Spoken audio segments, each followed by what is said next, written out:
don't understand. It's just I've never seen you smile. You wanna make out, give me a second. It's just you never talk, I never listen. When do we fall in love? Make up your mind, honey, 'cause I can't pretend to like you. I hope you feel the same. I take a chance and not lose. I can't pretend to like you. I can't pretend to like you. I hope you feel the same. I take a chance and not lose. I can't pretend to like you.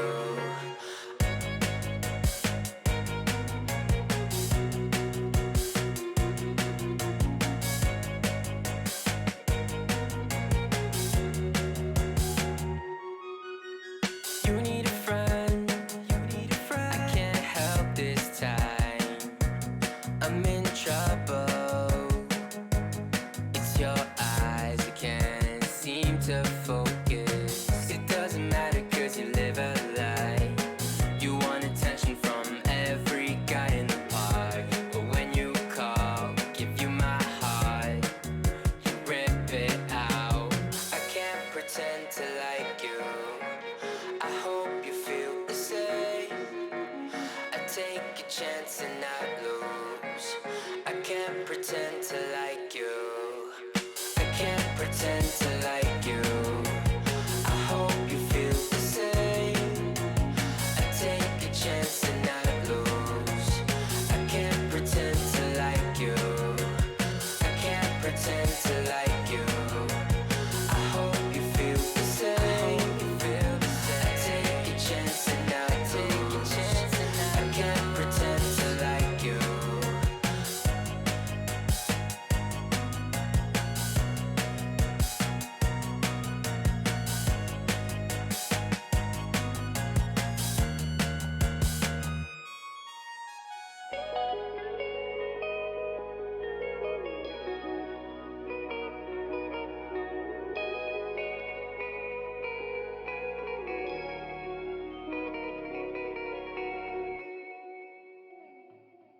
I don't wanna fight it.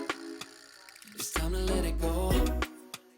It's time to lose your inhibition, developing a blind ambition. If you got a match, just go ahead and light it. I wanna see where this is going. We're done with playing games, not knowing, yeah. We've nothing to lose. We're lost at the night. We're feeling alright. There's no need to choose. Don't make up your mind. We're feeling alright. 1, 2, 3, 4. Gonna do it like this. Gonna do it like that. Everybody's on that. Gonna do it like this. Yeah, we never look back. Oh, got the bodies on tap. Getting rowdy on it. Getting cloudy on it. Got me on the right track. Yeah, you got me on it. Gonna do it like this, 'cause that's the way we want it. Gonna do it like this. Gonna do it like that. Gonna do it like this. Yeah, we never look back. The shots on my tab. Everybody's on that. Getting cloudy on it. Yeah, we do it like this, 'cause I like it like that. Yeah.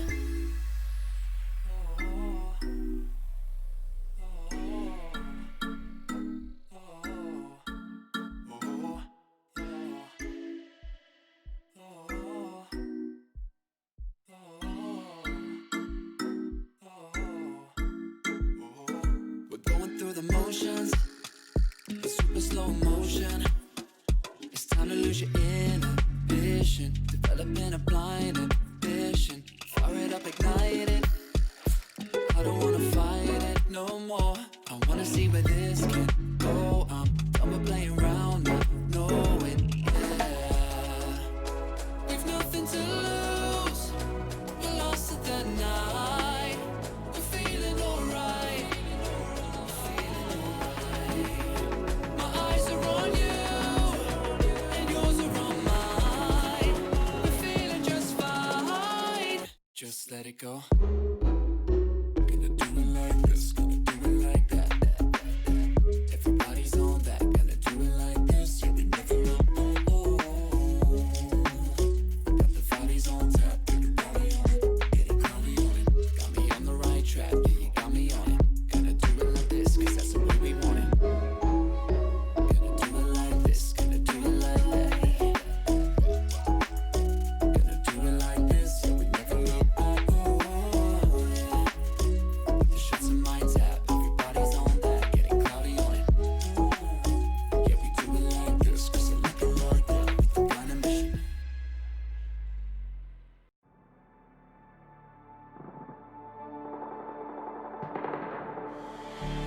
I don't want your empathy, I just want another enemy. I'm not gonna change a thing for you. I'm over middle ground, and I really wanna burn it down. I'm not your friend, and I won't pretend I am. So don't reach out, and I mean that. I'm under siege, and I need you to see that. You're on one side, I'm on another, and we will wage war upon each other. I'm no angel, you're not either. I'm at a fever pitch, you're at a leisurely pace. I'm unscathed, I'm unafraid. A warm welcome to the war game.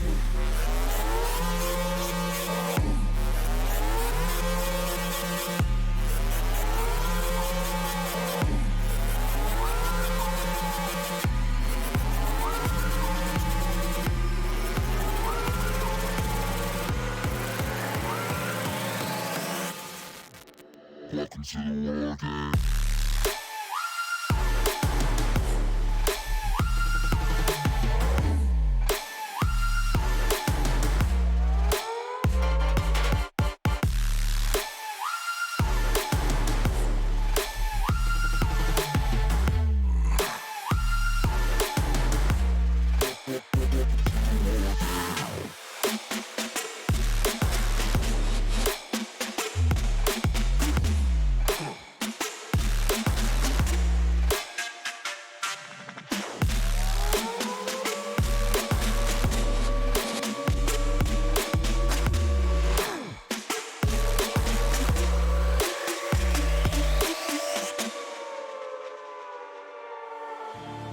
You're no ally of mine. Your life is a kind of lie, and I know that I won't change your mind. We have no common ground, and we're never gonna figure it out. So don't get friendly, get angry. I'll bury you down by the bar. So don't reach out, and I mean that. I'm under siege, and I need you to see that. You're on one side, I'm on another, and we will wage war upon each other. I'm no angel, you're not either. I'm at a fever pitch, you're at a leisurely pace. I'm unscathed, I'm unafraid. A warm welcome to the war game.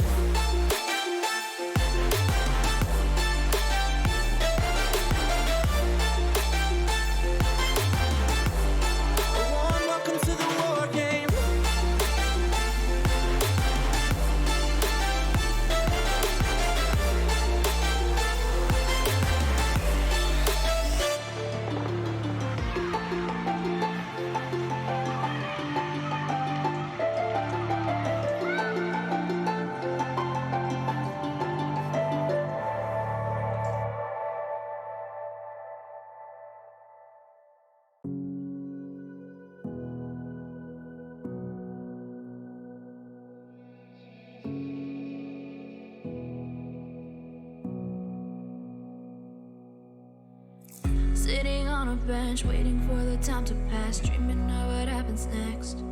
I see what I wanna be, questioning my destiny, only knowing what I see. I don't even realize I've already made a path, and I can change it anytime. I can't take it back. I know what I want, but it seems so damn far away. I know I sound crazy to the ones who said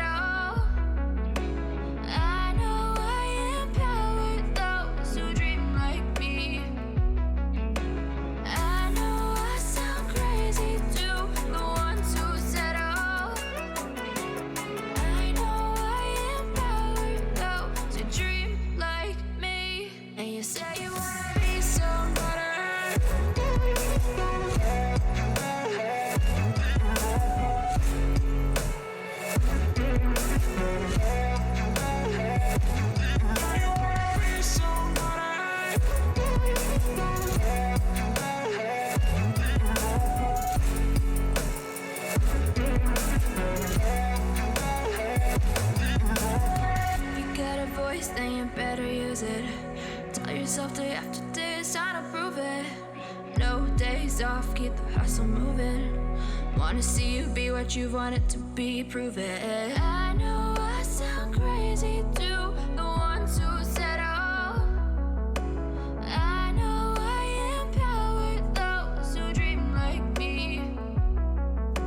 I know I sound crazy to the ones who said all. I know I empower those who dream like me. And you say you wanna be somebody.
Up, up, up, 1,000 miles of luck.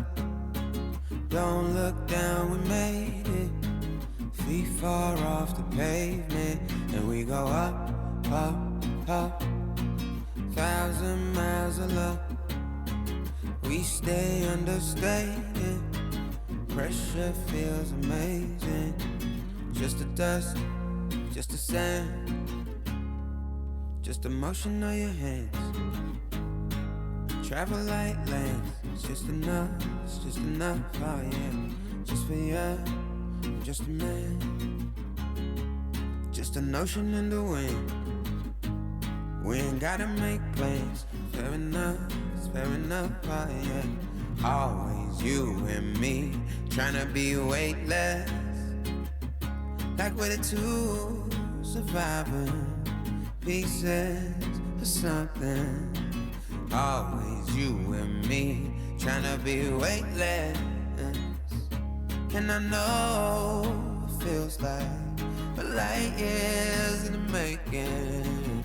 Up, up, up, 1,000 miles of luck. Don't look down, we made it. Feet far off the pavement, and we go up, up, up. 1,000 miles of luck. Oh no, we stay understated. Pressure feels amazing. Just the dust, just the sand, just the motion of your hand. Travel like land, just your hype man. Just the one, just a believer. I don't care, I see you loading up my mind. Place me on the side. Fair enough, oh yeah. Always you and me, tryna be weightless.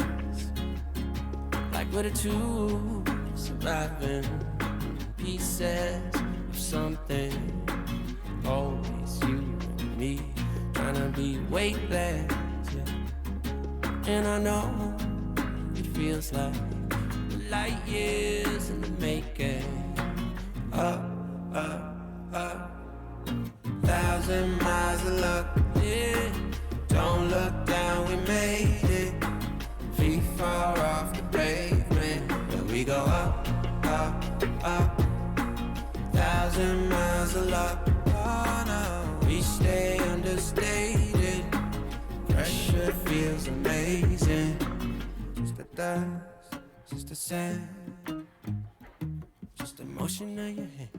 Just the dust, just the sand, yeah, yeah. Travel like travel lands. Just the dust, yeah, just the sand. Hey, yeah, just the dust, just the sand. Just the dust, just the sand. Always you and me, tryna be weightless. Like we're the two surviving pieces of something. Always you and me trying to be weightless. And I know it feels like light years in the making. Oh, thousand miles of love. Don't look down, we made it. Feet far off the pavement, and we go up, up, up. Thousand miles of love, yeah, yeah. We stay understated. Pressure feels amazing.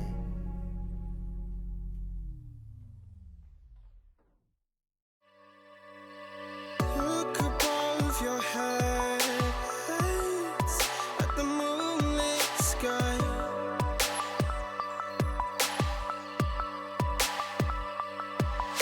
The stardust drips and shines brightly in your eye.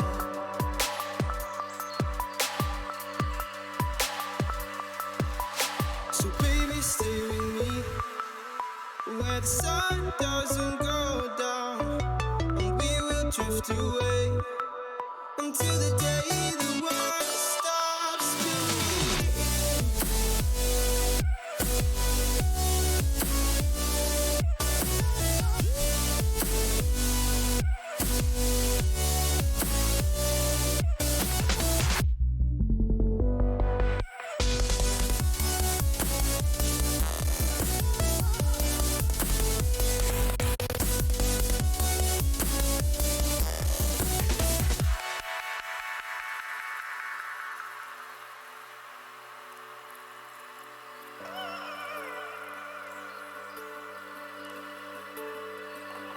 Oh, baby.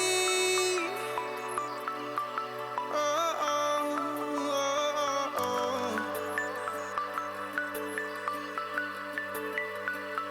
Oh, oh, oh, oh, oh. Yeah, yeah.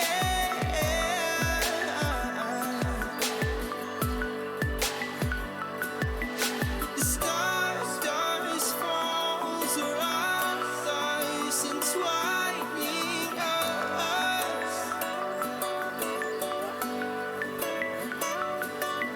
So baby, stay with me where the sun doesn't go down, and we will drift away until the day the world stops spinning, spinning, spinning, until the day the world stops spinning.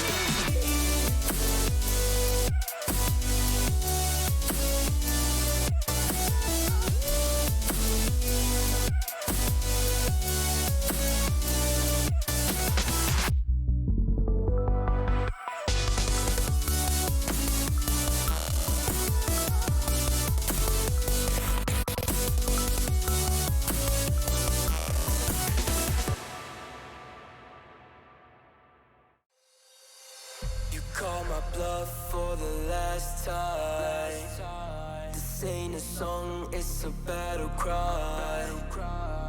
No life. I see the clue between the strobe lights. I'm haunted, black face. Hey, follow me around, okay? Black face. Hey, follow me around, okay? Used to want it bad, used to want it bad, but I can't taste it. I can't help you now, okay?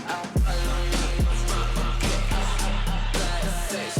Hey, follow me around, okay? Get push. Follow me around, okay? Black face. Hey, follow me around, okay? Get push.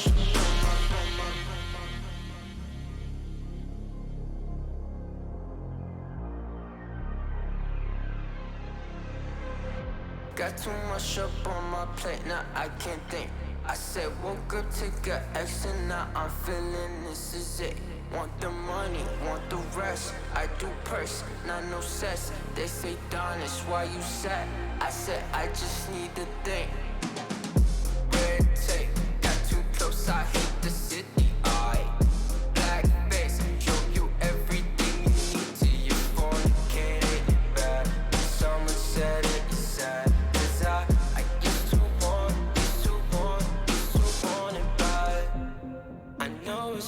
my head keeps seeing you too many times, too many times. Yeah, yeah.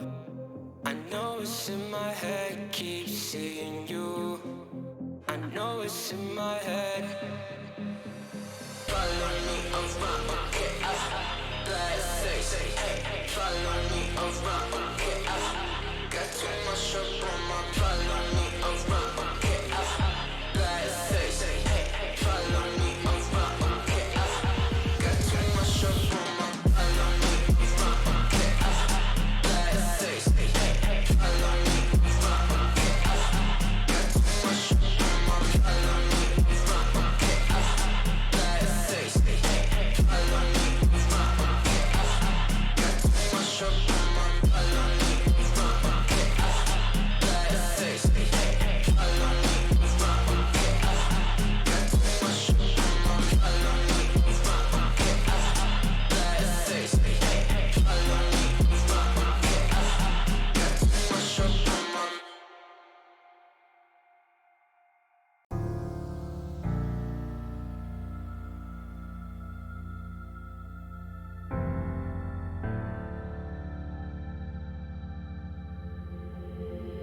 Leave it all in the past, 'cause the war isn't over yet.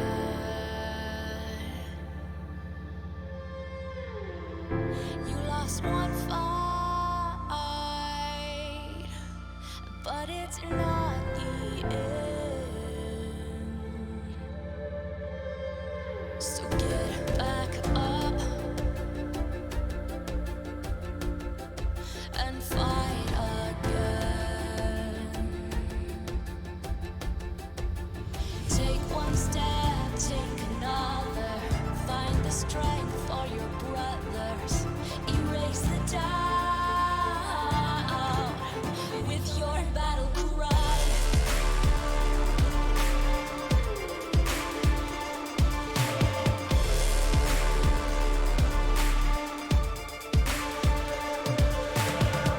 You feel the earth move to the drum of steel boots. Banish the fear inside. You're strong enough that you don't have to hide. No, you don't have to hide. You're strong enough with your battle cry.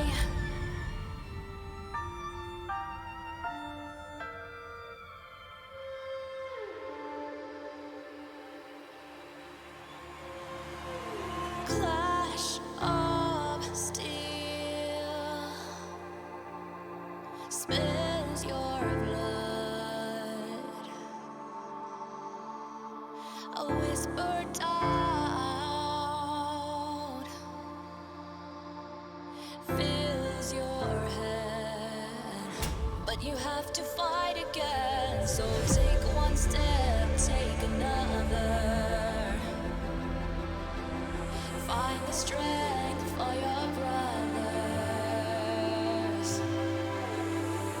Erase the doubt with your battle cry. With your battle cry. You feel the earth move to the drum of steel boots. Banish the fear inside. You're strong enough that you don't have to hide. No, you don't have to hide. You're strong enough with your battle cry.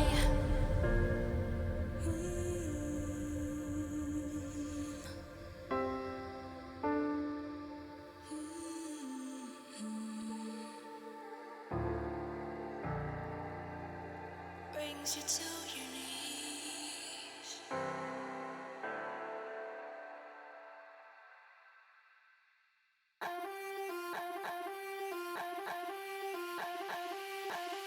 Don't you know I'm a bad little mama?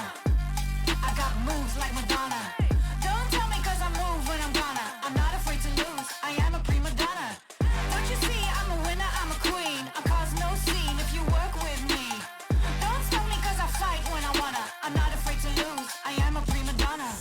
step out as a motivator. Let them know that the weight's up. That's how we know when we level up. Hey, that's how we know when we level up. Level up. All we know about is level up. Are we ready not to level up? You know we fall and we get up. Level up. All we know about is level up. Are we ready not to level up? It's time, get up. Back against the wall, still I'm standing tall. Know about the ball, I got my fan with me. All we know is ball to empty out the mouths. The chosen one they call, I take my fan with me. Know about it if you tell, know you're breaking codes. Want your credibility and all fall like dominoes. Can you really take a stance? All I wanna know. Need me real ones when it's time to go. Stepping in, elevator. Deuces to all the haters. That's all we know when we level up. Yeah, that's all we know when we level up. Level up. All we know about is level up. Are we ready not to level up? You know we fall and we get up. Level up. All we know about is level up. Are we ready not to level up? It's time, get up. I found out I'm not alone, 'cause I'm just like you. We are fearless when we fight and not afraid to level up. All we know about is level up. Are we ready not to level up? You know we fall and we get up. Level up. All we know about is level up. Are we ready not to level up? It's time, get up. I was running road so many nations.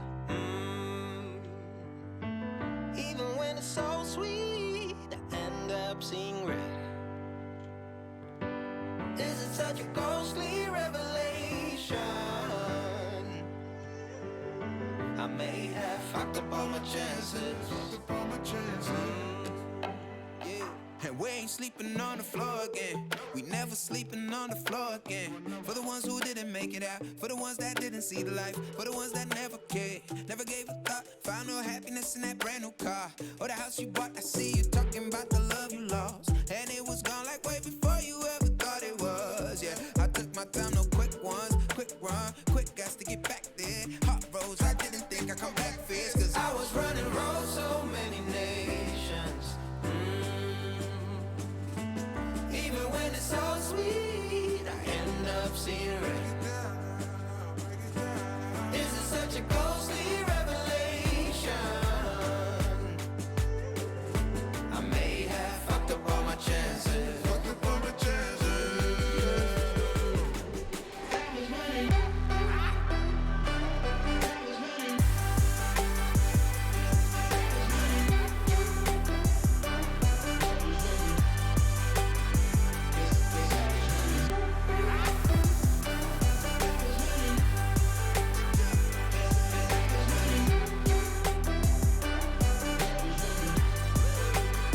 And we are never feeling cold again.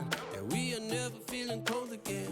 But I can't act like it's easy. It's hard to preach. 'Cause I've been burning trees and watching fall.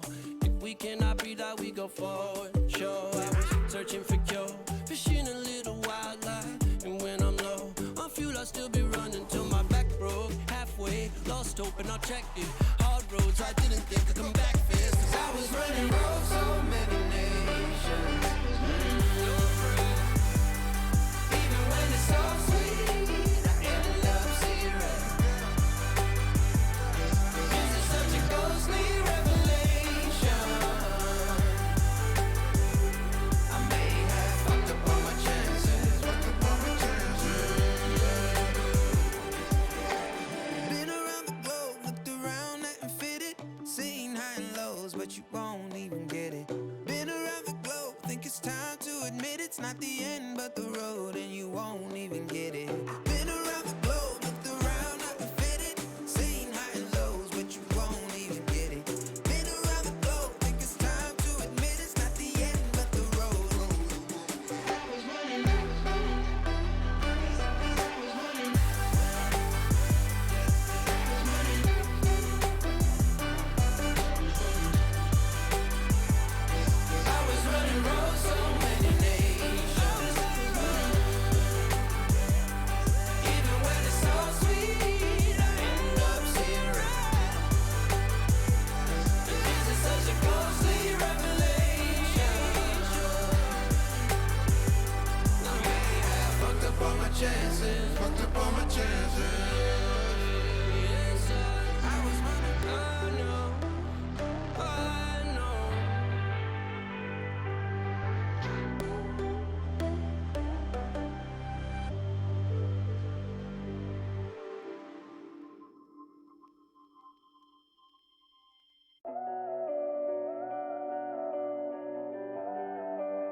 Chasing love in an empty bar. Pour a drink till I make it past.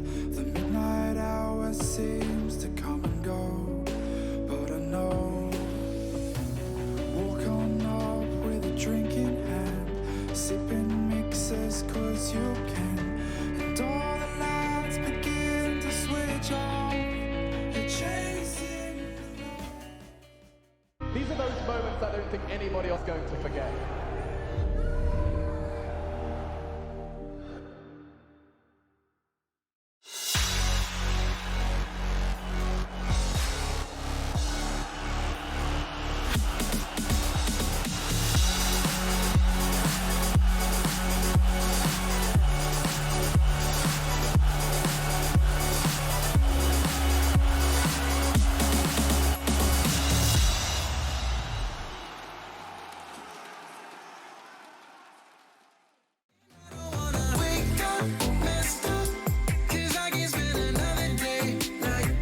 Welcome back to ESL 1 powered by Intel. Ladies and gentlemen, it is day 3 of the playoffs. Now we have teams in the upper bracket and of course, unfortunately, the lower bracket.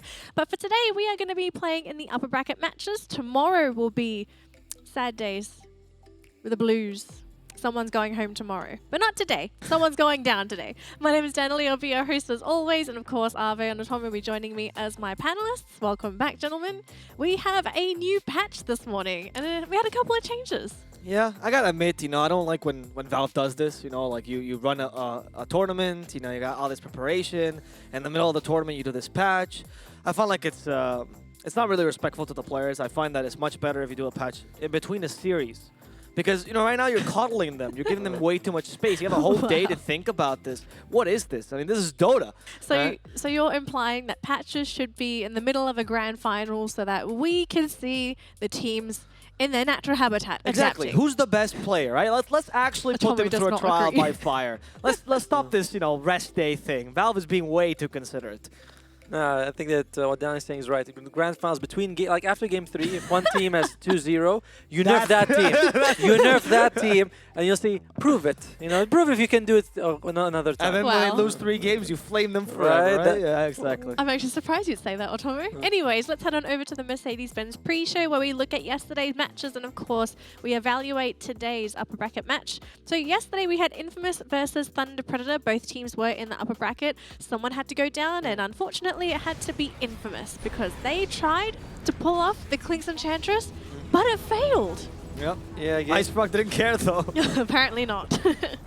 Game 1 was really good for Infamous. They played this really aggressive style with the Darkseer as well, the Lifesteal and Void Spirit, and they were just chasing everywhere and being able to get kills. It was really fun to watch, the way they played aggressive. So I really like what they did in Game 1, but Game 2, not quite the same thing. They did the same thing, actually, except that it was the wrong game to do it, right? Not the draft for it. Not the draft for it. They had a much more defensive draft. We did speak about this. Not the typical draft you'd expect from Infamous. I found that in that game, particularly the Baton 5 was not that great. Yeah. And they played just way too aggressively for that kind of draft. I think Game 3 was better for them. Yes. But they still made a fair amount of mistakes. They gave a lot of space to Leo. They essentially allowed Leo to get out of control. And I don't think Faker had the best game here with the Ember. True. Especially against the Disruptor, he was almost always able to get in the Static Storm. And Ember Spirit really relies on his mobility, and you're like stuck there for 5 seconds. Connect, feel Static Storm, and he just died every time. So it was a bad game for them. Still, that was probably the game IceFrog was watching, and he was like, yeah, I think I'll nerf Clinks and Enchantress. Well, he didn't nerf Clinks. Actually, that was a surprising thing, right? They didn't touch Clinks at all. He was like, let's just nerf everything around the Clinks. Helm of Dominator, you can't have that creep. Oh, God, let's beat this Enchantress, like, we'll never see it ever again after this. Well, what I like about this is that IceFrog is like, yeah, this Clinks thing, I don't know why he's viable, right? Because you actually check, if you actually look at IceFrog's history, he doesn't actually nerf. Most people get this wrong. He doesn't actually nerf the OP heroes, because Morph Shaker is a good proof of that. He nerfs everything around it. Yeah, and what he actually tries to nerf is things that he considers unintended, you know? Like when Carry Io was being played, Ice Frog, it wasn't the most OP thing in the world, but Ice Frog was so quick. He's like, bye-bye, Carry Io, don't you dare. Clinks is being viable? No, no, no. This hero's meant to be in the dumpster for life. I don't understand. Like, they gave him nothing. Like, he actually has nothing to work with now. Speaking of dumpster for life, I feel bad for Bloodseeker because I'm not sure if these are the kind of changes that he wanted. It's still a step in the right direction. I mean, at least he's getting buffed. The only viable strat is what Dagon. you're trying to Dagon, or if you're gonna try and run a magical burst where it's like Zeus and Bloodseeker, but but Zeus got nerfed. Yeah, Zeus But Zeus joined Invoker's Clinks still in the good. dumpster. My God. Well, you can run with Invoker and Leshrac. Those are options. Oh, Leshrac got buffed too. Yeah, it was Strength. Pulse Nova as well. Got the radius, I think, went up by 25 units. No, It was, 25, it was tiny. You're sleeping on the real strat, which is they got 2 armor for Luna, right? You give her the Ags. You give Blood Rage Ags Eclipse. Hang on. So that's not the best one, okay? I'm Oh, okay. pretty. There's more memes I'm than this. digging the 4 base Agi for CK. That's something else. I don't know why. Well, because Ice Frog, he does these buffs. I've noticed this. He does this when he's like, I think this hero's strong, but nobody's noticing. So it's like, guys, wake up. Chaos Knight's fine. Play him, please. And Here's people some don't Agi, care. you know, he's extra 4 Agi for the early game. Yes, please try.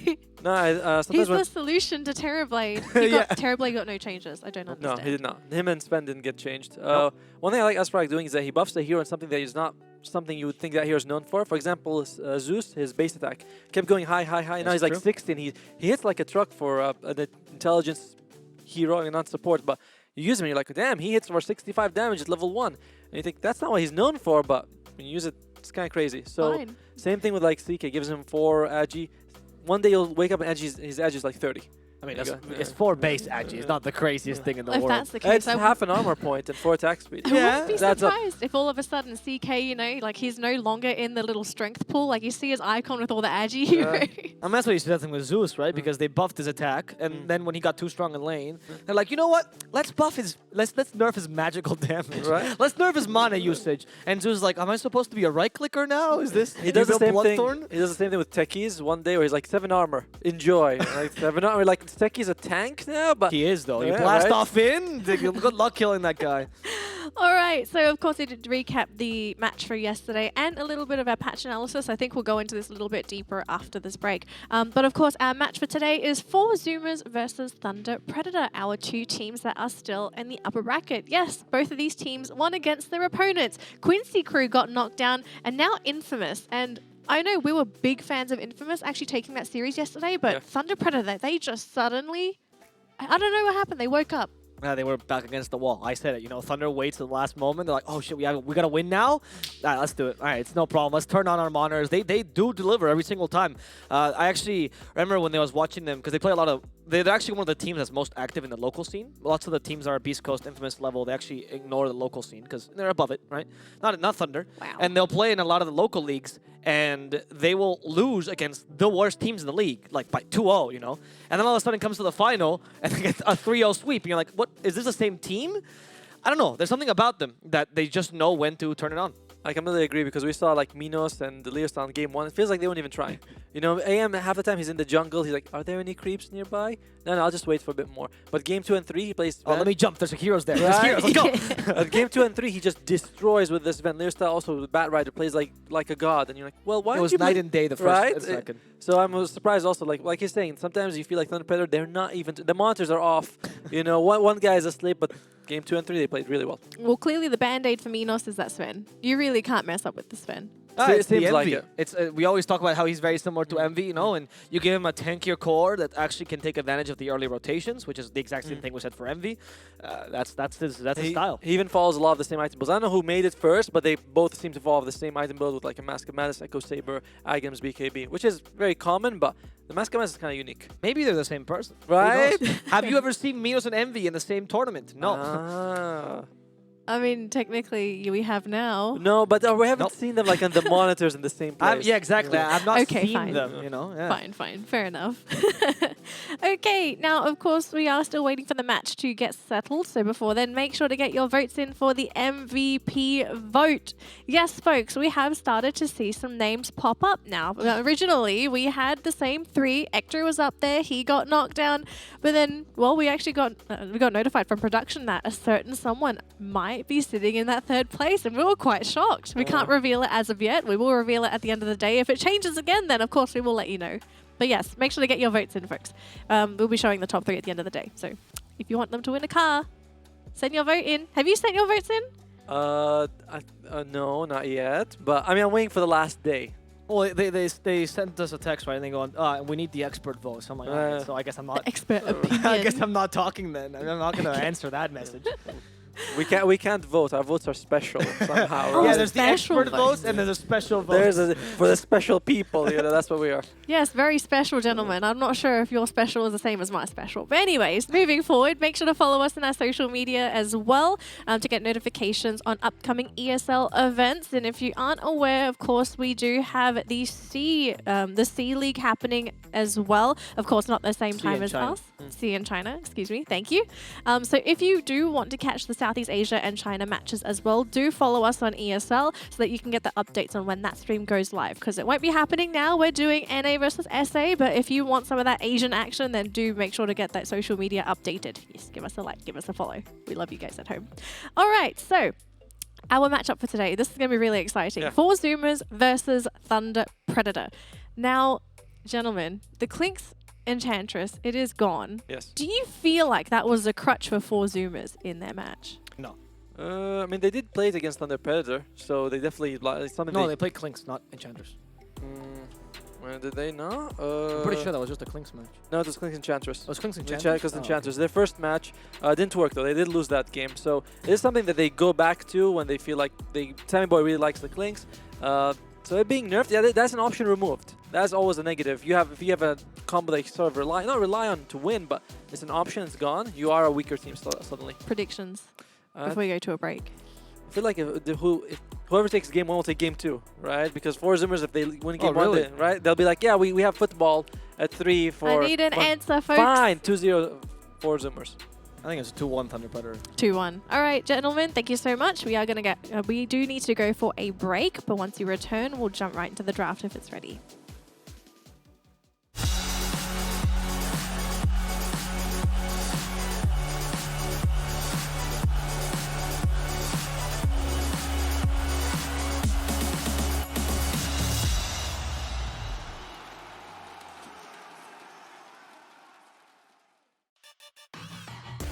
Intel Gamer Days is on now. Whether you're looking to buy or build, now is a great time to upgrade.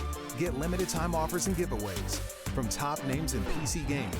Unleash elite gaming performance with systems featuring new 10th gen Intel Core processors. And bring Marvel's Avengers to life with in-game optimizations for a mightier PC experience. Act now. Intel Gamer Days is only here for a limited time. These feelings are waiting for you to come back.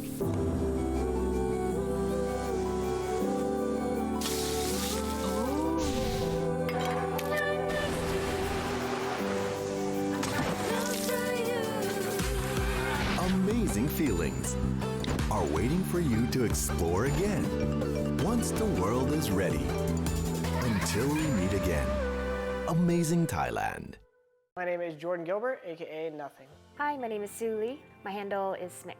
I think it's important for these initiatives to happen. Empathy really, really goes a long way, and it always means so much to us, and I think that's where initiatives like this really help.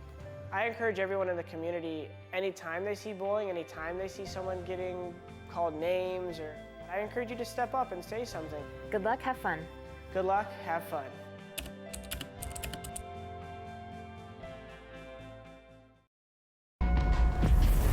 Multiple witnesses have reported mysterious shadow sightings all around the city.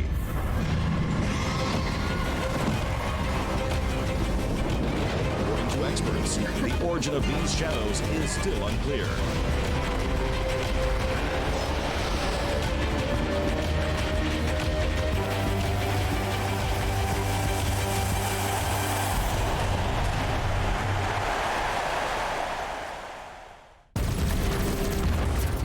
Everybody loves an underdog. Who needs to be liked? Mountain Dew Amp Game Fuel. Victory in a can.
ESL One Thailand is brought to you in part by Intel, Mercedes-Benz, Mountain Dew Game Fuel, DHL, Ministry of Tourism and Sports of Thailand, and Sports Authority of Thailand.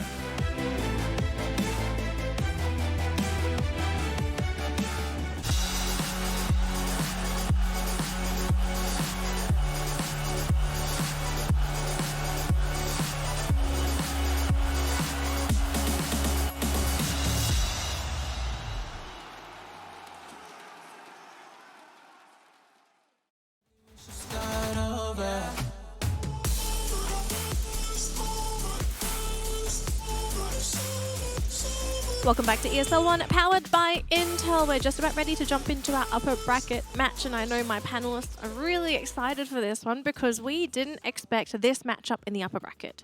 And if you don't know who it is, it's Thunder Predator versus 4 Zoomers. Yeah, you heard me right. I'm not kidding. I mean, you guys know, but I think some of the audience, if they haven't tuned in and caught some of these matches, they'll be thinking, wait, upper brackets? Huh? Who? And a new patch as well. And a new patch. I don't think anyone expected the new patch. Well, you should learn to expect it at this point. You're like, No, whoa, no, we're no. in playoffs. This is called Valve time, okay? It's like you can't tell Valve what to do. They'll just sort of do it on their own. But let's take a look at 4 Zoomers. We did see their first match on day 1 of the playoffs. And I have to say, you guys said this as well, they really pulled every trick out of the hat to make this series work in their favor. Against Quincy Crew. But Quincy Crew, again, they had a stand-in. That puck was so good. What? Oh, sorry. Quincy Crew was not playing on stand. No, it was full Quincy. Oh. Yeah. So, 4 Zoomers here. This G-Pride. This G-Pride, I mean, it's kind of unfortunate to show highlights against them. I mean, let's talk about their playoff match. Yeah. So let's talk about Quincy Crew and what they did against Quincy Crew to sort of win that series. They pulled a lot of heroes that we haven't seen out of the hat. They pulled out the Spirit Breaker. Yeah, the Spirit Breaker Darkseid was game 1, which was pretty decent. They pulled out, hang on, I'm looking at the wrong notes here. Spirit Breaker, Darkseer, Puck was the weird ones in the first one. Yeah. They also brought back the Monkey King as well. We haven't seen that in a very long time.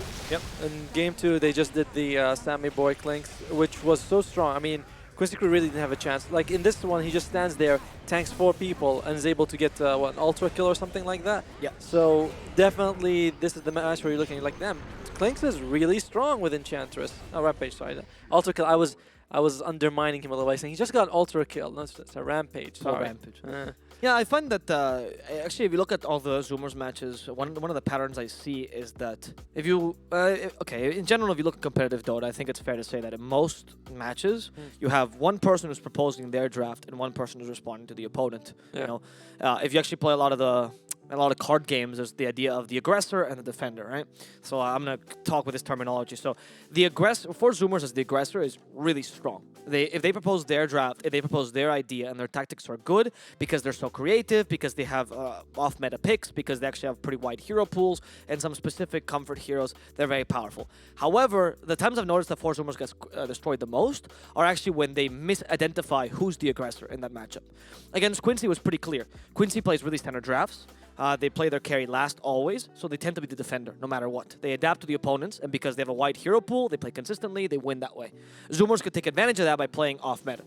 With Thunder, this is where I think it becomes a bit more wary. Because I don't even know... Sometimes I watch Thunder and I don't know if they're the aggressor or the defender in the draft. I actually have no clue. I don't know if they know. It's just Thunder, yeah. Because all of a sudden you'll see like, oh, okay, so I guess they're picking Bat Rider mid. Oh, no, it's Bat Rider 5 and Minos is playing a Spirit Breaker. Okay. You know, like these kind of odd drafts, which are not even odd in the tactical sense, but just one part of the draft just doesn't seem to fit or just seems to be weirder. And it kind of works out for them. And they play a lot with flex picks, which makes it much harder to identify where they're going. They have a lot of flex picks that are not actually flex picks in the current meta. You know, like Ember or Bat Rider, which is much flexier for them.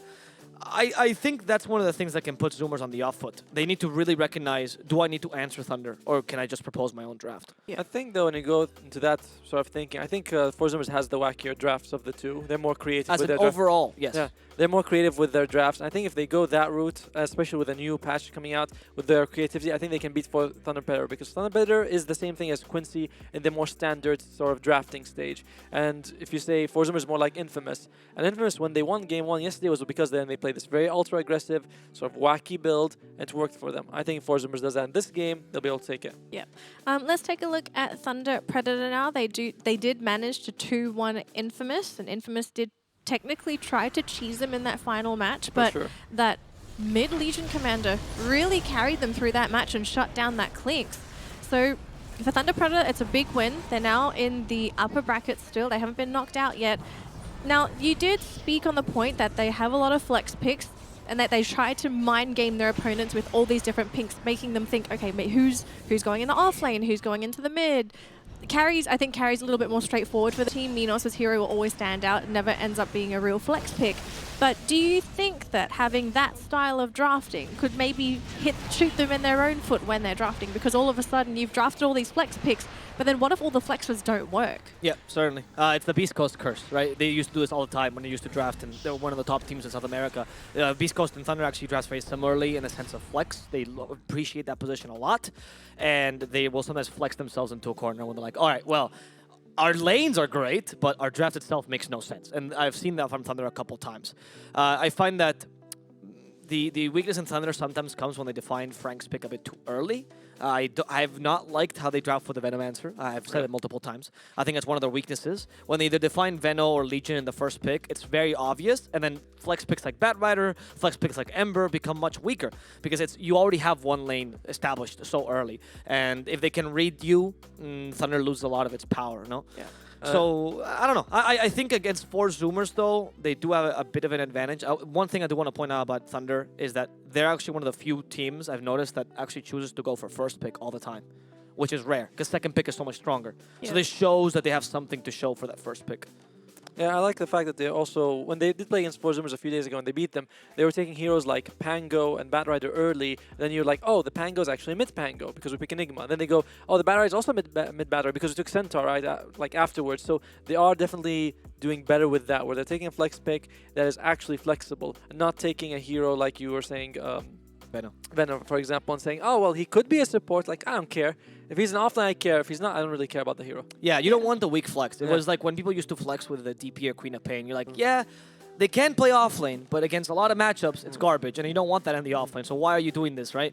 I think flex picks like Batrider, like Nature's Prophet, Pango, even the Ember, which you play really successfully in the 4 position, I think those are much better than the Veno. I don't want to consider him a flex pick. And after he was nerfed, I also think the Thunder Predator, like, your Veno drafts were oftentimes hit or miss. They'll be even more miss now because he just got nerfed. The hero's weaker than he used to be. So you're probably going to avoid him anyway. Just please avoid Veno. Just don't start Veno. That's all I'm asking. Yep, so I do believe we've still got 5 more minutes before the draft will be ready, unfortunately. So I kind of want to go into the patch that dropped today, right? We always talk about who gets nerfed, who gets changed, what item changes there are. But I think something that we don't really go into is that what heroes get enabled because of these nerfs, right? So who do you feel like was the biggest loser in the patch? Biggest loser? Yes. Oh, I mean, we had a bunch. I don't think there's a fantastically huge loser. Like, No, there's no hero that got, like, butchered, you know, like, absolutely destroyed. But I say losers are like something like the Zeus is a kind of loser. Yeah, right. Zeus got a pretty big loss. He lost a total of like basically half a mana regen because you lose a 20.25 and then you lose another 2.25 from the talent. I thought that was a typo at first. They tried to change it and like buffed it, but no. Icefire was just like, Zeus won a game. That's unacceptable. That's unacceptable. Also, he lost 2 strength, so he's easier to kill. That's kind of annoying. How about Clockwork? Because Clockwork actually had his rocket flare vision reduced That was for 2 seconds. A huge And a lot of teams have been running that Clockwork. Because he was actually at 10 seconds, maybe like 2 or 3 patches ago, and now he's down to 6, right?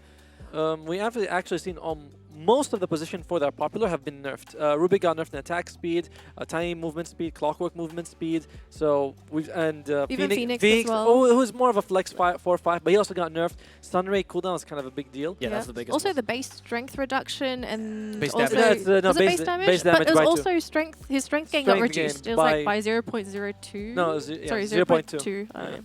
So which is not that bad because he still gains 3.5. 3.5 is a huge amount of strength to gain, and plus he has 500 health talent. It's like you're never gonna hurt for HP, but the base damage it affects how you trade, especially when you're a low armor hero. And the Sunray cooldown, that's the big one. All of his spells are now like 30-second cooldowns. It's ridiculous. Yeah, the Fire Spirits are 30 seconds. The Sunray is 30 seconds. I'm sure. I think Icarus Dive is like 27 max or something. I think. Huh? No, isn't it 18? Isn't it? Sorry, what was The Sunray? Sorry, the Icarus not dive? sure. Isn't it like 36? Yeah, it's not 36, 33, 30, 27. It's yeah. pretty long. Okay, okay. All right. It's a long, so it's like he uses his spells and he's like, all right, guys, gonna hit them. Or egg. The hero is based on his egg right now. I don't like that. I don't That's like actually, yeah, that's a pretty good point, right? Having a hero that's purely based around their ultimate. Cuddle. Hello. But with Chakra, you can still make plays with the cooldown reduction. I thought that was kind of cool. I mean, your plays are essentially either Will-O-Wisp or I am a slave, and I just go around. Ember, yes, here you go, mana. Yes, nah, yes, please. I disagree. I think I don't. Cuddle with Blinding Light can do a lot of work. I think that the hero. Yeah, you're totally right. Every 18 seconds, you're useful for like half a he second. can use Chakra and reduce it. Oh my God, the combos! I mean, all right, I agree with you. I don't like how. I mean, I think the problem that iSprog is seeing is Phoenix should not be played or should not be so good as a support. Right?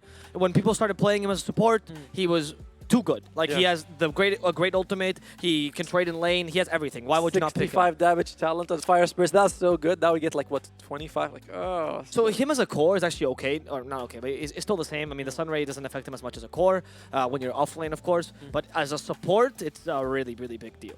They've really nerfed his training early. Underlord also got kind of nerfed in the laning stage. I think he was probably the biggest loser. All of his skills at the max level are the same. Or even better for Atrophy Hour, but their beginning are so much worse when they start. Their cooldowns are higher. Atrophy Hour will give you much less damage. It used to be 4, 5, 6, 7. Now it's 2, 4, 6, 8. So the first few levels, which is usually you'll keep like a couple of skill points early, now it's a lot worse. So I feel bad for his laning stage. Underlord got the Coddle treatment, where IceFrog did the thing. I mean, the same thing with Coddle. It was this hero is good if you somehow manage to get 12 levels in 10 minutes. But like if you don't, which is what Dota is, then you're screwed. And that's the case for Underlord. One of the nerfs I also saw really big was the Pit of Malice. So now Pit of Malice in the earlier levels has a longer root duration, but a longer cooldown, right? Which means you are much more heavily punished if you were to either miss it or they have some sort of spell. I think it might be the cast range that was reduced. It used to be 675. Now no, that's the Firestorm. Firestorm, Firestorm cast range got reduced. Poor guy, he got butchered in everything. Yeah. And for the Pit of Malice, you stun or you root longer, which is not really that useful, but the cooldown for it is longer, which is a big deal because Underlord has never been that hero where you, oh, what a Pit of Malice! He caught them all! Stuck! No, nobody cares. But the whole point is you can spam it a lot and you get a great zone out spell. And now with the nerf, I would not actually be inclined to play Underlord. I think he got pretty heavily nerfed. Especially with Mars. I feel like Mars has been slept on for a while, and he got some decent buffs with mana. Didn't they sort of patch his issue, right? His biggest issue was mana. Yeah, mana regen was increased by 0.5, I believe, and he got extra base int and as well intelligence gain 0.2 extra. A bit smarter. He's a lot smarter, you know. Yeah, speaking of losers, though, Spectre and Faceless Void also worked kind of... Spectre was a bit of a surprise. Why would Spectre get hit with such a nerf? Well, IceFrog only watches EU, and that is well. I could kind of believe that. It's true, though. He doesn't care about NA. Well, there's no nerfs to Terrorblade. Spectre was actually quite popular in EU and also in the Asia region. We've seen a fair amount. I say Asia because ESL Asia, not because I'm lumping everything together. It's fine. It's fine. Thank you for Not that. offended. So the Spectre was actually kind of successful there. One of the strengths that people saw of Spectre still to this moment was the laning stage was a bit too strong for a hero that does so well late and mid game as well. So they went and said, you know what, your laning stage is now kind of weak. Like he's still good late game. It's kind of the same thing. Sorry. You're right. She is still good late game. I'm just full offensive today. Like, how dare you? She's a woman. You can clearly tell it's a woman. Yeah, exactly. It's a woman. Wow, I know what Otomo looks like when he plays Spectre. But yeah, she was a really strong laner. I saw actually in Europe they played a lot the Spectre CM, which is a really strong lane, and now it's what it should be, which is useless in lane. I like that, but the Haunt cooldown is actually a bigger deal, I think, because it's all effective throughout the game. The cooldown is increased by 10 at the second level and 20 by the last level. And I felt like her ulti was way too spammable late game. You just use it, find people, and you can get into fights. So overall, weaker laning stage with a weaker ultimate as well. I feel like the hero is... she was popular here. I don't think she's going to be... She's going to get any more popular right now. Especially in the mid game, right? Because that's when the strength happen. You know, Spectre's supposed to be a late game... Well, I guess. You know, it should be a late game carry, sort of. And Haunt late, like if we're talking 50 minutes, the 20 seconds doesn't make a difference. However, when you're 30 minutes in, that's when you're spamming that level. That's when you're getting a lot of fights that you shouldn't be winning with Spectre. I think one of the best... the two heroes I think that stood out for me, I'm like, oh, I want to play these heroes, are Dragon Knight Silencer. Dragonite. Bloodseeker. I don't care about Bloodseeker, but Wasn't Dragonite just like extra strength? 2 strength is like 40 HP. It's 0.2 HP region, and you get 2 damage as well. Well, that's enough to convince Otomo to play no, DK. but Just Luna gets 2 armor. Who He does cares? not care. No, but the thing is, he's also got buffed because Soul Ring's so much cheaper, and he really needs the mana spam as well. Soul Ring is such garbage now on anyone. But it's 6. I mean, it's solid for him. He gets strength, armor, and oh yeah, Dragonite needs armor. He right? needs it. That's what you want. Actually, armor does still stack like the same way, no matter how it is. What do you mean? Like basically, if you go from 90%, if you have 90% damage reduction, you get 5% more. You're still taking like you're reducing the damage you're getting by half. You're doubling your survivability. All right, gentlemen. Yeah, but I have armor some good news. I'm sorry to cut you off. The draft is ready. Okay. Luna. Let's do it. We're not gonna see Luna. Luna's too. Oh, there you go. You know, Alright. of all the 4 positions that were very popular, Earthspit was the only one that was not banned. Actually, Doom got some sorry, not bans. He got some nerfs as well. Ah, he's still perfectly viable. By the way, for Zoomers, they played the Grim, Lich, and Doom combo when they played Thunder Pen, and that was the only game they ever managed to win with it. So I do think they might consider going for that as well. I'm very happy they banned the Venom. just so I couldn't let Thunder pick That's it. a buff for Thunder. That's Thunder a was buff like, for thank Thunder. you. But obviously in this case they banned the Venom to enable the Void, which yeah, makes sense. But still, I like this Thunder. Thunder start with what we said, right? They have a Flex pick, which is the Bat Rider, and 4, which is early defined. Yeah. They don't play with the Flex Ember as much anymore now that the tournament's advanced. Whereas Zoomers, Doom is a bit of a flex. We've seen Ocean play it, we've seen Gunner play it, we've seen Monkeys Forever play it. I don't. The thing is, as a 4, he feels a lot weaker because Devour gives you so much less HP region. Used to give you 3 HP region, now it gives you 1. So you can't. A small nerf and Scorched Earth is actually quite relevant. I mean, it's a second, and it's also 3% slower. It does, and like these things add up over time. And you're like, oh, it's not as good as it used to be. Because Doom 4 was not like the best position. Yeah. It was but it was fine. All right, it was fine. It's all right. And now it's just less fine, and slowly but slowly goes down that ladder of like, why are you picking me Doom 4? Before people used to be like, oh, you can go 1-3-1 with the build, where you can just put 1 point in Devour and you get like 3 HP region. And it's like 2 HP region, you're like, ah, that's fine. But 1 HP region is nothing. 1 HP region really is you have to put 2 points in it now, which means the Scorch Earth is weaker, or you don't take Infernal Blades, which means you can't stop TPs. So I feel like the hero, he loses a lot of flexibility from just sort of 1 point skill. I agree. I think maybe now the Doom actually, I want to say it's actually kind of better in the mid lane rather than the off lane even, just is because you need He needs levels. Yeah. He needs the levels. He really needs to max those skills because when he's maxed, he's still fine. Yeah. But it's the early levels, the fact that Doom was such a strong laner early with just a couple points, now it's not the case anymore. So right now, for Zoomers, are they playing the Doom as a flex? We're not sure. It could be the off lane. But yeah, I like the Battery pick. And Earth Spirit, as we were saying, the only 4 that was really popular that was not nerfed. You can see Rubik nerfed, Clockwork nerfed. Tiny was also nerfed. 10 movement speed, I think, is something. That's kind of a big deal. It's a big deal. It's a big deal. Tiny. Yeah. So, but they survey other Thunder Predators. They take the Earth Spirit, which they love. They're very comfortable with that hero. Also, you're block picking Ocean's Earth Spirit, which they love too, right? It's actually one of the things Thunder does a lot. When they first pick, they always take a pick that's valuable for both teams because they have plenty of them. Thunder's pool, in fact, that's one of the biggest strengths of Thunder. Their pool is massive of all their players. Like maybe Minos might be the smallest pool, and even then his pool is quite big. Like compared to especially Zoomers, who's a much more limited pool. That's why first pick works so well for them because they have actually a lot of variety when it comes to their drafts. I actually wanted to go and I don't know. Sammy Boys, already picked his hero. Phoenix, okay, comes out as a ban. The Faceless Void being nerfed, it is a problem when you know the Sven isn't. Like, yeah, it's still fine. Okay, Sven is a nice guy. Yeah. So it's like, it's still fine, it's no problem, but your hero is suddenly a bit weaker. Even if this worked for you 80% of the time in the last patch, now it's just, you're less likely to succeed with it. Even TB as well, right? Because it gets to the point when Void now, he has a harder time killing TB in Chrono, and Void's plan against TB is very simple. You either kill him in Chrono or you lose the game. Like, it's really not much more than that. So, in fact, I actually like now, I would like it if Zoomers actually tried the ET, which we've seen a bit, both for the Void combo and to prevent that Terrorblade pick.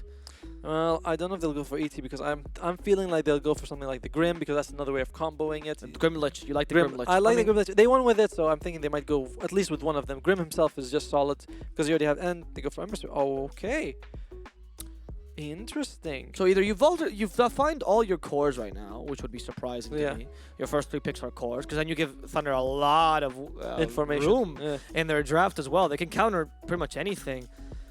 It's 4 Zoomers we're talking about, though. Yeah, I'm very sure they're going to pull out something today. We also believe that they have the wackier draft, for example. But it can't be like... Ember 5, Doom 4! I was thinking, like, they can't both be the 4. One of them has to be Look, if they want to pull off a Southeast Asian strat, we've had position 5 Faceless Void before. And it worked. What game was that? It was one esports. It was Janual that played it. Who? Janual. Janual. Sorry. You gotta pronounce them right. My bad. That's why I couldn't Right, that's get why it. he's like, who the hell? You still don't know who he is. No, I have no. What?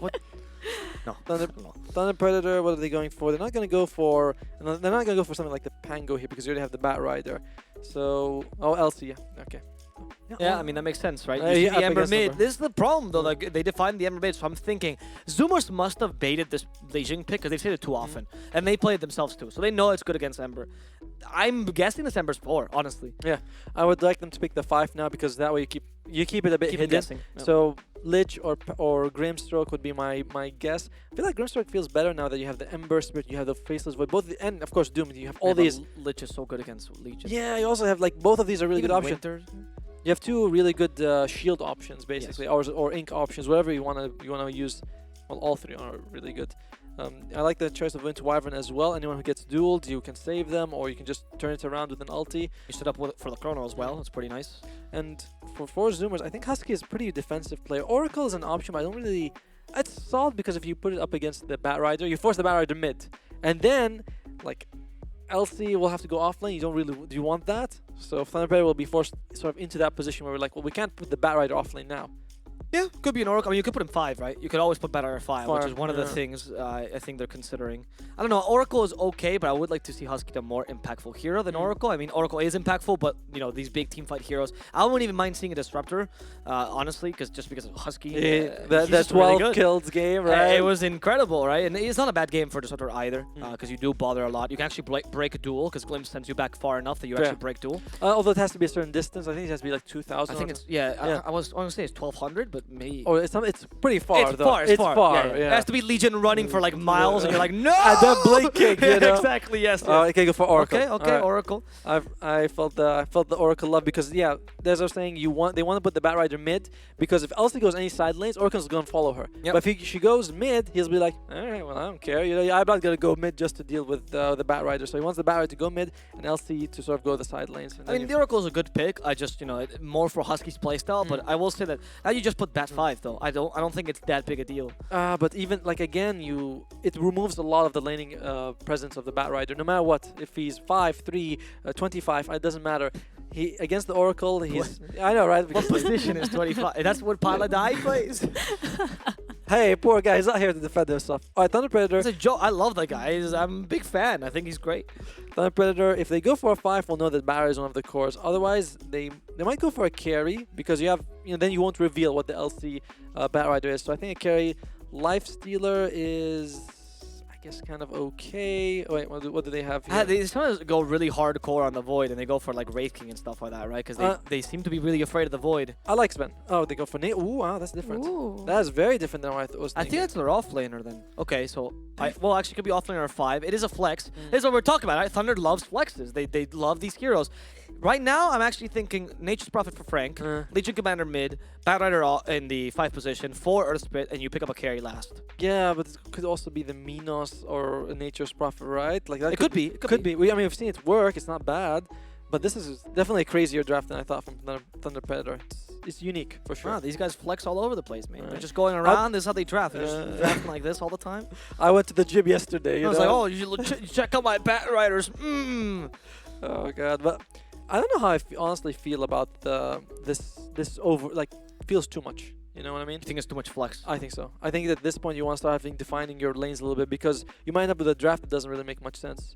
I mean, the draft right now has no cohesion except for we'll win the lanes and then snowball from there. They have only ulti stuns besides the Earth Spirit, which I don't like. They're decently tanky. But duel is fairly low cooldown. No, I mean, it's high commitment. It's 40 seconds. Yeah, but the thing is, like, when you duel, you're locked in, which is sure. It's not a disposable stun. So what you're telling me is you need a carry with a stun. So Chaos Knight. Sven also is an option. I hear Nasaj. I hear Nasaj. Okay, so they're thinking, yeah, Spectre would be pretty cool for them because I think Sven is a good option. Yeah, they banned the Viper, which I don't know if the Sven's cleave. I mean, it is something. It has influence in the fight, but usually you want to take out 1 or 2 unless they're really stuck together. Yeah, but Viper Strike is just super annoying for Sven because it goes fair through BKB and it slows you. Yeah. I don't know. I think you might want to ban the Sven. Lifestealer, yeah. Thunder Predator played against them. They were able to beat it. But that game, you know what they did? It was super cool. Force Dimmers went for Klink's Enchantress. The third Predator was like, oh, we'll just go Ooh, Lifesteal. Ursa. Fuzzy Wuzzy's coming back in. That is good. So it is going to be a support Barret or support Nature's Prophet. One of them. We're not sure. I hope it's 5-bat. I think a 5-bat is much better this game. Yeah, I don't know. I feel like wherever Bat Rider goes, we're going to see Oracle there. So I feel like that's going to be the tough Yeah, point. but if you run the Oracle as the 4, then great, you won the lane. You goes Bat plus Ursa. No, it doesn't matter if he's 4 or 5. So you don't have to have the 4 with the off lane. No, sorry, I mean, okay, it's fine. You see Oracle in the off lane, you've won that lane. That lane is guaranteed because you have an Oracle plus whatever you get. It's Ursa versus it, so you're not going to win that. Unless they go Venge here for 4 Zoomers for Monkeys, which is banned. Yeah. Like, there's really no off laners that beat Ursa right now. They go for the Pango. Pango's okay. Interesting. So I really wish we had the actual. We know who's playing what because this is kind of interesting. I want to say it's. Well, who do you want to find out? Who's playing Nature's Prophet, for All example? right. And who's playing the Ember and the Pango? Yeah, those would be interesting as well. So is it going to be like Frank Nature's Prophet? We have to wait for this. I don't know. I don't like Frank Nature's Prophet. So it is going to be the 5 Bat Rider. Okay. I Yeah, that makes guess. sense. I mean, if you know, if Barry's gonna suffer, let him suffer as a support.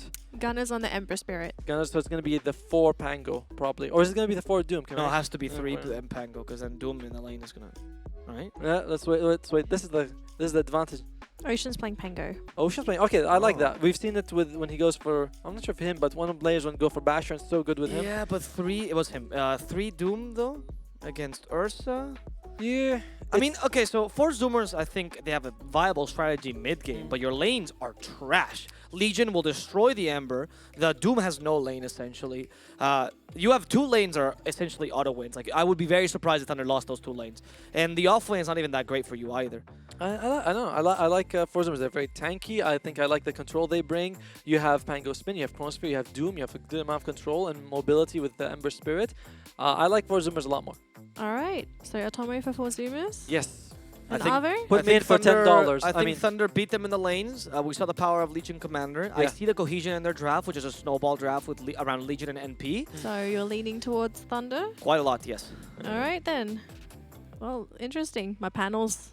We're very split today. Very, very split. Yeah, but this time there's nobody backpedaling. I am pretty dug in the Thunder Predator draft. I think I'll go with four Zoomers pretty strong as well. I just want to see that Doom. I want to see that Doom with 0 net worth at like minute 20. I can't wait, mate. That Fuzzy Wuzzy is going to destroy I'm him. almost sad we didn't see any sort of super new. I mean, Ursa's new for this turn, but nothing else that was really new. I was like hoping they'll be a bit more creative, but maybe game 2. I still like the spend more than the Ursa. To this moment, I still like the spend more than the Ursa. I wish that. Yeah, same. I get that they were going for the strong lanes and hence the Ursa, which is the only thing I can justify, but it's going to be tough. Because Ursa, even though he's not weak to Doom per se, you can't enrage when you Doom, right? So if they hit you before you enrage, even if you can technically still hit people, you're going to suffer.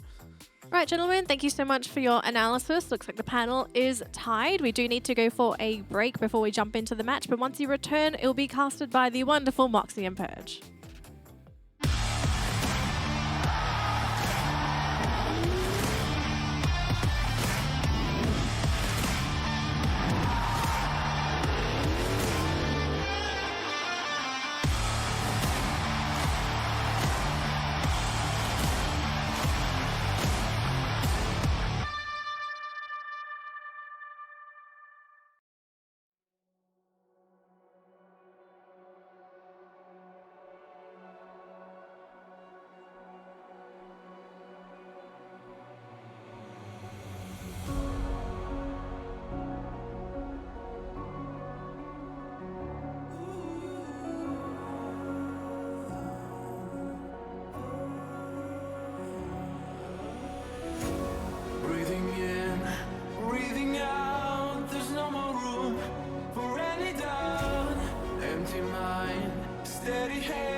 Hello everyone, bienvenidos, welcome. We've got our NA versus SA matchup here in the upper bracket.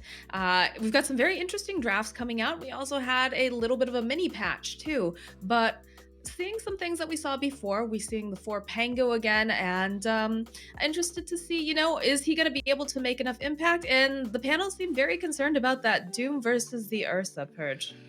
Yeah, and also the mid matchup as well. I think Avo Plus is right to worry about these lane matchups. Anybody that pressures melee heroes well is going to do well against an Ember Spirit and going to do well against a Doom Spirit. So having both Legion and Ursa gives them a really nice laning advantage. Their mid-game pressure and gank is pretty effective as well. I mean, they've got like 4 super mobile heroes on the Thunder Predator side, and even Ursa can move around pretty decently. So I think they'll have a decent time pressuring and potentially snowballing. But like Otomo pointed out, they've got a really good team fight on the 4-Zoomer side between Chronosphere, Doom, having Pango roll, and being able to save people with Oracle. It could be enough to make their lane a little bit less hard. Well, already seeing some action here down by the rune spot. Seeing that we've got 3 of the heroes trying to secure the rune, possibly get that first blood. But what's going on in the back there? There is an Earth Spirit real far back. He's placed a very deep ward as well. Yeah, I think he did this to try to spot lanes out, most likely, or to spot couriers, because there's almost no way that ward gets dewarded, for example. So when the couriers end up moving their way top, then he'll be able to see those ahead of time and kill him without losing his ward and giving some good golden experience back to the enemy team. I mean, is this one of these situations where also they're trying to... Oh, yeah, right? Because they have Frank. So Frank might be able... I mean, he wants to sit in lane mostly, make sure that, you know, he's getting these last hits and whatnot. But if he gets the opportunity to possibly snipe out a courier, Matthew does, that will help solidify the lane then for Leo style. Yep. So they're trying to play... do some lane stuff to swap things out. They spot the Doom going top, so Thunder's going to commit to their lane swap that they're doing. That way they can lane the Nature's Prophet up against the Faceless Void. But some good pressure so far here on Frank. Both supports committing to this, and I don't think Frank is going to die, but this is going to be a lot of HP lost here, which could force him to go back to heal and then back TP back to lane. Definitely possible. I don't know. Do they go for this dive? He's staying really low. Ocean could go for it. Takes a couple of these shots, though, from the tower. Ooh. He's got to be careful. The Treant's coming in. They do a decent amount of damage to trying to body block Ocean. It's like he's going to be all right, but... Completely zoned from the lane. On the bright side, they've got a Bat Rider in the lane getting last hits right now. So it's not like it's a Crystal Maiden or an Ogre or something like that. MGZ will get a fast level 2. So it's not the worst thing in the world. But... pretty good beginning to completely zone the enemy Nature's Prophet, but he'll recover just fine considering both of these heroes function decently as supports anyway. So it's a nice start, but it's not completely game winning. I should hope not, considering that we're only 1 minute and 40 something seconds into the game. That would be very disappointing. Yeah, a really good play so far by Legion Commander, up to 9-2 last hits in the mid lane versus the 5-0 of the Ember Spirit. But this is the advantage of having Moment of Courage here. Just max it out first, right click the enemy hero. You're going to take, especially when you do denies like this, it's really good. Just right click the enemy hero, you take some damage, but you get some lifesteal in and you get to stabilize your lane. So much damage. Leo style, just walking right at him, giving him the clicks. No, he's not going to go for the dive just yet. Sure, he considered it. Matthew also making this rotation. Could possibly do something here, but of course, they do have that ward they can see. There's going to be a very easy courier snipe. Oh, that's Monkey's stick. Yeah, Gunner's going to be really frustrated with that salve coming mid as well, because he actually got him to a location where his HP is a bit low, and then now he's got to deal with the salve on top of it already being a bit of a hard matchup. So really nice of Earth Spirit to rotate through here. That poor little husky trying to get to its owner, Husky. It's afraid of the big bad bat in the woods, though. Congrats to Prophet, hits level 2 finally. Laning against a level 3 hero. That's not fun, but last hit wise, everything's not looking too bad. Looks about even so far, considering that they zoned 3 heroes with almost no net worth there on the Radiant side.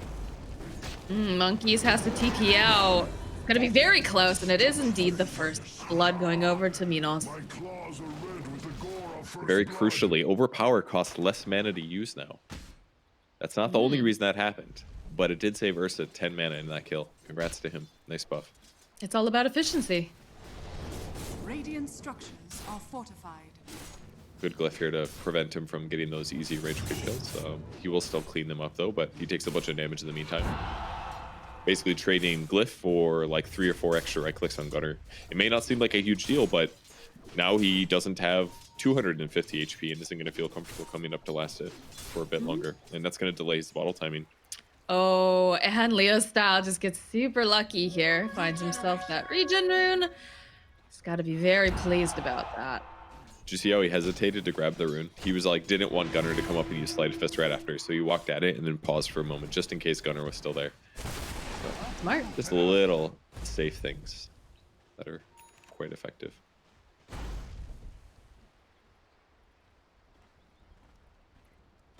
Has Monkey's just been forced out of the lane for the most part? Feels like he just keeps wandering out from the woods over here on the side. Perhaps he was going for the creep. There's a jump forward from Minos. Trying to get these stacks up. Frank gets taken down by Sammy Boy though, and they'll find a kill on Ocean.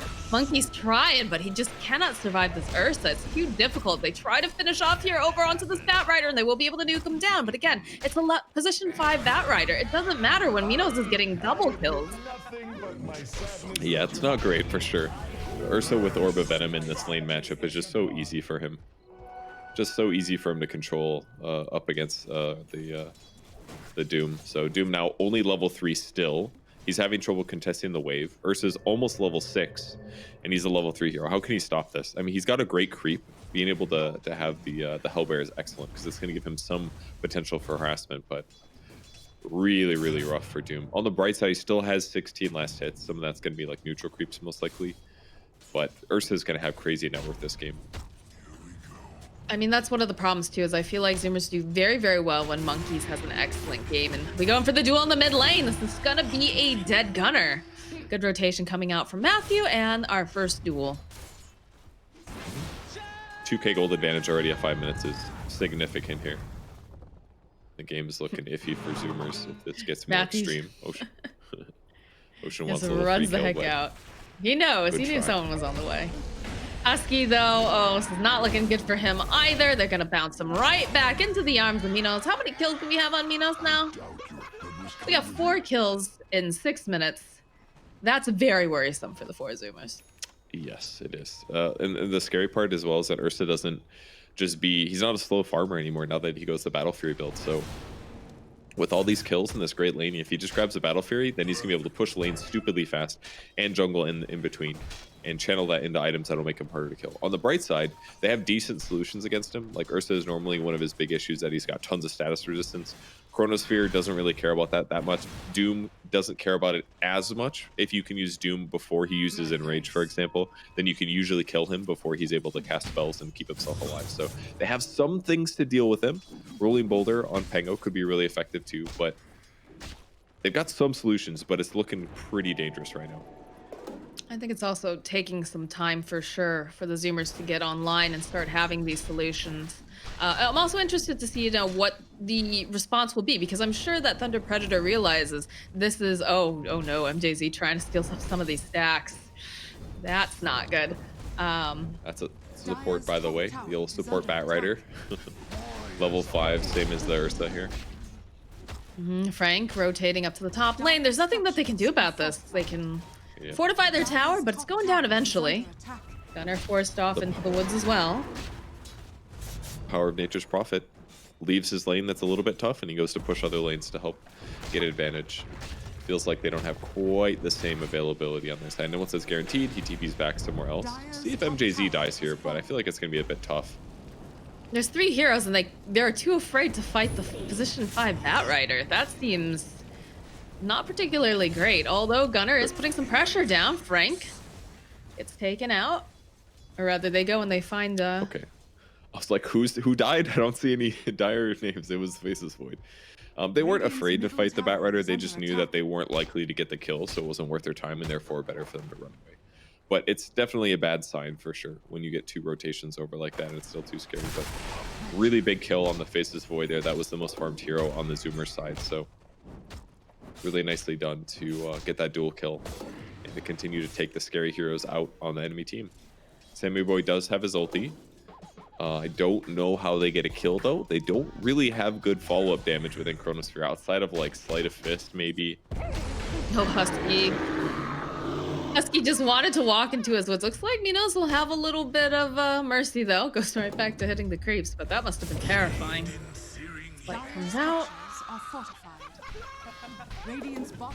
Like the draft kind of looks like Zoomers got like all the heroes they wanted, but they just don't really fit very well together. Not to mention that the lane matchups are really dangerous.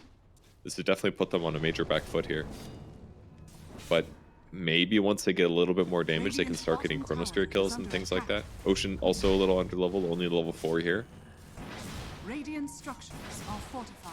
Like you said, it's hard. They have this Chronosphere, but you don't really have the greatest means to dump any sort of damage into it. Silence gets thrown out, though. That knockback here from MJZ. Gunner trying to remnant out, gets the Slight Doom, making his own rotation. Wrath of Nature will get popped as well.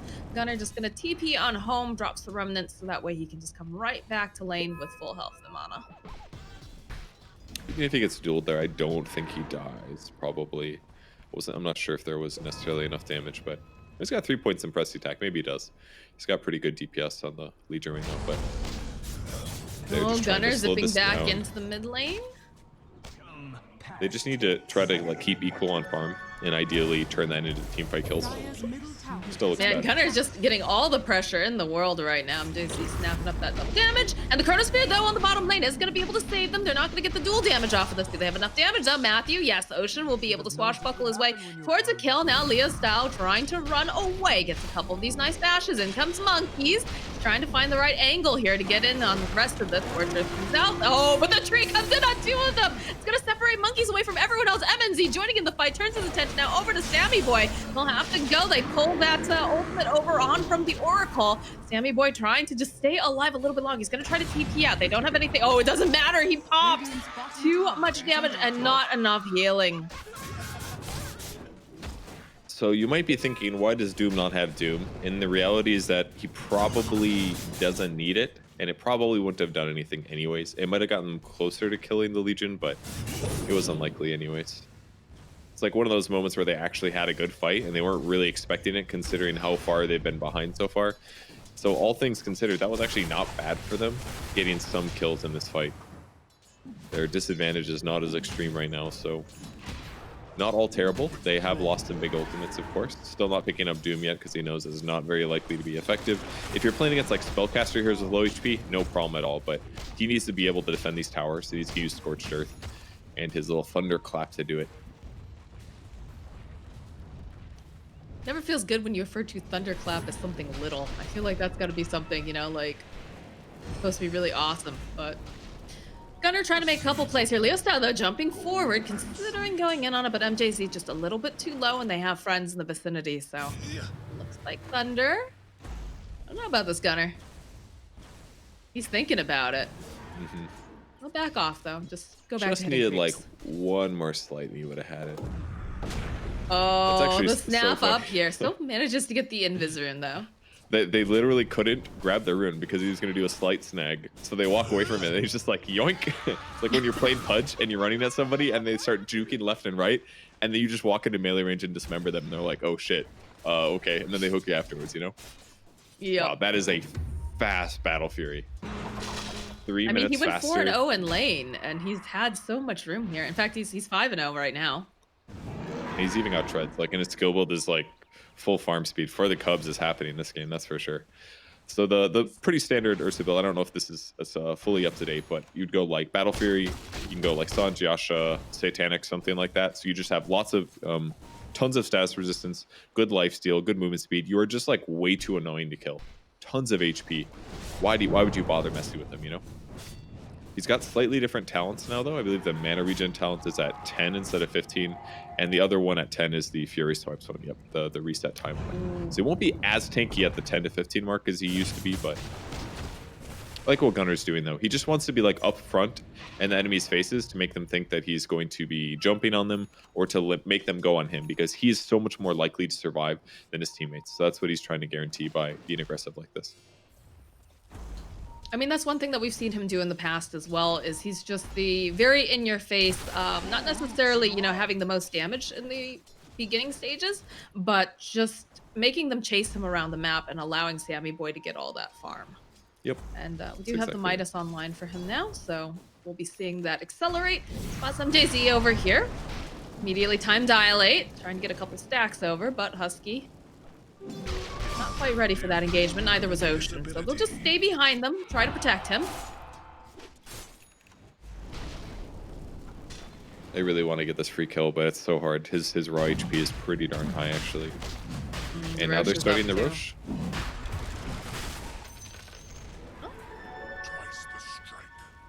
They're going to be completely fine. He does have some lifesteal on that Ursa. Did he buy his own lifesteal? They have a neutral item on Ursa. On Ursa? No, he's just got the tree.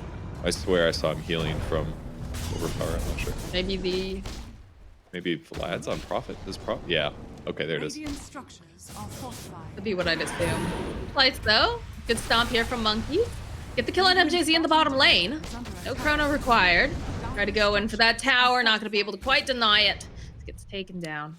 It was dangerous. If he gets silenced there, he probably dies to Ursa in that moment, but ends up surviving. So kind of an interesting item build on the Prophet. It's not very common to go Vlad's, especially now that it doesn't give armor anymore. It was in the past better because it would make your Treants harder to kill, but he basically guarantees that Ursa can take Roche pretty much whenever now, which is kind of a cool way to help the game. Gunners lights around. Good stomp coming out from Monkeys. And now Monkey's trying to run away, but he's treed up. This is not looking good for him. It might fall. No, but they come through with the disarm from Ocean. The follow-up back again. They have an Aegis over here on the Ursa. Leostar coming in with the duel. Gonna be able to go use the false promise. Keep him alive a little bit longer. The silence up. There's a Chronosphere, though, coming out from Sammy Boy. Gonna try to take him down. Do manage to find the kill, but the drag back over here with the left. Frank will be next to take. Sammy Boy now running away. They managed to survive the duel. Leostar, they're so slow. Look at them crawling, Purge. As now Leostar gets left behind. There's a lot of damage here. This is looking like a double kill for Sammy, and they're hoping maybe they could grab MJZ. Seems very, very fast here. Look at him go. Can he get over there fast enough is the question. And it looks like, nope. Believe that Gunner is alive. I thought he was so dead. He started sleight of fisting and remnanting around. I'm like, surely he's gonna pop any moment, and then he just keeps bottling. I'm like, oh my god, he's alive. I can't believe that he survived that duel. That Chronosphere by Sammy Boy absolutely saved the fight. Here comes Gunner at like 30% HP. Here's a couple slaps. Look how much damage he's taken. Took a couple more right clicks, but very crucially, the heal did go on Gunner there in that moment. Sammy Boy Chronos to stop extra damage, and then he ends up barely surviving. Ursa got zoned low HP at the start of the fight. This is probably what helped the most. If MNZ just committed to this fight, actually, with his Aegis, which I think he still had here, maybe they get a couple kills, but it's definitely safer for him to run. But the fact that Zoomer's got all those pickoffs is like the gift that they needed in this game to try to catch up. Dire's middle tower is under attack. Yeah, I'm a little surprised considering that the Ursa did have Aegis, that he didn't fully commit to it, but perhaps he got a bit too panicked. Rolling. No. All right, Frank shows up. Gets the silence off over here onto Ocean. Going for the duel, and that's easy duel damage for Legion Commander. I don't think he was expecting everyone to show up like that so quickly. Yeah, Matthew's perfectly positioned to be there to silence. If they don't get the silence off, then he gets Rolling Boulder off, no duel.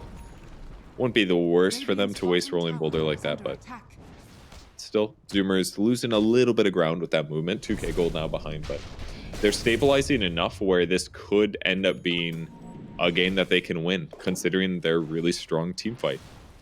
But the laning stage definitely went bad. If they didn't have that winning team fight just now near the tri-camp area, they'd be really, really far behind, and I'd start to supremely worry about their chances of winning this match.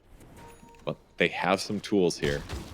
As long as they keep the net worth semi-comparable, and there's only one really farmed guy in the enemy team, doom him. Chronosphere him, you know? Yeah. You can win this fight. I think that's one thing, though, that, okay, the jump on Monkeys, gets the stomp off, goes, pops the drum, still have Husky nearby. Frank joining in, might be able to grab Husky here. Leostar was trying to go in for that duel, but the tree's actually just blocking him a little bit too much. Isn't going to be able to find it, so we have quite a few members of Thunder Predator, all 5 of them, in fact, over here in the triangle. And the rest of Zoomers just Delta split, go back to farming. Yep. They're doing what Gunnar was doing earlier. Get in the front, get in front of your opponents, make them run at you, and get out so that nobody dies. In the meantime, Gunnar's free farming top. So this is like one of the things that buys them a couple of minutes at a time. Every time they make it an escape like this, it gives them time to get all their heroes in a good net worth position. Even Gunnar's net worth is really not that bad. He's queuing Radiance. We haven't seen that in a while, but it's pretty effective this game. A lot of right clickers on the enemy team. Can interrupt blink daggers as well. I think if you can finish it, it'll be pretty cool. But good luck not getting dual killed. I mean, that's the thing that Alvaro has said over on the panel a couple times now is that, you know, Thunder Predator, when they have this aggression, like, they look great, but the later that games go, the more they tend to slide out of their hands, and that's a little worrisome. Like you said, you know, it's a lot more pieces that need to fit together over on the side of the Zoomers, but it's not impossible. And they play very, very well together. So if I'm Predator right now, I'm feeling just a little nervous. Not horribly so, because, you know, you still have that net worth lead. It's only 19 minutes, but I'm sure you're thinking the clock is ticking. Yeah, they've got to be a little bit worried that his net worth is not the biggest. I do like the Manta pivot that he did on the Ursa to remove Searing Chains, a really easy disable. That would normally be a huge pain in the butt for him to have to deal with here. The smoke does break. Looks like Radiant side has some vision of Zoomers, but they're kind of moving together. Gunnar does pull the creep wave a little bit, so they're going to know that they're here. MNZ might get too greedy here. He's Ocean, the jump forward, immediately the swashbuckle with the disarm. Gunnar, okay, so they'll end up losing Ocean. It's gonna be the roll in, the jump. They're trying to find this duel. Sammy Boy goes in for the chrono though, and they'll go and just hold him into place, knocks him back They got just Ursa. a little bit, but they get MNZ, and they'll turn right back around again. They get the Doom off on the backhand lines. They'll take down MJZ, and the rest of Thunder, they're crumbling. One of them manages to go and TP out, but the rest of them are falling like flies. Can they get Matthew in time? They want it. No, so close. But they'll be able to take out the two big cores and the offlaner here. Only the supports survive that. Sammy Boy wins that fight without a doubt. The fact that he was able, or you could blame Ursa for making a mistake, but Chronosphere lands without Ursa getting his ulti off, and he ends up just getting bursted. Very, very crucially, Oracle is also on the side, and while Oracle is normally just a support that sits back and saves allies, perfect example of Oracle being valuable in a moment like this. A disabled hero who needs to use his ulti to stay alive, who wants to fight and slap heroes, and he just gets bursted down. He just now gets his health talent, actually. And considering his net worth, he did not look squishy in that engagement. And now Phases Void's approaching the same net worth. So time and time again, the team fights for Zoomers is clawing them back into this game.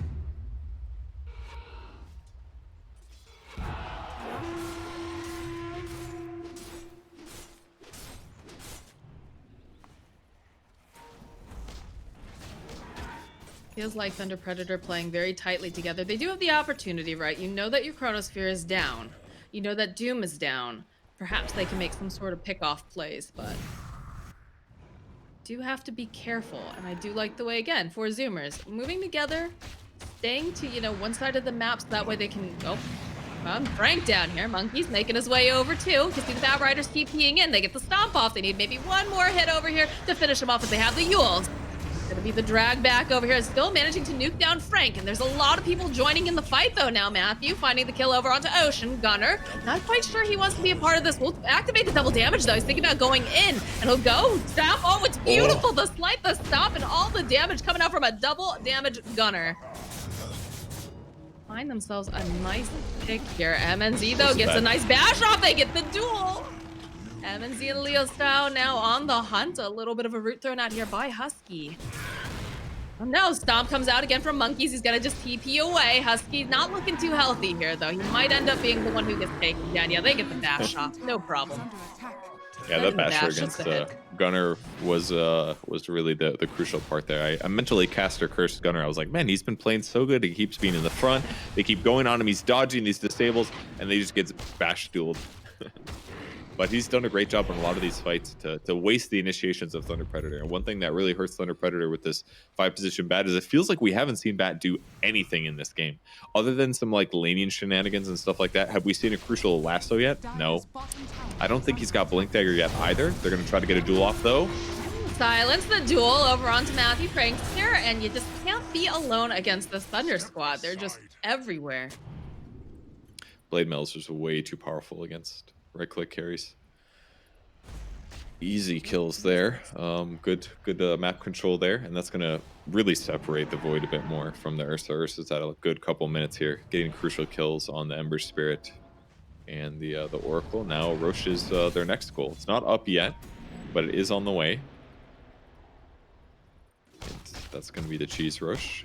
But the game's actually pretty close net worth wise. It's not too bad, actually, for the Zoomers. I feel like there's more pressure being placed on Thunder Predator right now because it never seems like Zoomers feel like they have to go and take these, you know, massive fights. Like if a pick-off happens, if they see someone, they're like, okay, yeah. But, you know, as I say that, they go for a smoke. They do have the Chronosphere up. They know that they're going to be playing around the Roche pit. Good positioning for Batrider here. We'll see if he breaks smoke. They can Batrider. get in there. Look how fast this Roche is melting. No, they don't pop the smoke. They sneak right by it just barely. They Okay, do they do see break smoke. Ocean though. They're looking to roll on into the pit. Tom comes up. He's not able to blink, and that's going to be an Aegis picked up for the Ursa. They just immediately take down Husky, and there's a duel. He duels the illusion on the back end though. That is not looking great, but they'll still be able to go get kill onto Monkeys forever. A couple slides coming out here from Gunner. Forced to run away as Ocean also does not look like he wants to be a part of this. They managed to go take down the position 5, but Sammy Boy not finding that Chrono. Maybe an issue here as they'll jump in again. They pop a Lincoln's on Sammy. Rolling coming out from Matthew. They'll kick him forward. They might have actually saved him with that kick, actually. Oh, yeah. Yeah, he doesn't have Quelling Blade yet. Or still, for some... Or he sold it, obviously, but it seems a little bit... I guess he's got jump, so it's not that bad to give it up, but it looked a little bit complicated there. Decent fight for Thunder Predator. Basically, the Prophet ulti ends up catching Doom, preventing his initiation from going through. Wasted War Stomp. They got a duel on an illusion, at least. That part was pretty nice, of course, but at least nobody super feeds, I guess. It's the okay part for Zoomers, but not the best engagement. Wasting Doom is a bit mediocre here, but considering that their net worth is still semi-comparable, as long as they don't take a really bad fight against Ursa with his Aegis up, then it'll be all right. But he's got Abyssal now. This is where things start getting really scary. He's going to be able to solo kill heroes. Oh, Sammy, you know? All right, well, there's the Chronosphere, but Leo's now waiting over on the side. Ocean to go in for the duel. There's going to be the Yules. It buys them a little bit more time. They'll be able to save Ocean, and Sammy Boy's going to get taken out as well. This Legion doing so much work. MNZ gets the kill on Husky.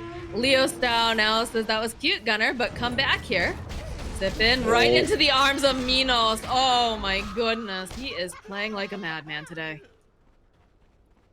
I feel like he should have just jumped into trees and TP'd over on the left side because Duel's already gone.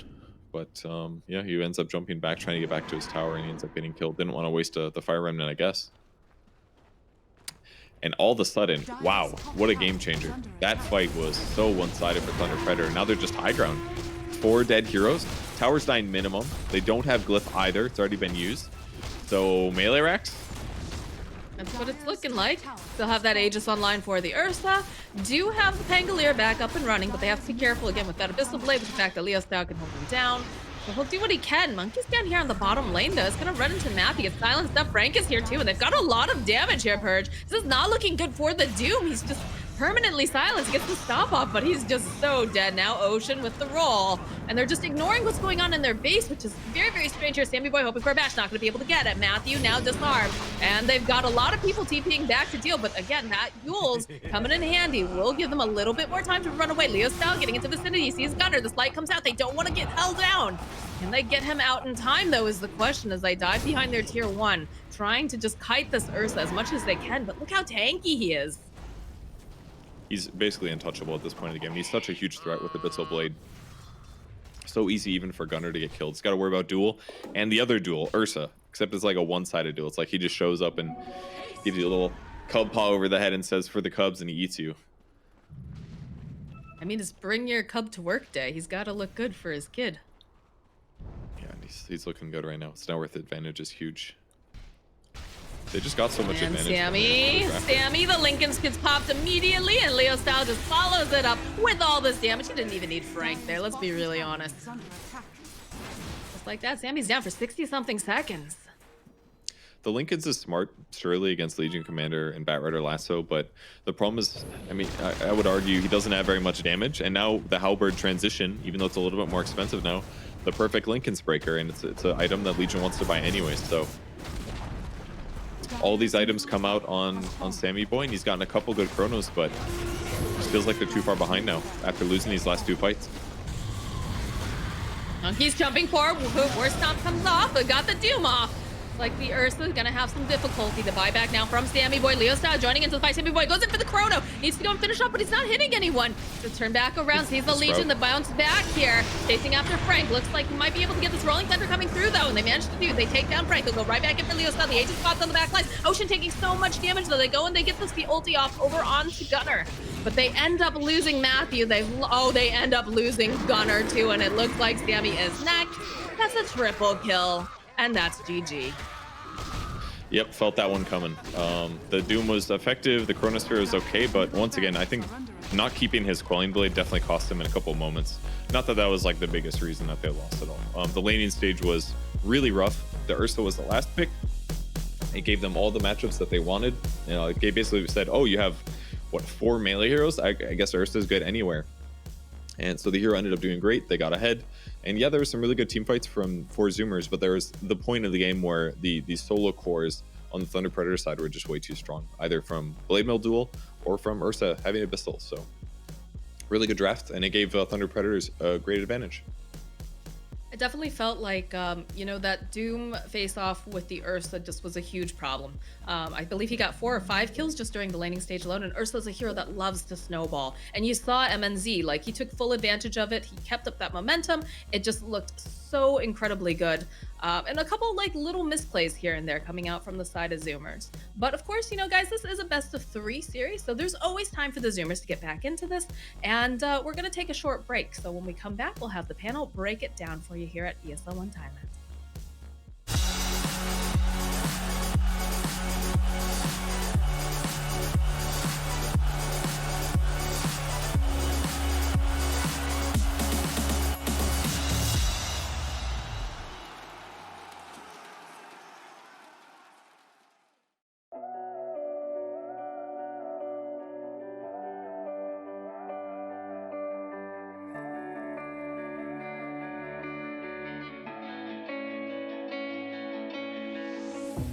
Chasing love in an empty bar. Pour a drink till I make it past. The midnight hour seems to come and go, but I know. Walk on up with a drink in hand, sipping mixes cause you can. And all the lights begin to switch off. You're chasing the night,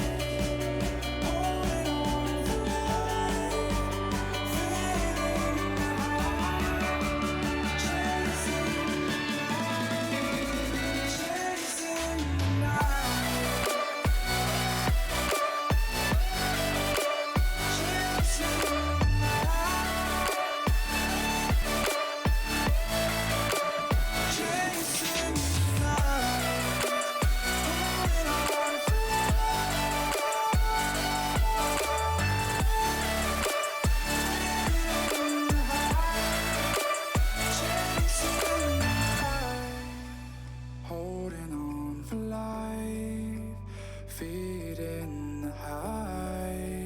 chasing the night, chasing the night. Hotel rooms and city squares, champagne bottles, drum and snare. The sights and cities seem to fall away when you stay. Locked in love for a night or two, losing sleep just to get off you. Day to day you wanna stay out. You're chasing the night, holding on for life, feeling the high. Chasing the night, chasing the night, chasing the night, chasing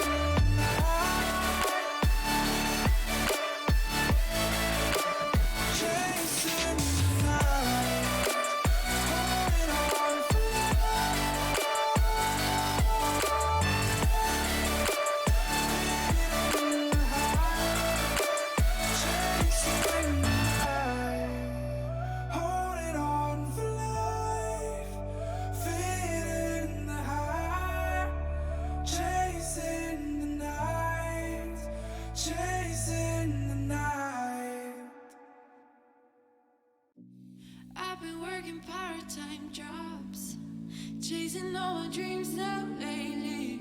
No matter if I try too hard, nothing's ever enough, baby. No, I don't care too much. I don't care too much. As long as I can keep you by my side, I don't care too much. We got time, no rush. In your eyes, I always see there is something meant for me. In your eyes, I always.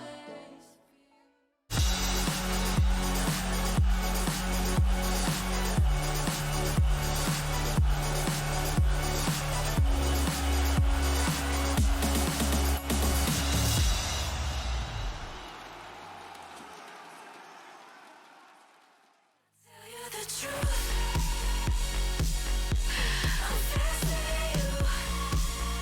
Welcome back to ESL 1, powered by Intel. I never thought I'd say this, but Thunder Predator are leading the series 1-0 against 4 Zoomers in the upper bracket. Gentlemen, I know Arvo was a big fan of Thunder's draft. Unfortunately, Otomo, your prediction wasn't quite correct, but that's okay. We've still got a game 2. Let's quickly break down this second match. That's the first match. Let's quickly break it down. What kind of happened here? I think if you had the chance to catch our panel before the games, you'd understand, right? Wow. No, there we go. It's true, though, because I find that all the things that I said I wanted to Thunder to do, they actually did. They played on the flex picks. They beat the lanes in the early game.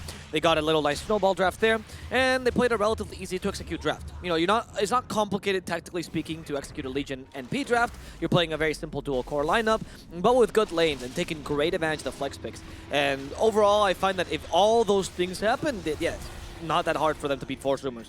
I can agree with that. Thunder Predator played won 2 lanes by a lot. The top lane with the Ursa and the mid lane as well with the LCD. Bottom lane definitely went for Zoomer's side, but you know, if you're trading 2 lanes for 1, you're perfectly happy with that.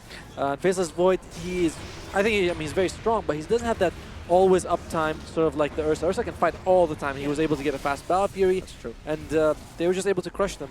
Speaking of that Void, I know you two actually mentioned during the drafting stage, what was the team cohesion for 4 Zoomers, right? Like, you've picked up this Faceless Void. What is there to pair up with it? And we didn't really see anything. Sadly, no. I also thought that the Pango was really not effective. I was expecting a little bit more from Ocean in that game, but he had one roll where he sort of just tried to roll, past the ledge in the mid-river. He just rolls into it, and he gets stuck, and it's like, oh god, Ocean. So I think the Pango pick has been a bit of a trap for a lot of the players. They see it, and they're like, oh, it looks so good. When they try it, they mistime their ultis. They wait till a couple times. He was going to ulti, Earth Spirit shows up, he drops rock, and he's like, well, that's not going to happen, he dies. So I think the Pango was a bad combo in general. But overall, it was just Thunder Predator playing really well. I think the Pango pick was meant for, or should have been a 3. I think that was the mistake. Definitely. Because you put the Doom 3, you were forced to play that lane. That was impossible. We saw it. They destroyed that lane. And if you put Doom 4, Doom roams, winter, or helps your mid lane against Legion, which would have been better. And the Pango can just kind of solo, really, and just have experience. And then you recover in mid game anyway. I think that would have been a bit better. I'm not sure if Monkeys Forever is very comfortable on the Pango, though, which might explain why. The thing is, the Pango pick, like, once it's picked, you can't do anything, but Ocean did not look comfortable with it either, especially in that game. The Earth Spirit was a bad game for Spirit was Pango just 4. Matthew played so well. That's the thing, though. Matthew played well. Ocean didn't. And when you have these lanes that one team really needs to win them, the 4 positions crucial in that situation. Well, that first pick really paid off, right? Getting that deny pick off onto the Earth Spirit. Now, of course, the teams, they are going to have a little bit of time to sort of evaluate that match. And, of course, 4 Zoomers are going to have to sort of figure something out for Game 2 because they need to bring it to a Game 3 now. Otherwise, they're going to be knocked down to the lower bracket. Well, of course, before we start going into the match, though, it is our favorite time of the day. It is DHL Drop Quiz time.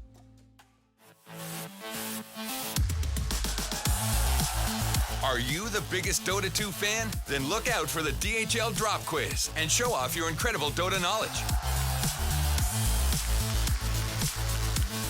Reply with the right answer in Twitch chat and track your position on our live leaderboard.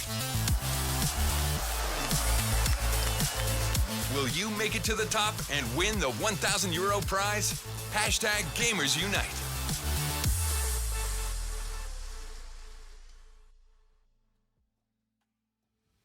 That's right, folks. It is DHL Drop Quiz time. If you're new to the stream and you don't know what the DHL Drop Quiz is, well, I'm very sure you kind of get the idea with the word quiz, right?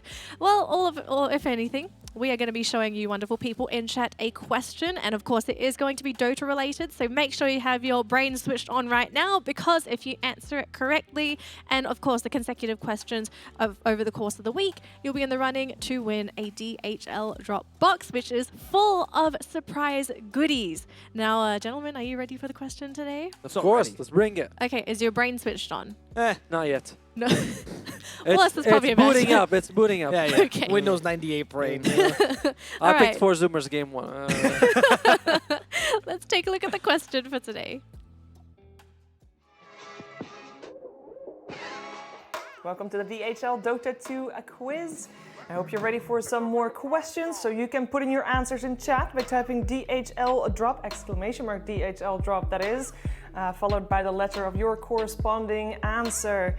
Which player was the first to reach 10k MMR?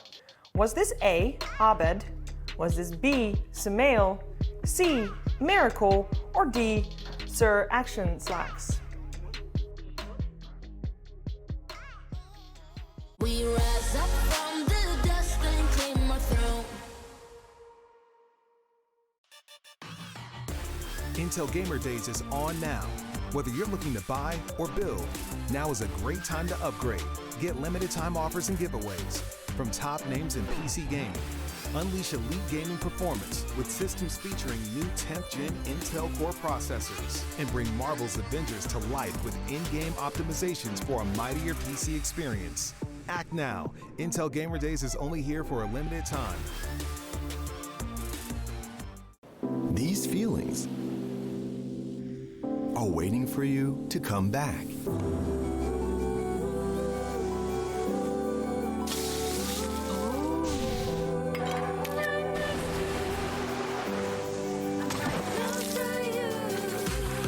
Amazing feelings are waiting for you to explore again once the world is ready. Until we meet again. Amazing Thailand.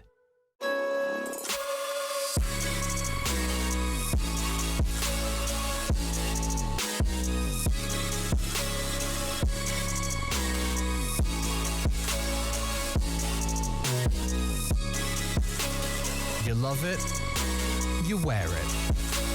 What's your style? Get your merch at shop.eslgaming.com.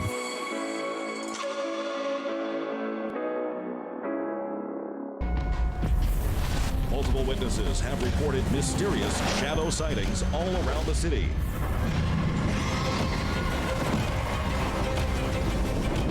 According to experts, the origin of these shadows is still unclear.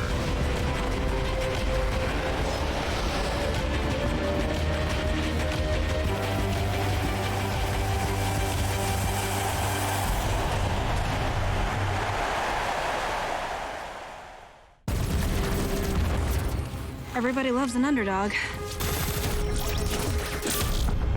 Who needs to be liked? Mountain Dew Amp Game Fuel. Victory in a can.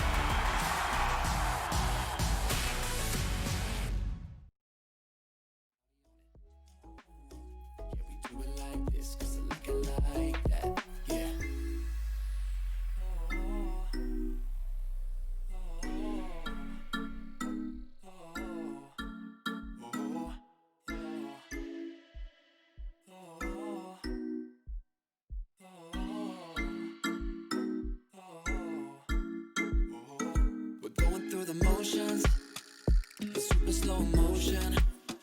It's time to lose your inhibition, developing a blind ambition. Fire it up, ignite it. I don't wanna fight it no more. I wanna see where this can go. I'm done with playing around.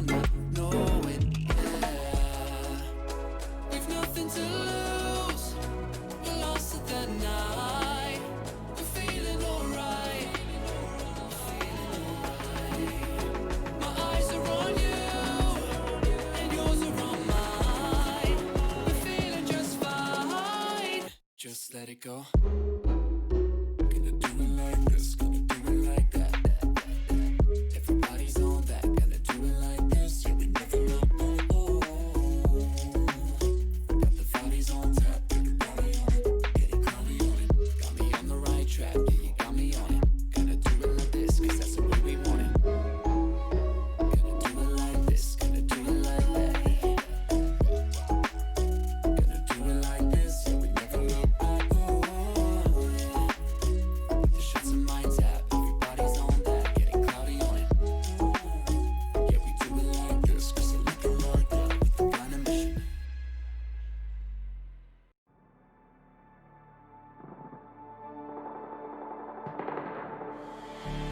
I don't want your empathy, I just want another enemy. I'm not gonna change a thing for you. I'm over middle ground, and I really wanna burn it down. I'm not your friend, and I won't pretend. ESL 1 Thailand is brought to you in part by Intel, Mercedes-Benz, Mountain Dew Game Fuel, DHL, Ministry of Tourism and Sports of Thailand, and Sports Authority of Thailand.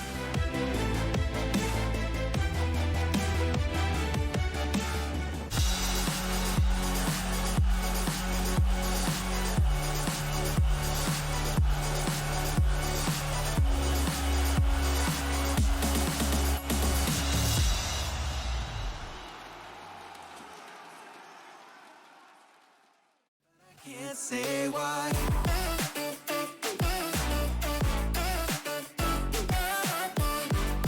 Welcome back to ESL 1, powered by Intel. I hope you answered the question for today, and if you didn't quite catch it, unfortunately, the answer bot is closed. We actually managed to get our entries in. I think I was wrong because I asked you guys, hey, is it this? And you're like, no, and I'm very disappointed in myself. it was is not. Who didn't? I mean, it has to be him, right? I mean, he's got 10k human MMR. That's what he's got. And second at TI. Right? Yes, Yeah, dude. None of these players are second in TI. When one of them won it. One of them won They're it. like, second? But I thought Miracle got second on TI as well. Hey, keep the answers on the lowdown. No, but the thing is, I'd like if we have that every day. One of them's answers is kind of a joke. I think you know? that has been the case. So You know, like the slowest melee hero, Purge is one of them. And now we have Sir Action Slack as a 10k You MR, do realize Purge is listening. which is why we say it. Look, I don't think you're slow in real life, Purge. I just think that heroes and Dota The are slowest really movement fast. speed, as we're going. Slowest movement speed. Well, moving on, before we hurt somebody's feelings, if anyone did miss the question, it was who was the first player to hit 10k MMR? And the answers were Arbed, Sumail, Miracle, and then Sir Action Slacks, which was, I'm very sure most people Why would've- do you joke on it? It could be a legitimate answer. It's fine. Omni Knight to 10k. Now with a Soul Ring buff. Oh, he's coming back, boys. He got movement speed buffed as well. Oh my right? god, Slacks is back. All right, so before we show the answers for today, of course, if you do manage to get the answers correct and consecutively, because you do have a leaderboard as well, you'll be in the running to win some fantastic prizes. Now, gentlemen, what do you have? Your prizes also come in this wonderful box here, this yellow one. Oh, so yeah, we have this beautiful mouse pad. Can we get a zoom in on this? I actually like this one a lot. It's very thick. It's Cannot big. get a zoom in, but You know, I like it covers my face. We were like, I love it like this, you know? It's like this thing. Yeah, So really it's nice. multi-purpose, right? Like you can use it as a mouse pad. If you spill anything on your table, you can clean it up. It's With very this? absorbent. Yes. Yes, it's very absorbent. You can roll it up and kill insects with it. And then if you go to an ESL event, it also works as a banner. There you go, mate. Yes, and No, also get no, a it sign. doesn't. No, let's not oversell this. It's If a you have- mouse pad. If you have a child as well, you can wrap it in it, and it'll be really This comfy. could fit a baby. This Exactly. could definitely fit a baby. That's the future of it, the esports legend right Right. there. And what I- do you have, Arvo? Well, you know, sometimes I feel responsible, right? But how do you merge responsibility and fashion, right? ESL managed to do it with this brand new face. Well, not new. This is actually really old. It has all of our germs. But the one you will get will be brand new. Look at this beautiful face mask. It's actually really soft on the touch. Doesn't hurt your nose. I And have a lot of problems with that. I think it's upside down. Yes, the other way. Turn it around. See, That is the correct way. This is the correct way. Yes. And Danley will make a tutorial video showing you how to put this on as well. So imagine all the goodies in one. And not just that, of course, If you get a wonderful yellow box, you may get those prizes, but one of our grand prizes is a i9 processor. And it's not just one, we have 3 of these as well. So 3 lucky winners will get a brand new processor. So good luck to everyone that answers the quiz for today. And of course, we actually managed to get a notification from HQ that we are also now doing a daily jacket giveaway. So this jacket that you see on me right now, it used to be one of the main prizes. Do a twirl. Yeah. Twirl, so show them back. Show I them have a back. cable. Okay. This is the... Like a penguin. Like a penguin. Of a seal. Beautiful. What a stylish... She twirls like a penguin. You're like... I twirl like a seal. Penguins are adorable creatures. All right. So what's the answer for today, production? Let's see who got 10k MMR first. Was it Abed? Was it Miracle? It was Abed. I'm still shocked it's not Direction Slacks. Poor guy. I'm shocked too. I'm saying it's okay. He's 10k in my heart. I mean, have you seen his hotkeys? That is my favorite video of all time. I think I've shown it to everyone in this panel. I've shown everyone I've ever met that video. It's the most genuine reaction by Purge to having Midas in the $sign because Midas brings you the dollar. I remember that exact phrase. I'm thinking, oh my God, Slacks, my lord, that is the best clip of all time in Dota. All right, I do believe the draft is ready, so we're gonna head on back to the panel. So congratulations to everyone that managed to get the answer correct for today. It was Abed, and I think you told me that was actually one of the main reasons why he actually got recruited. Yeah, because it gave him a lot of notoriety. Everyone's like, oh, who's this player? I mean, he was already... 5 digits? He was already doing well, but I think that was what really launched him into being a full-time, especially with some of the tier 1 teams.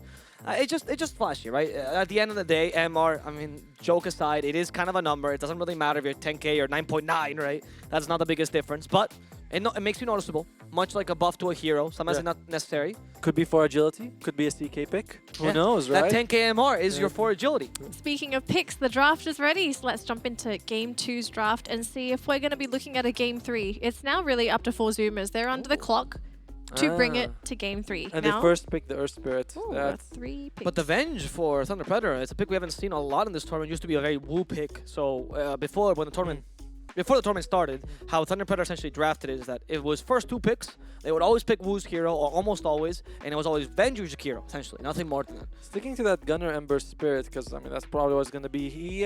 We've seen Ember Spirit not do as successfully as his other brothers, especially the Void Spirit and the Earth Spirit. So he does seem a bit runty right now. You know, it's like, come on, dude, you really need to pull your weight. But I like the Sansa pick. Earth Spirit, as we say, I feel like it's also a what do you call like a counter pick? Not counter pick, damn it. Block it was pick. block pick. Thank you. Brain fart. So block pick against them because Thunderbird really likes them. Matthew's amazing with it. I think the reason for the Ember is they want to prevent the Bat Rider from being able to flex into the mid position. Bat Rider versus Ember is just not that strong. Flame Guard prevents most of the damage, and Sleight of Fist actually gives you enough time. In fact, you can actually Sleight of Fist to avoid being stacked on with Sticky Napalm, which is very effective. So, and Gunner is a god on the Ember, so I'm not surprised you could do But that. if they are going to put DP mid, Silencer is not bad to have against the Bat Rider because you really can't spam Sticky Napalm as much. That's true. With We'll have to see if it's a 5 Bat Rider again. You know, you could run the True. Venge in the offlane. But yeah, that's I guess a good point. They do have the Faceless Void, although and I like it this a little bit more because finally you have Silencer outside. We've seen that can lead to quite a decent amount of damage, but I would like something a bit more. The Sleight of Fist is fine. You get like a couple when it's maxed out with the Chronosphere, but it's not amazing. We saw it last game. It was like it's okay. Yeah, but Silencer now enables you much more. I like the Frank Beastmaster though. Same. So it looking to me like a Venge 5 Bat Rider 4, which is fine actually. You can actually still swap the lanes around. You know, you can put Venge against Silencer. It doesn't really matter. That's details. But the overall draft for Zoomers is looking a bit more solid because now you actually can enable the Chrono. Slightly, yeah. I mean, the Global Silence is like the combo that was pretty played a lot back in the day when Legion got added. Actually, was the Silencer Legion. You use duel and you silence, then nobody can help. Gets you. guaranteed every time. And same with the Chrono here. There's a lot of BKB piercing stuff on Thunder Predator. I mean, the swap's not amazing, but you have the Lasso and the Roar. That's a lot. And the Exo actually in terms of damage. That's all BKB piercing, right? Which is kind of important here. I wonder if they're gonna go for something like an off lane. Is LC still in the pool? I feel like LC wouldn't be so bad for Zoomers because you do want some sort of dispel, something to save your people because you know you get hit by Abaddon's also a solid option. I kind of really like the Abaddon at this point. Yeah, actually, this was the one where the Abaddon is pretty good because you also you prevent the Bat Rider from essentially going in either lane, right? Because if he goes as a 4, Silencer counters you, not completely, but somewhat. If you go as a 5, that's bye-bye, right? You're never gonna be roared as well because even when you roared, you can still ulti. The only thing you have to worry about is sort of the silence from Death Prophet. That's kind of your only issue. But if you can dodge that, I think Abaddon seems really strong. For I Zoomer's. agree with you. I think Abaddon is quite good here. The LC is fine, but the LC does suffer from the problem that when there's a lot of single targets, because you want to be the initiator with a stun, most of the time you can't be the press the attack that saves someone, right? You have to play very defensively, and then you're always waiting for the opponent to initiate on you, which is not greatest thing in the world, because they have a bit of counter initiation with the global silence, but that's it. Yeah. Right. So I like the Abaddon better. I actually wouldn't mind here if Zoomer's picked up a Tide though. I've seen Monkeys do that as well, and it's around the same idea of Dispel, counter initiation, reliable way to just kind of secure that chrono, and would give you more damage. With your battle cry.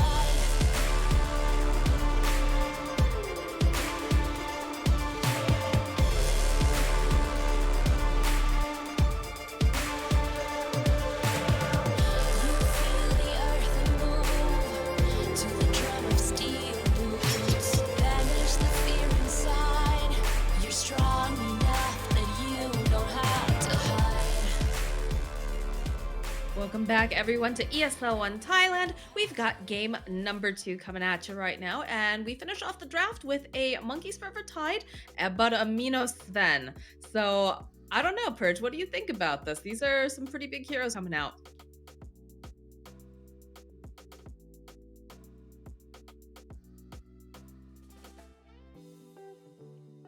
That dog ruined me. Sorry about that. I think the Sven is really good because he is going to be able to shrug off a lot of the weaker disables that For Zoomers is playing with. Once he grabs BKB, for example, at that point forward, he'll be sitting pretty good. And the other stuff that they have is pretty effective as well. Venge was a bit of an early pick there, but it's also pretty useful to save people from Chronosphere. So I actually really like what Thunder Predator has going for him in this game. I'm a little worried too because, you know, you've got Leo Style playing his Death Prophet, but the burst damage is a little light. Like, there's going to have to be a lot of focus put on him to make sure that he can't get that exorcism off in time. It's true. And it's a bit of a worry for sure, but I feel like they have decent heroes to deal with her. They have a decent amount of single target damage between like Sleight of Fist, Gush, Faces Void. I think Curse the Silent is really effective against Death Prophet as well. She ends up casting a lot of spells normally. So they'll have some solutions there against her. But if she gets really tanky, yeah, it could be a huge issue, especially if she's consistently backed up by Venge. Yeah, they could definitely overextend.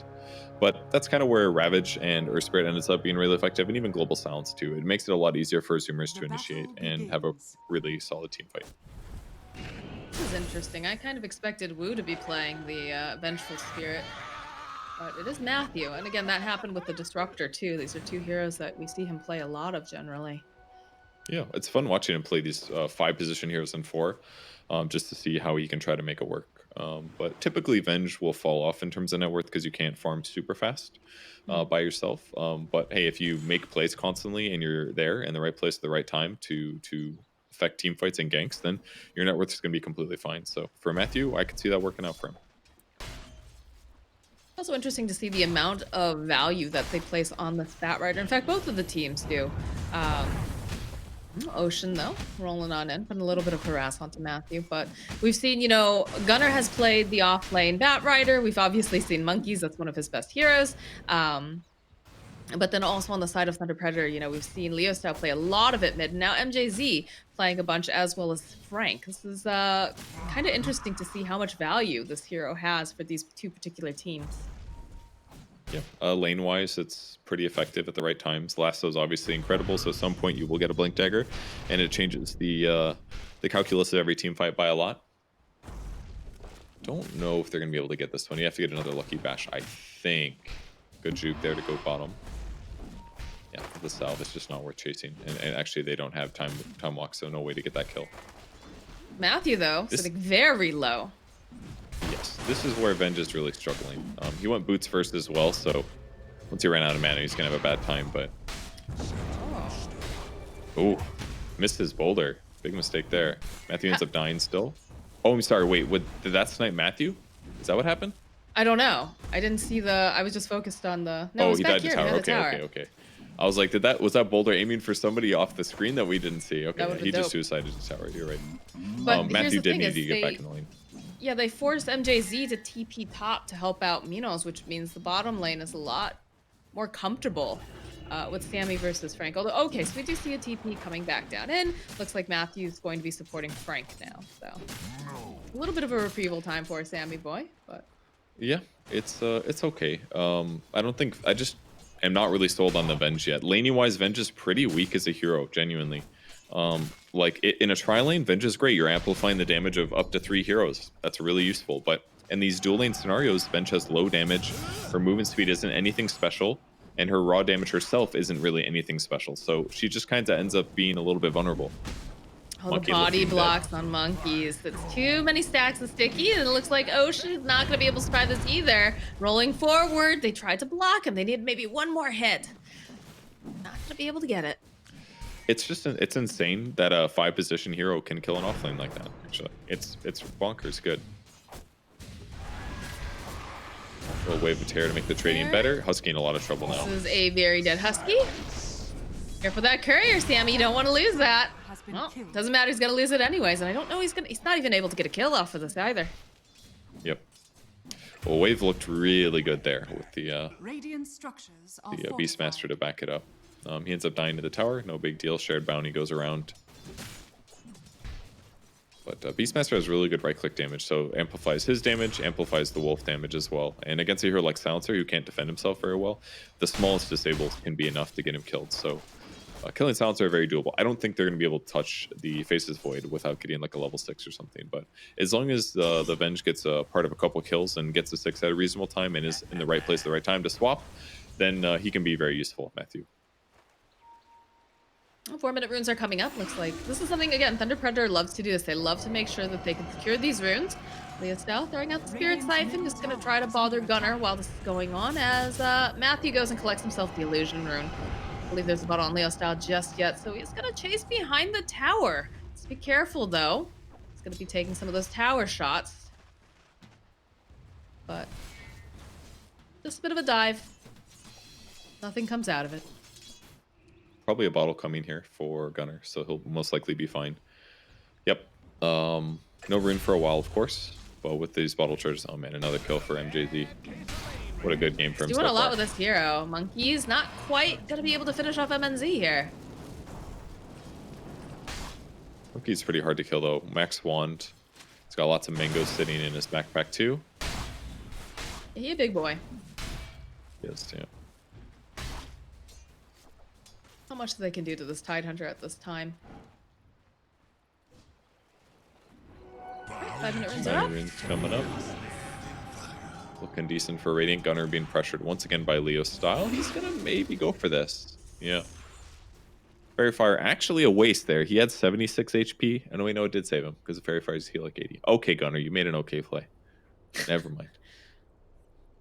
The disapproving dad purge sound there. Just like, all right, yeah. Sure. How could you not realize that you were going to live with 2 HP? No, he did the right thing. Especially, he doesn't always know how much the Cryptstorm levels are. For all he knows, it's level 3 Cryptstorm, and then he dies, you know? Better to put the odds in your own favor, right? Yeah. But so far, Gunnar's done a really good job. Both games actually playing his hero, and basically a disadvantageous matchup in both cases. Death Prophet beats melee heroes, as does Legion Commander. So he keeps getting into these games where he's having a tough game, but it allows him to create a lot of space in the mid game with his high mobility. See the supports on the Zoomers. Thinking maybe they try to dive on Gunnar again. Okay, there's the Exorcism. They were right. The roll in coming out from Ocean kicks them right underneath the tower. Leostel, this is his first Exorcism, and he doesn't manage to do anything with it. That was fun. How Nice they did that. read. And curiously, so your favorite hero Silencer skilled Last Word at level 1. It just got buffed to do more damage at level 1 than before. It does about 150 magic damage. So rather than getting Glaives, he instead goes for 2 Curse and 1 Last Word, so more damage than normal. Well, left alone here, the Remnant from Gunnar. And that's a quick pickoff. Very nicely done. Really big kill. Really nicely done, yeah. Zoomer's looking pretty solid right now, gotta say. Another really nice thing they've got going for them on the Zoomer side is, even though I've been talking about how great Swap is, they can just global silence it. If Venge isn't able to get himself a Lotus Orb or something like that, then he's not going to be able to necessarily save his allies in this match here. And the disable or the initiation of Thunder Predator is also pretty weak for a while, actually. Beastmaster is maybe going to be your best go to start fights. Maybe Swap could be useful as well, but it's not really great for you. Oh, the roar comes out. Gunner's here, though. It looks like they'll still be able to take down Sammy Boy. Frank now just going to get whacked by monkeys forever. They'll be happy about that one. Nice kill. Little too much damage for the Void to deal with here. I'm sure he's sad about that, but... Oh, yeah. Undoubtedly. Great D-ward by Matthew. Levels in the mid lane. Looks like Sammy's gonna move over into the mid lane now. The open, easy to farm lane is going to be mid. Going top is really difficult, especially against like Batrider and Sven here. They're going to be able to control. That's why he keeps napalming up there. They know if somebody's going to come. They should be able to take this tower, and Zoomers is probably not going to defend it.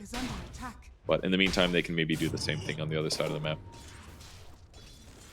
We don't have the fastest tower hitters down there, but definitely can put some pressure on it for sure. Theostyle still not having the exorcism for another 18 seconds or so. Top tower gonna be obliterated soon.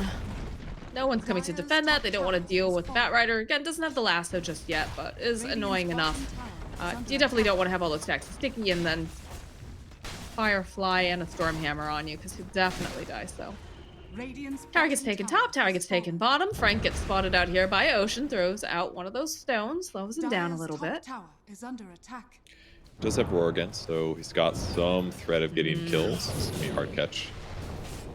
Too many summons Careful, here. Frank. Considers it. There's a lot of people backing him up, though. Everyone's in this area at this moment, except for Sven. So Sven's having a great game right now. He's had basically free farm for the last couple minutes. No boost yet on him either. Actually, here comes Chrono. Chronosphere, there's just not a whole heck of a lot of damage until the rest of the team shows up, but there it is. There's the silence. It's not everything. They'll take him out. Now MJZ, the roar comes out. They'll turn it right back around again. This is not looking good for Gunner, as he's the next to fall. Monkey's joining in the fight. He's a bit slow. He's creeping his way over there. Poor Zoomers. Chasing after MJZ, managed to go jump over to the Batrider. They kick him down onto the low ground, but he seems to be trapped. Not low ground, but close enough there. All right, ends up being really good. Yeah, Monkey's getting there just a little bit late. The boar slowing him too much to get his Ravage in, but that's like the one good thing that they have for them realistically after the roar comes out. Maybe Global Silence could be useful as well in a later stage of the game, but they need to be able to survive through like the roar, other and follow-up stun disables. That's like the one thing that Thunder Predator has that looks really effective right now. Monkey's getting into position. He still has that Ravage. Lets it loose. Will connect only on the Death Prophet, though. They lost vision. Back in again. There's the Exorcism coming up. A slice over on the backhand line. Ember just runs out and he manages to get cleaned up. Monkey's Forever also gets taken down by Frank. Ocean, he can't roll away fast enough. He will fall. Gunner hoping that he can grab up this regen rune. He bailed pretty fast. That was such a good team fight from Thunder Predator. Zoomers kind of felt capable of fighting it, but in reality, they're just not really ready to do that engagement. It's really hard for them to kill solo heroes right now at this stage of the game.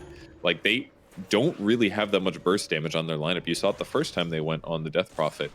They jumped on her, they used Chronosphere, and then they had to do a lot of right clicks. She even got some spells off before she went down. So until Gunner gets like some damage items, and because he's playing from behind, I don't know if we're going to see that at any kind of a good space. It's just really difficult for them to quickly burst on Death Prophet. So if she pops ulti while standing in trees and without vision, like, good luck winning that fight. She's going to be able to heal and most likely clean up that engagement. I mean, that's something that I asked about during the draft, was just, you know, the burst damage. It is a problem. You had a nice Chronosphere. You managed to go and grab yourself up a high-value target, but if you don't have the damage, it doesn't do a whole heck of a lot. Yeah. And it's going to take time. Chronosphere up in about 15 seconds. They might be able to get a pick here on Frank. It'd be a good kill. He's got wand. Oh, both the Spirit Brothers go right on in. Don't quite manage to land those chains. The Global Silence gets used. So they'll just slowly chase down Frank. Do they have anyone to come save him? No, it doesn't look like they're going to be able to drop another stone. Need just a little bit more damage, and eventually Frank will go down. It's good they got that kill with so few resources, frankly. They did have to commit global to it. That's the hard part. but you really saw how much damage they had struggling there. They had to commit Magnetize, multiple bolters, and if he doesn't get like 3 slights off there, he gets roared and ends up surviving. So they make it work. Kill happens for low resources. They can defend mid. This is the power of Tide. Stands mid, gets tanky, lifesteal. He can just anchor smash creep waves, and it's really tough for them to run through him. And once he gets Vlad's finished, more damage for the rest of his team. It's a pretty big damage increase, 18%. The lifesteal will be nice too, but the game still feels pretty hard for Zoomers from my perspective. What game was that? Was that also a 4Zoomers game where we saw they desperately needed a Vlad's and it would have changed around some things? I'll explain. It was when they coppered the Zoomers draft. The Clinks. When they copied the draft. Swap comes out. They'll throw out the stun. Another swap coming out for Matthew, but they have the Ravage. They just roll right back in again. This is a disaster. That was not the swap, Matthew. As now Leo's style size and Chronosphere comes out from Sammy Boy. He's be careful to taking a bath in that Firefly, but they do so much damage finally. As now they get a couple of bashes over onto Frank. They just roll right on in. Again, they kick back from Ocean. And bye-bye, Frank. Oh, this little creep, though, chasing after Ocean. Protect your bro, man.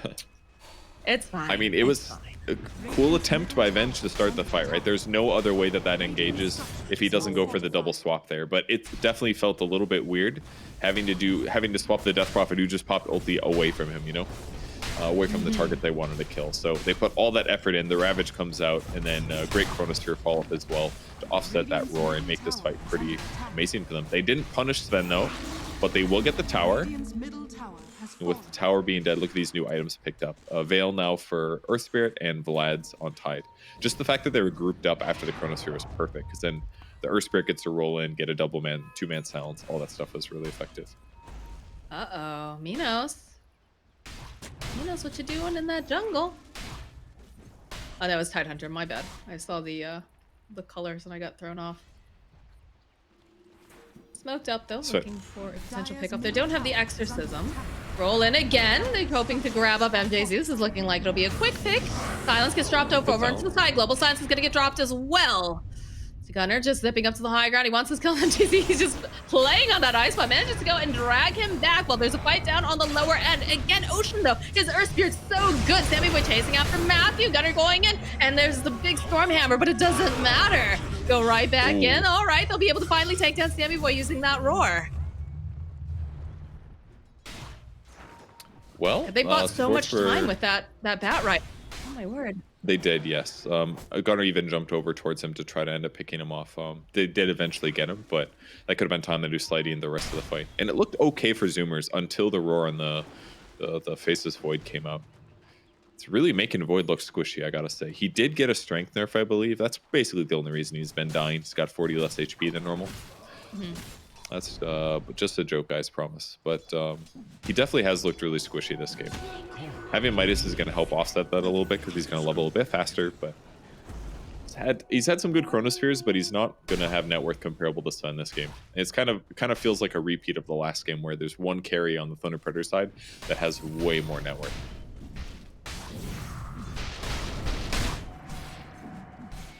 Everybody up farming up their triangles.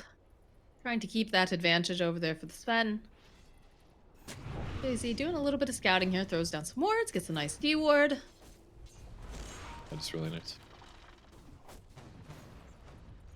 And the sentry on the cliff. Incredible MJZ. He knew about that, I'm sure. Yeah, I mean, there was probably how much some time he mission spent tells. over there. Exactly, like the fact that they initiated him in the first place, and the way that they killed him, they probably gave him a tell where there was vision. Hey, Matthew. Oh, the TPs are coming out, though. Looks like they're gonna try to protect. They turn it right back around again. And Ocean, just a little bit too far here. Now the silence, the lasso. This is a dead Gunner. Way too greedy there. That's a tip moment for sure. He's like, oh, let's put a remnant down, it'll come kill you. And then just the Death Prophet silence just nails him. He wasn't expecting that one. It guaranteed the lasso. He was just hoping to get one more slight chains, I think. But Bat Rider shows his worth. And Matthew, there it is, queuing straight up for the Lotus Orb if he can get it. I thought we were gonna see monkeys just slowly but surely just beat down this poor Bat Rider. I mean, he could have killed him if he wanted a Ravage, for sure. Would have been cool, but bad. That's not but a cool. bat. He's a Crow Rider. Raven Rider? Raven Rider sounds still pretty good. Get What if behind it's that. a bat wearing a crow costume? I was gonna ask, where's that fire coming out of his butt though too? But some things are better left not not explored. I believe it's him holding his lantern. Oh, is it? Yeah. Okay, all right. Look at him. What do you think he's been holding this whole time? Dire are scanning. I didn't know that. Okay, yeah, that is a lantern. All right. That's a lot of fire. Okay, yeah, he's got the canister on his back too. That makes sense. All right. All Yeah, right, that's I'll fine. let it That looks slide. like a gas canister, as in like poisoning people or something. I don't know. I don't know the lore of all of these cosmetics. I think there's only one man that lore does. Master, anyways. Come on, you're the apprentice lore master. You could give us the information too. Dire's middle tower is under attack. Well, I don't want to, so Okay, that's fair. tough. Sammy boy spots over there. MJZ. Doesn't look like he's quite in the mood to fight though at this time. He's gonna continue to farm up. The rest of the side of Zoomers sticking pretty close together. Maybe waiting for someone to try to make some moves over onto Monkeys, but again, he is very tanky. I don't think he's the target that they want to go on. It's a great Tide game actually. The only disable that's a little obnoxious maybe is getting swapped out of position potentially and then silence. If they silence him and they don't touch him, that's the only thing that looks bad to him. And there's one of the squishiness issues that comes with the position 5 Bat Rider. You die really quickly when you get gone on, but it is nice when you can use your abilities correctly. Sven's still farming like crazy, and he's still scary, but again, they've got some chain disables that can be really effective. I mean, I think you can say that about any position 5. Oh, that's pretty good. That's the plate now. That's true, but normally Bat Rider, the thing is that Bat Rider usually needs to like spot enemy heroes, jump in, initiate, and then get out. But if you don't have as much net worth, it's a lot easier to make a small mistake and then just be punished easily for it. A normal Bat Rider would have 4 staff there, maybe Yules, more movement speed, something like that, you know? Better chance to stay alive. But here's why it's so good to be tied this game. There's a lot of chain stuns and damage coming from Thunder Predator. That means his Kraken is going to proc constantly. They can't rely on something like Roar to kill him. They can't rely on something like Lasso necessarily to kill him, or to set up a stun because it might proc halfway through. So it just makes it a lot easier for Zoomers to control certain parts of the map with the Tide pick.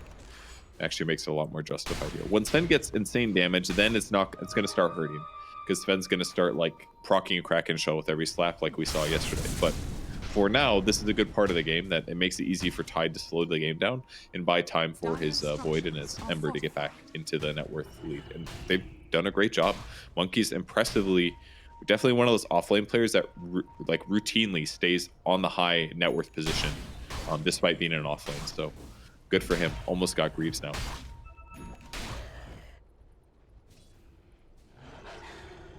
Trying to play around the pit over on the top side. I'm sure they'd like to use that exorcism, but I think they should probably... All right, never mind. I was like, maybe they should get a pick off first, but they don't seem to care as the rest of the team immediately jumps in. There's the silence, though. Again, Monkey's very tanky. Bounce back, follows up with the Ravage and the Global Silence, but they've got the BKB over here on Sven, and Gunner just takes so much damage.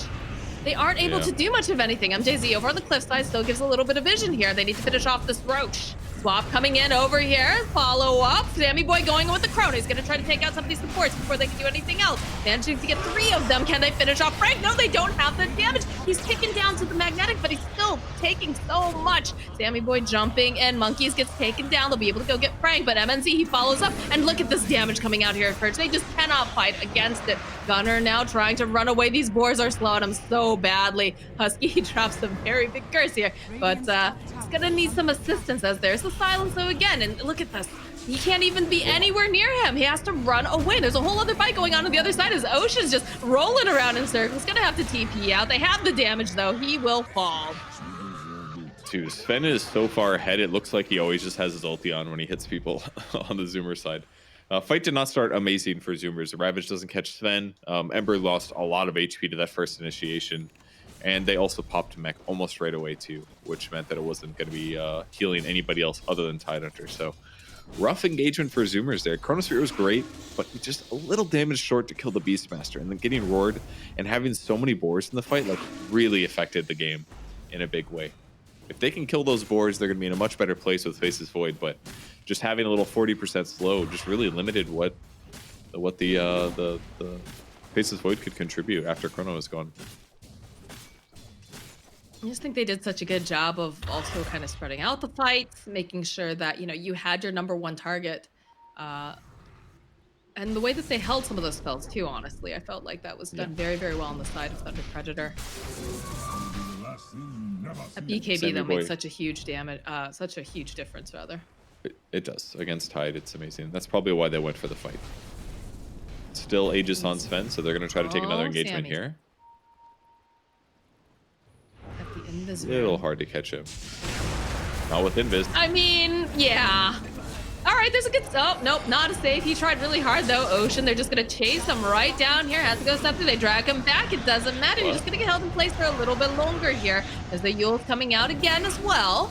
They're still holding onto this Exorcism, too, on Leo style. The force over onto the high ground. MSZ doesn't seem to really care. He's got the Aegis. He's very tanky. He's just going to go. All right, they'll pop the Aegis. He's coming right back up again. The rope maybe just a little bit early coming out here from Frank. But there it is. There's the Ravage. They'll follow up, though, with the Exorcism. And Leo's down maybe just a little bit too far. They've got the Lotus Orb on him. Gunnar was looking for the opening, but they'll be able to go and take out Leo style.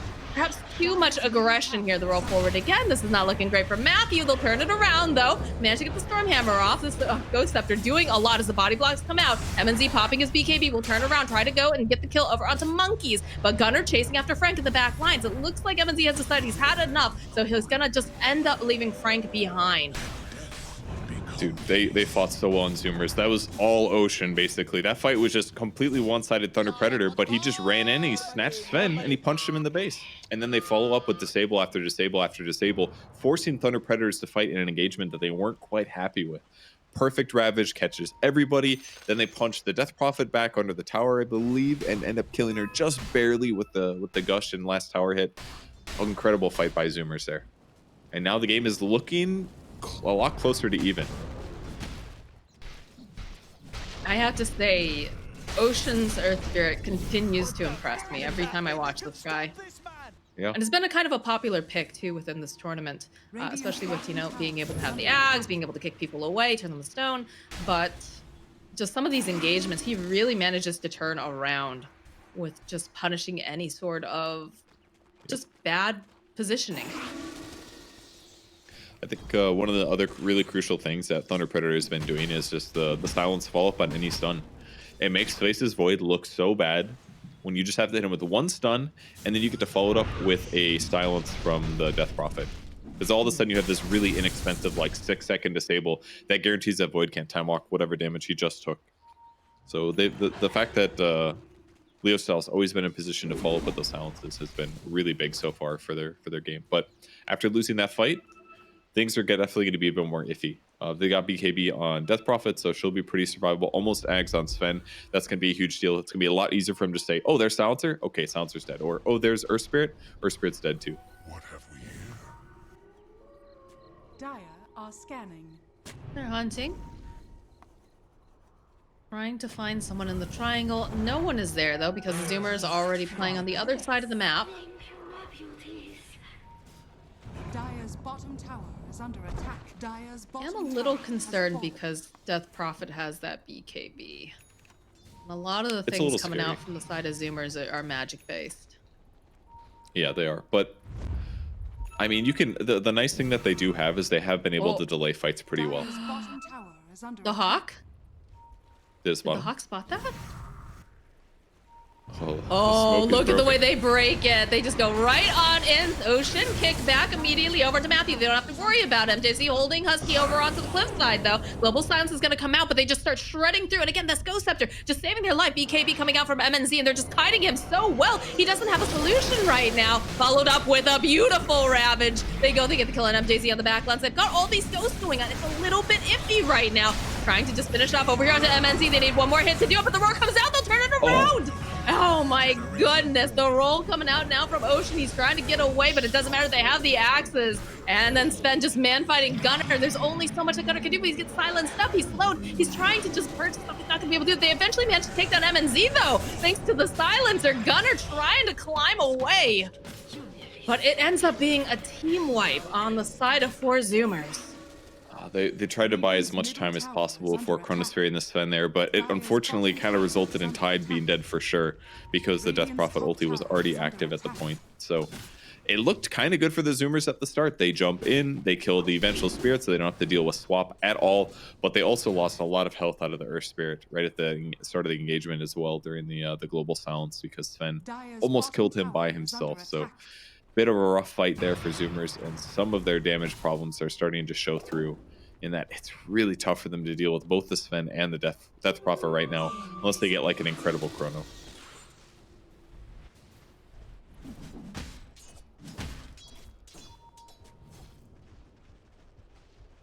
All right, back to quietly farming here. See that the Zoomers playing on the bottom half of the map at this point, trying to dodge. You get a couple like neutral items though. Titan Sliver is always very nice to pick up.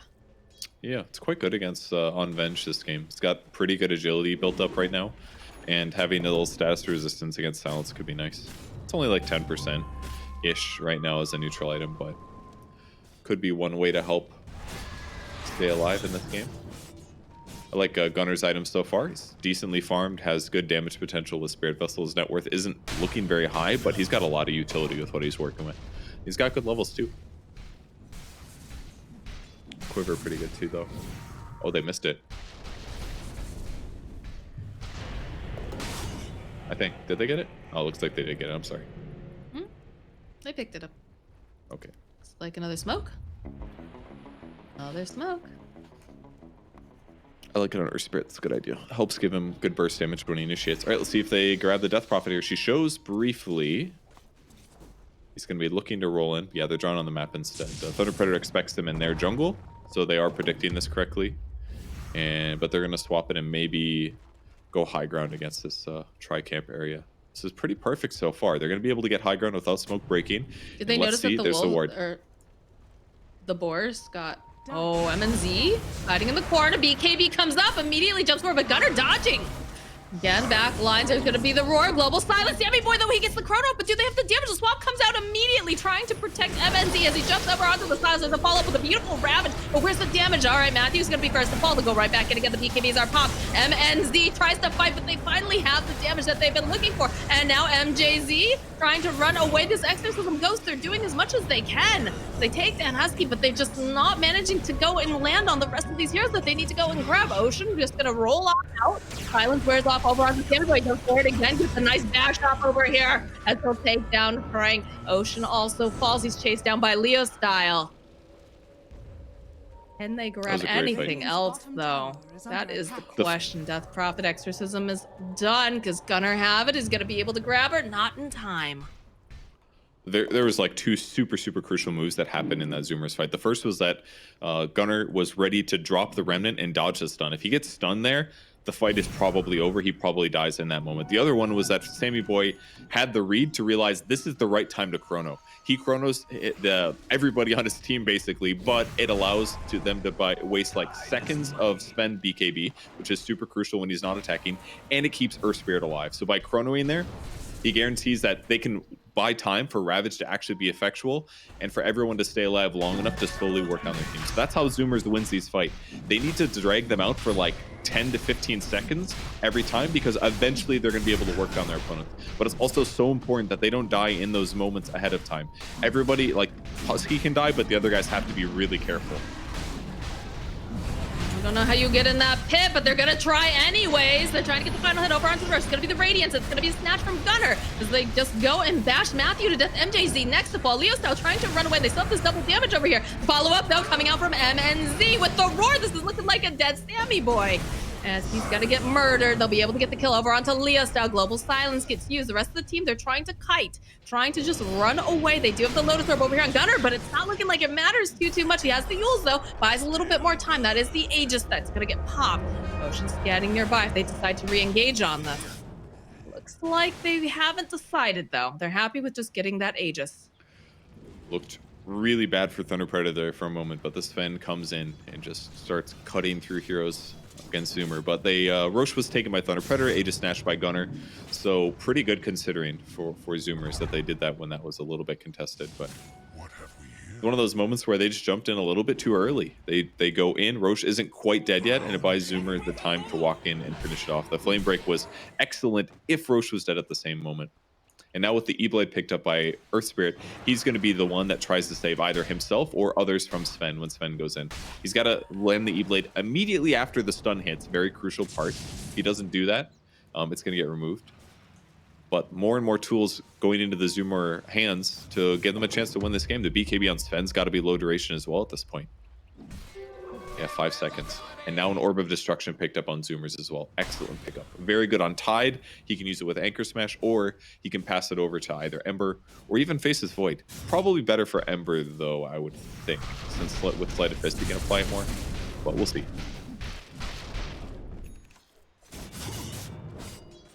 Blink Dagger picked up now for the Beastmaster. Playing pretty close together. They might be able to get a jump on Gunnar. They Invis Rune over here on MJZ. They're considering it. We'll go for the last of the drag back. Again, they have the Roar. They've got plenty of tools to deal with Gunnar. And that's a very successful gank. Yep, that's the magic of their lineup. The chain stuns are so hard to prevent. And when you get an Invis Rune like that, what a great moment. Find maybe the best hero to kill in the enemy lineup. Now Tide will shift over. Yeah, he does grab the Orb of Destruction. Being able to AoE apply slow is also pretty busted, but lots of good items on him. Tide is so hard to kill, especially with Lotus Orb. Sven can kill him only if he like BKB ulti jumps in first. Otherwise he's gonna reflect this stun right back. So they have a moment of opportunity with the dead Ember Spirit. Doesn't want to buy back. They don't necessarily want to force it because it could be dangerous. Running into high ground could get punched back, for example. Chronosphere is a worry. So they'll take their tower advantage. They'll be pretty happy with this. They're playing fairly patiently over on the side of Thunder. You can see that Faceless Void trying to just find farm wherever he can here on the map. But also a little bit nervous. Oh man, that Midas, it's not being used. This is painful. It's okay, he'll do a top. It's all right. It's only going to be like 70 wasted gold. Oh God, oh no. It'll be all right. Okay, all right. All right. He's got really good attack speed right now on Void. His net worth is also approaching Sven's. So, and as the game continues, I mean, Sven is probably a beast at like all phases of the game, but I would argue that as time goes on, Void gets a little bit better just because bashes and being able to stun through like BKB and stuff like that is so powerful. Sven's also going to run out of item slots pretty soon. He's going Satanic now. He'll probably disassemble his Mask of Madness. I think a lot of it comes down to who gets the initiation on who. That's true. But Frank has been so good with his positioning in a lot of these. And the same thing coming out for the Vengeful Spirit, too. Generally, they're in a good position. So once that Chronosphere is over, if they're not able to burst down MNZ fast enough, or you get a swap, it just becomes kind of a non-factor. I don't know. Yeah, Dire's bottom tower definitely true. is under attack. Great sieging with just creeps alone. Yeah, Solar Crest is actually so smart here. Not only is it great to help make Sven better, but you just put it on those Necro units. They have really low BAT. They really profit from the attack speed. It's a little dangerous for Ocean. A little dangerous for either one of them, considering the way that I... Okay. All right. Okay. Oh. Okay. There was a tree in the way behind Void that actually, I think, prevented vision. I thought he was stunned for sure there. But if he had vision, he would have thrown the stun. They know their juke spots. Did get a BKB picked up now for the Faceless Void, so that should make this a little bit easier for him, but they still have things so that much go right easier. through it. So It's honestly, it doesn't matter in comparison. He's been getting wrecked by like a light stun into a silence follow-up all game. They've been wrecking him. They saw this with the ward. All right, let's see if they can defend this. I see Sven. Tide breaks. They use their own smoke. They're going to reinitiate, maybe wrap around the side.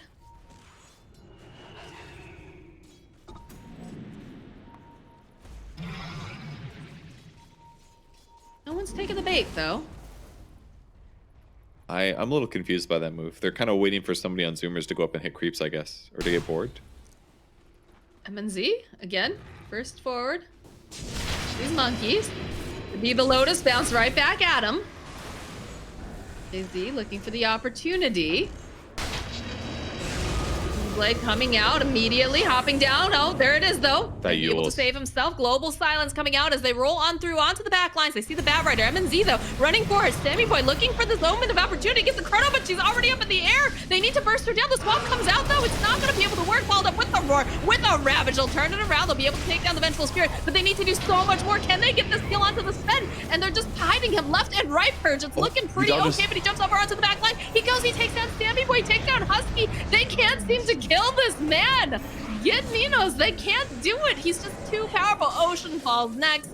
Oh, monkeys, he's such a big tanky boy, but this conga line of death is coming for you, my friend. A little bit more of a slow. The Crypt Swarm will finish him off. The jump forward onto Gunner. He is going to go pretty far into the face. Can they punish this, though, is the question. It doesn't feel like they can. Monkeys rejoining in has the Greaves. They'll turn around. Lotus Orb gets placed over onto MNC. Another silence, another jump over on the side. He's just life-stealing like crazy. Has two Glimmer Cape. Will run away. They managed to go and kill his courier, though. No Echo Saber for MNZ. More buybacks coming out. Ocean wants to be a part of this, and he's just fighting all of these heroes. It's a 4v5. Ridiculous. They finally managed to get the kill. That was buybacks from almost everybody on Zoomer's side. Man, that was an amazing turn there by Sven. I thought he was dead, but he jumps in, gets the Satanic off, kills Void, and all of a sudden makes the fight look not decisive. I thought Zoomers was going to clean up really hard in that engagement. They saved Ravage for just long enough to land it on every single hero, but there just wasn't enough damage in that moment to pick off the Sven. And he ends up going on a rampage afterwards. They finally raid boss him down. Well, not an actual rampage, but it was pretty darn close. Yeah. All right. Well, 8K net worth lead over to the side of Thunder Predator. We had so many buybacks that got used during that last fight. Looks like the Zoomers are backs against the wall right now, but sometimes that's the time when it is most terrifying to face someone. Any new items here for Zoomers? I think they had a Lotus Orb come out on Husky with Lasheko. Really good item pickup. Almost for sure they're going to put that on Death Prophet to give her a stupid abundance of HP.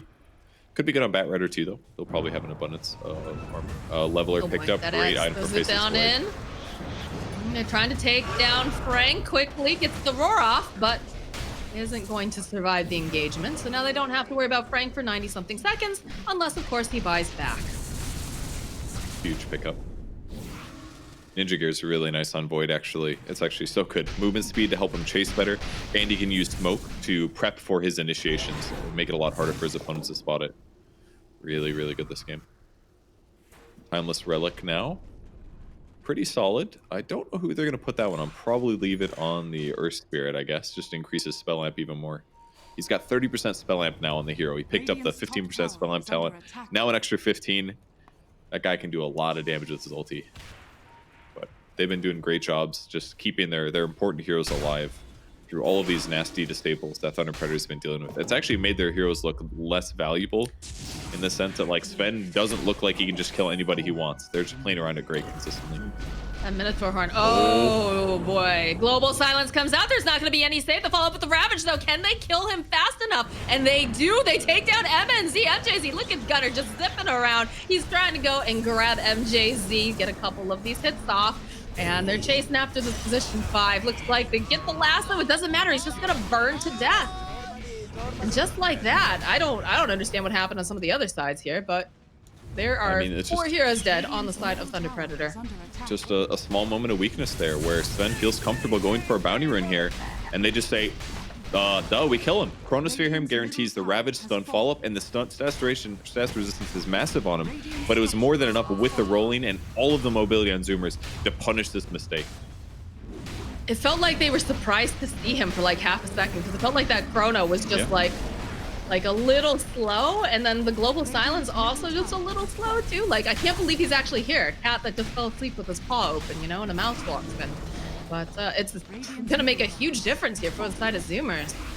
Still no Sven for 40-something seconds. It looks like they're gonna back off though. They realize they can take this tier 2. It's a little bit safer. And they're still waiting for the Roche. It was so good for Zoomers. Rack's advantage, they equalize the net worth. Void is now equally farmed as Sven. He's almost got his AC finished, so dying to Sven is going to be less likely for him once he finishes that. And backtrack talent too. Now, Sven did get an Echo Saber. He might get Silver Edge soon. And keep in mind, Backtrack Talent was just nerfed. You can break it now with a Silver Edge. So they still can kill the Void, probably, but it's getting harder and harder as the game goes on. Oh boy, look how fast Sammy Boy's hitting this thing. Good grief. Ocean getting position. Husky also standing on the outside, trying Creeps to are see coming. if anyone's going to be jumping in. They're making their All right, way they see it. over. The jump in from Frank. There's the roar. It'll buy them a little bit more time. Global Silence comes out, though. They'll be able to go save up Sammy Boy. The Remnant comes in here from Gunner, and everybody's just sliding around in corners. Who's going to get this Roche, though? It is going to be the Dire. Sammy Boy picks up the Aegis, and the amount of damage coming out. Frankie can't get out fast enough. He's getting beaten down to death as they fall over the save here. Over onto Leo style. They'll be able to take down Monkeys. MJZ next to fall. Ocean trying to roll on out. We get a buyback coming out here from the Bat Rider. Gunner's taking too much damage. He'll be next. The roll back in again, just trying to keep Sammy Boy alive. He is the #1 target. They'll be able to go take down Ocean. There's no more saves left here. Husky just getting chased after. They don't realize that Sammy's still in the pit, or they just don't care. More buybacks are coming out. Gunner, he wants to be a part of this, but again, they will end up losing the Earth Spirit. Sammy Boy hiding in the pit. He sees them. He's going to try to run out, but they just follow him right back in again. This is a disaster. The Earth Spirit comes back out. Do they have the damage? Are they going to be able to keep him alive? He doesn't have that life still. They just bounce him right back.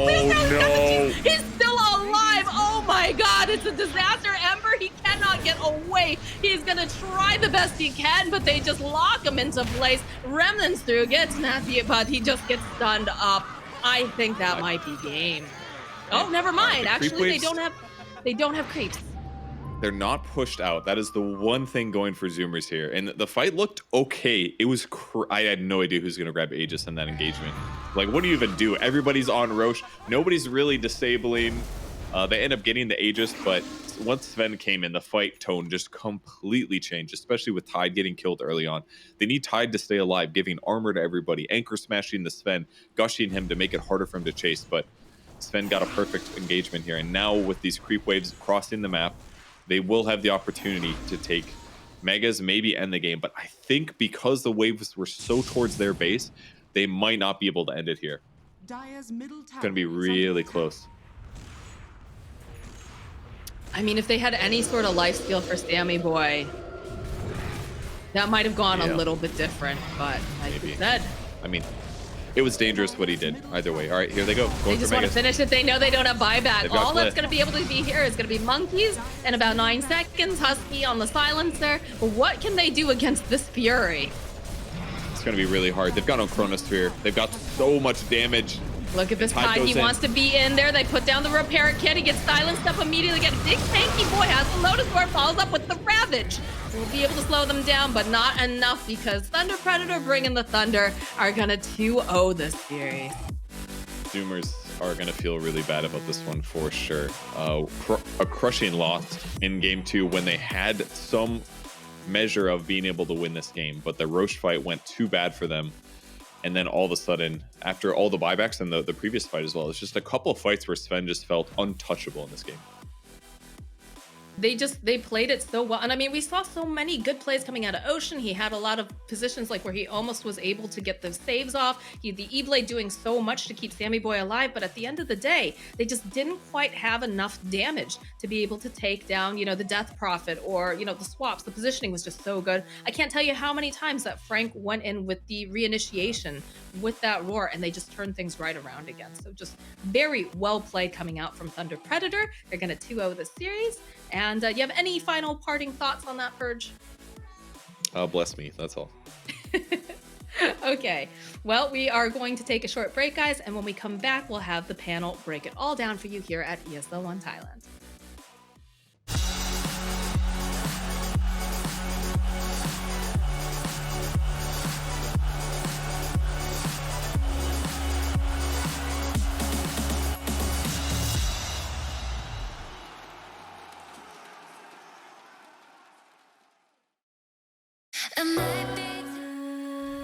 Introduce me, I'm the renegade. Every single night, I crave the taste. It's the adrenaline running through my gait. It gets me high, high, high. Got no time to waste.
just faster than you.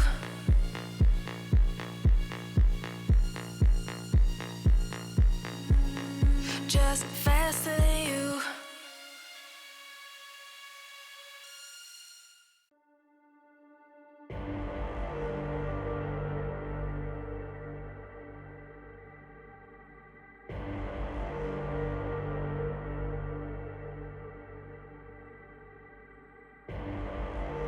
Rising out the ashes, coming from the ether. All I hear is static. Breathe a little deeper. Fallen, broken, a million light years away from home. My eyes opened, and now I've come to claim life. Oh, never let it go. These wings carry me. Live this fantasy. Running through the fire, fire. Gonna let it burn. I am the Messiah. Gonna let it burn.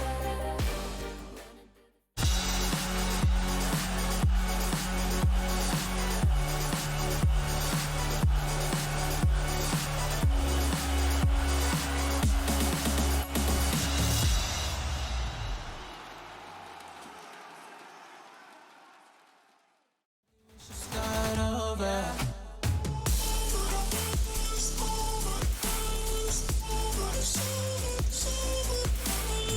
Welcome back to ESL 1, powered by Intel. And that's going to conclude our upper bracket series for today. And before anything, let's head on over to the Mountain Dew Game Fuel post-match analysis where we break down that game. Gentlemen, Thunder Predator are our first team to make it to the grand finals. Yep, guaranteed to at least second place, 14,000. Congratulations to them. What a performance today. Yeah, they deserved it. They played really, really well. Now, Thunder have played well. 4 Zoomers did not look like the same 4 Zoomers we saw when they played up against Quincy Crew. They played very standard today. They didn't go for those out-of-the-box picks. They didn't go for something that would surprise Thunder. It was just, we're going to pick heroes that we've played before. Like, what kind of happened when it came to the drafting? Did they just outdraft themselves, or did they just sort of not get the tempo for the drafts? I think it was... I mean, we said at the beginning, and I'm going to reiterate again, it was the flex picks. It really was. The 4 Zoomers... The difficulty with drafting here is that you had essentially 2 options. You either... I love this. What, this play? Yeah, it's also a very fun play. It's you either had the option here in the draft of being the complete aggressor, therefore you're showing your strategy, which is very difficult to do when Thunder tries to play these hard lanes. In fact, the first game I think we saw that. They were the aggressor, they thought they could propose a strategy, and they got crushed. With Thunder not really having much of synergy between the team. It was just good lanes. That was all they had, right? In the second game, they actually tried to play as defender. But the difficulty of playing a defender when you're drafting like this against flex picks is that you don't know what the enemy team is planning. You actually don't know how their draft is going to look like. Super bad shows up like that. That's crazy. So the issues in draft were actually, I think, quite clear. Yeah. They had a lot of weaknesses in their draft, and it was obvious. Against Quincy, because their drafting is much more standard, and because they didn't take advantage of flex picks as much, it was easier for them to propose weirder picks. You can't think outside the box if you don't know what the box is. I definitely think that, like your point, Ember Spirit was also they have the Chrono synergy is very weak in both games. Game 2 has a little bit more, but Game 1, I mean, but again, it's Ember Spirit, and he's just not having the games. I was surprised we didn't have something like a Monkey King or anything that could really combo. We suggested last week Phoenix instead of Tidehunter. I know Tidehunter, Monkey's played phenomenally on the Tidehunter, but he's a Tidehunter. He's not Phoenix. Phoenix gives you so much more. So I mean, with what you're saying, they picked way more standard drafts. They didn't have any combo with the Chronosphere as well. That's the biggest problem. I don't know. I don't think that I don't think the Chrono combo. They had no damage. Many times we see Sven go down to a sliver of HP.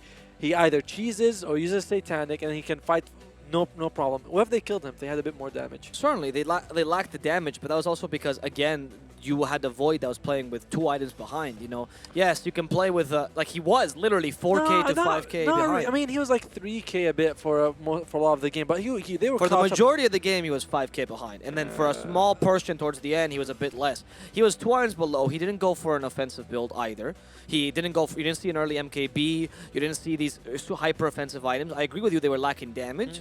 But I think that if you're looking for damage and you're offlaner, you're already lost the draft. No, I think that what you're saying is basically Faceless Void has to man fight this Sven. I don't think that's ever going to happen. I think you need to get that support staff to do some work with you. And with Tidehunter, you're not getting that. You're getting Gush, some damage because it reduces armor, and that's it. You're not getting much from Gunner either. So it's not fair. Sammy Boy did an amazing job with the Chronospheres. He did really well. Same thing with Ocean. I'm not blaming him. No, you're not blaming him, but I'm saying that it's not on the Faceless Void to carry that game because he needs support staff. Chronosphere is basically a big disable. He can't do the damage. It's not like Sven.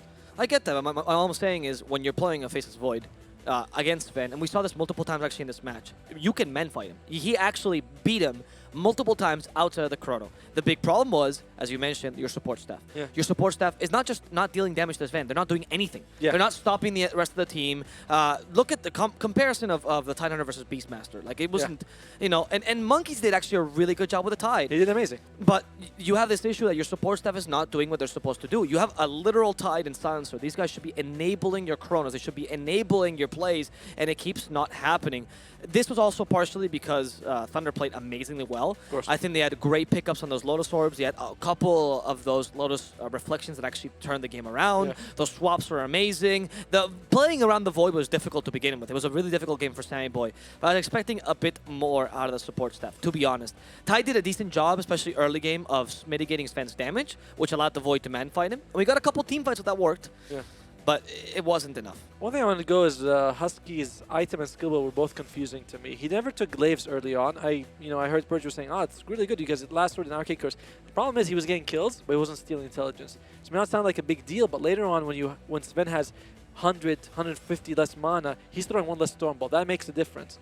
Another thing is that he went for a Glimmer Cape, which up against a guy who dispels and chases is not great when you could have had a Force Staff.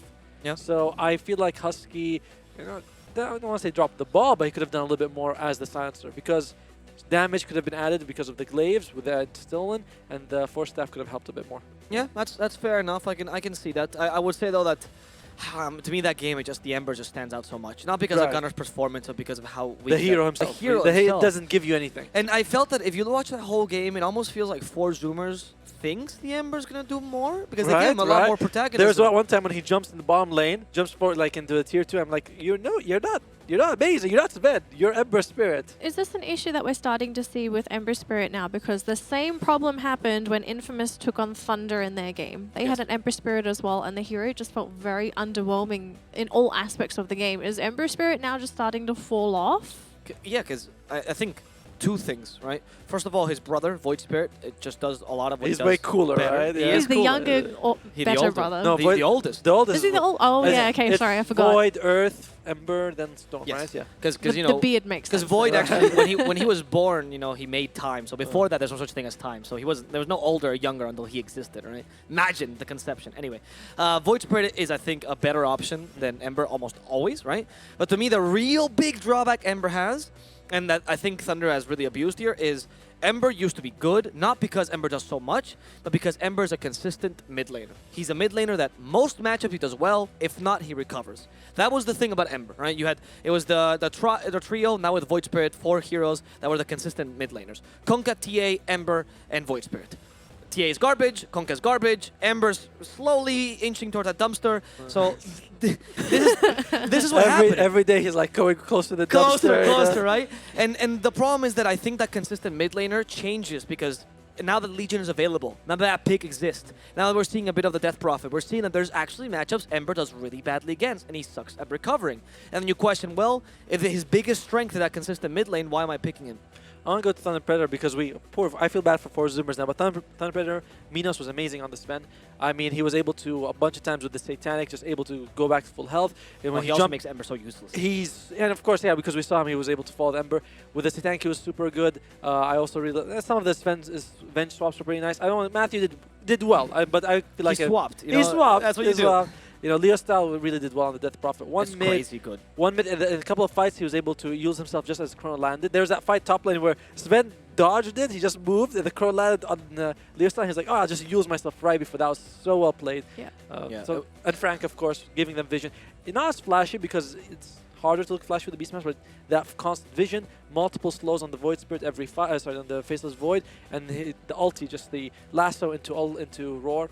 I think Unreddit played outstanding. I want to point out Leo's performance as well, because I actually find that if we contrast Leo and Gunner's one of those guys where you give him a couple of heroes that he's really good with, and he'll play the flashiest plays. Even this game, I think he actually played a really solid Ember. It wasn't really his fault, right? It's the hero's fault. Yeah, exactly. Like, he was dealing all the damage possible, right, which is 50. You know, he was great. And I think he played a good game, but... the difference that I see with Leo and why I love Leo a bit more as a mid laner is that he is flashy with heroes that he's not supposed to be flashy with. Fair. You give him a Bad Rider, you give him a Death Prophet, he's playing a very, space creating role, almost sacrificial, and you still see him make these plays, these crazy plays that you don't expect. And that makes it much more difficult, because usually when you have a strong mid laner, you don't want to give him the Viper, you don't want to give him the DP, you want to give him something nicer, right? Yeah. But with Leo, you give him the DP, and all of a sudden the guy is... He still makes a highlight reel. Exactly. He's avoiding the chrono. That Yule Scepter next to the chrono, that was stuck in my mind. Like, how do you get that on time for the chrono? It was really good. Speaking of awesome moments, gentlemen, I believe we have a brand new segment for the playoffs. Oh it is called the Mountain Dew Game Fuel Power Plays, where we actually get the top highlights of the day, and our wonderful audience on Twitch will be able to vote for their favorite clip.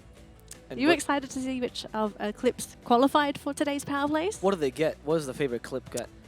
I think it's just for funsies for us. For funsies? Yes. All right. Let's go, boys. All right. All right, so let's take a look at the top 4 clips for today. And of course, after we show the clips, you all at home will be able to vote for your favorite one. So this is clip A, where we actually save Private Gunner. Right, yeah, this was with the Chronosphere, and I think the Bat Rider was able to push him out.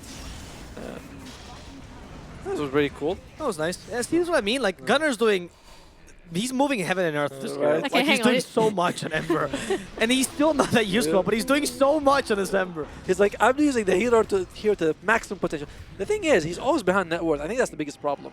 It doesn't feel like this is a hero you can fall back on. Oh, this was... I like this one. He does the double... Thanks for the swap. Yeah. I like how he does the double swap. This one was a cute play. Monkeys played well. Monkeys played so well. This is the one that you see in the cyber cafe with the guys. Like, guys, watch this. Watch this. I'll swap him into us with the RP back. This, you're like, okay. Didn't need to do that. That's very solid. Look at that gush. Ooh. Ooh. All right, we got clip C here. This one is Bash Brothers. The kick when they are able to kick Sven in. They lost Faceless Void, and they managed to team wipe them. That was insane. Yeah, look at the damage Tide was doing though. It's actually kind of ridiculous. Suppose. Respect, mate. You're an off-laner. Give me an off-laner that deals more damage. Like, nice Rabbit. That was a good one as well from dodging the... for Gunner to move out of the way like that. This is all well done. Like, the way they were able to play it with the Ocean as well as Gunner here. Yeah, I think they played really well. I don't think the mistakes this Chrono, he just dodges it. Yep. The last clip as well. This is D. Fly, Sven, fly. I like how Frank doesn't mind if he's got low stop. He's still ulti him because, like, yeah, I don't care if I'm stunned. You're the more important one to stun. Yeah, they played really well around Minos. And this, he goes to full HP. You see, he was so close to dying. Yep. I think that's one of the weaknesses. Now that you dispel Yules, I actually find the Ember versus Fen matchup to be terrible because now that you dispel Yules, I honestly question as Ember, what do you do? Like, he flies at you and just what? And we've seen both times. In this actual fight, I think he's able to follow Gunner in this sort of situation when he throws the stun. And he's just like, well, we're not gonna see that's it. all I want to say. I don't care. I don't want to see it anymore. But he was going to follow him, but what happened? He chose not to. You pick. We don't want to show you that. All right, gentlemen, I want to know if you could vote for the clips, which one would you vote for? The last one. The last one? I'm so certain. I was going to vote for that one even before you showed me the clips. I love that DP Yule Scepter. It was ridiculously good. And as you mentioned, the Frank Primal Roar into the Sven Superman actually healing back up thanks to Satanic. It was on point. Oh, I feel like thanks for the swap as well. I was going to say thanks for the swap. Because was a funny play. That was funny. It looks like the coolest one. But the Bash Brothers also really good because you get to see, they actually killed 4 people in that clip thanks to the Earth Spirit and the Ember. So I thought that was really cool. So I feel 2 or 3. Before is really amazing as well, but I don't want to give it all the votes. Yep. All right, gentlemen, thank you for your opinions on our Power Play clips. And yes, folks, of course, you are given the chance to vote for your favorite clip. So if you would like to vote, as you can see down below, pick your favorite clip. And we're going to find out after this break who is actually the favorite clip for Twitch and maybe the panel. I honestly have no idea. Twitch has their own mind. I'm just excited for the break. That's what I'm excited for. You're excited for the break? Oh, sweet ads. Here we go. Oh, yes. All right, we're going to go for a quick commercial break. And once we're back, we'll find out which clip is our favorite for the day.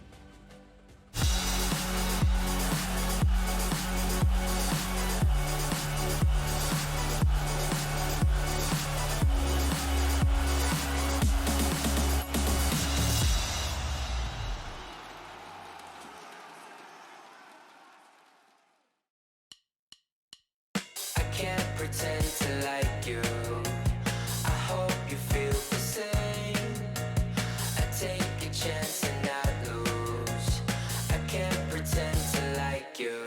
It's just I never thought you were sitting next to me. I don't understand.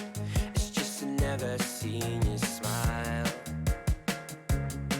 You wanna make out, give me a second.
I don't wanna fight it. It's time to let it go. It's time to lose your inhibition. Developing a blind ambition. If you got a match, just go ahead and light it. I wanna see where this is going. We're done with playing games, not knowing, yeah. We've nothing to lose. We're lost at the night. We're feeling alright. There's no need to choose.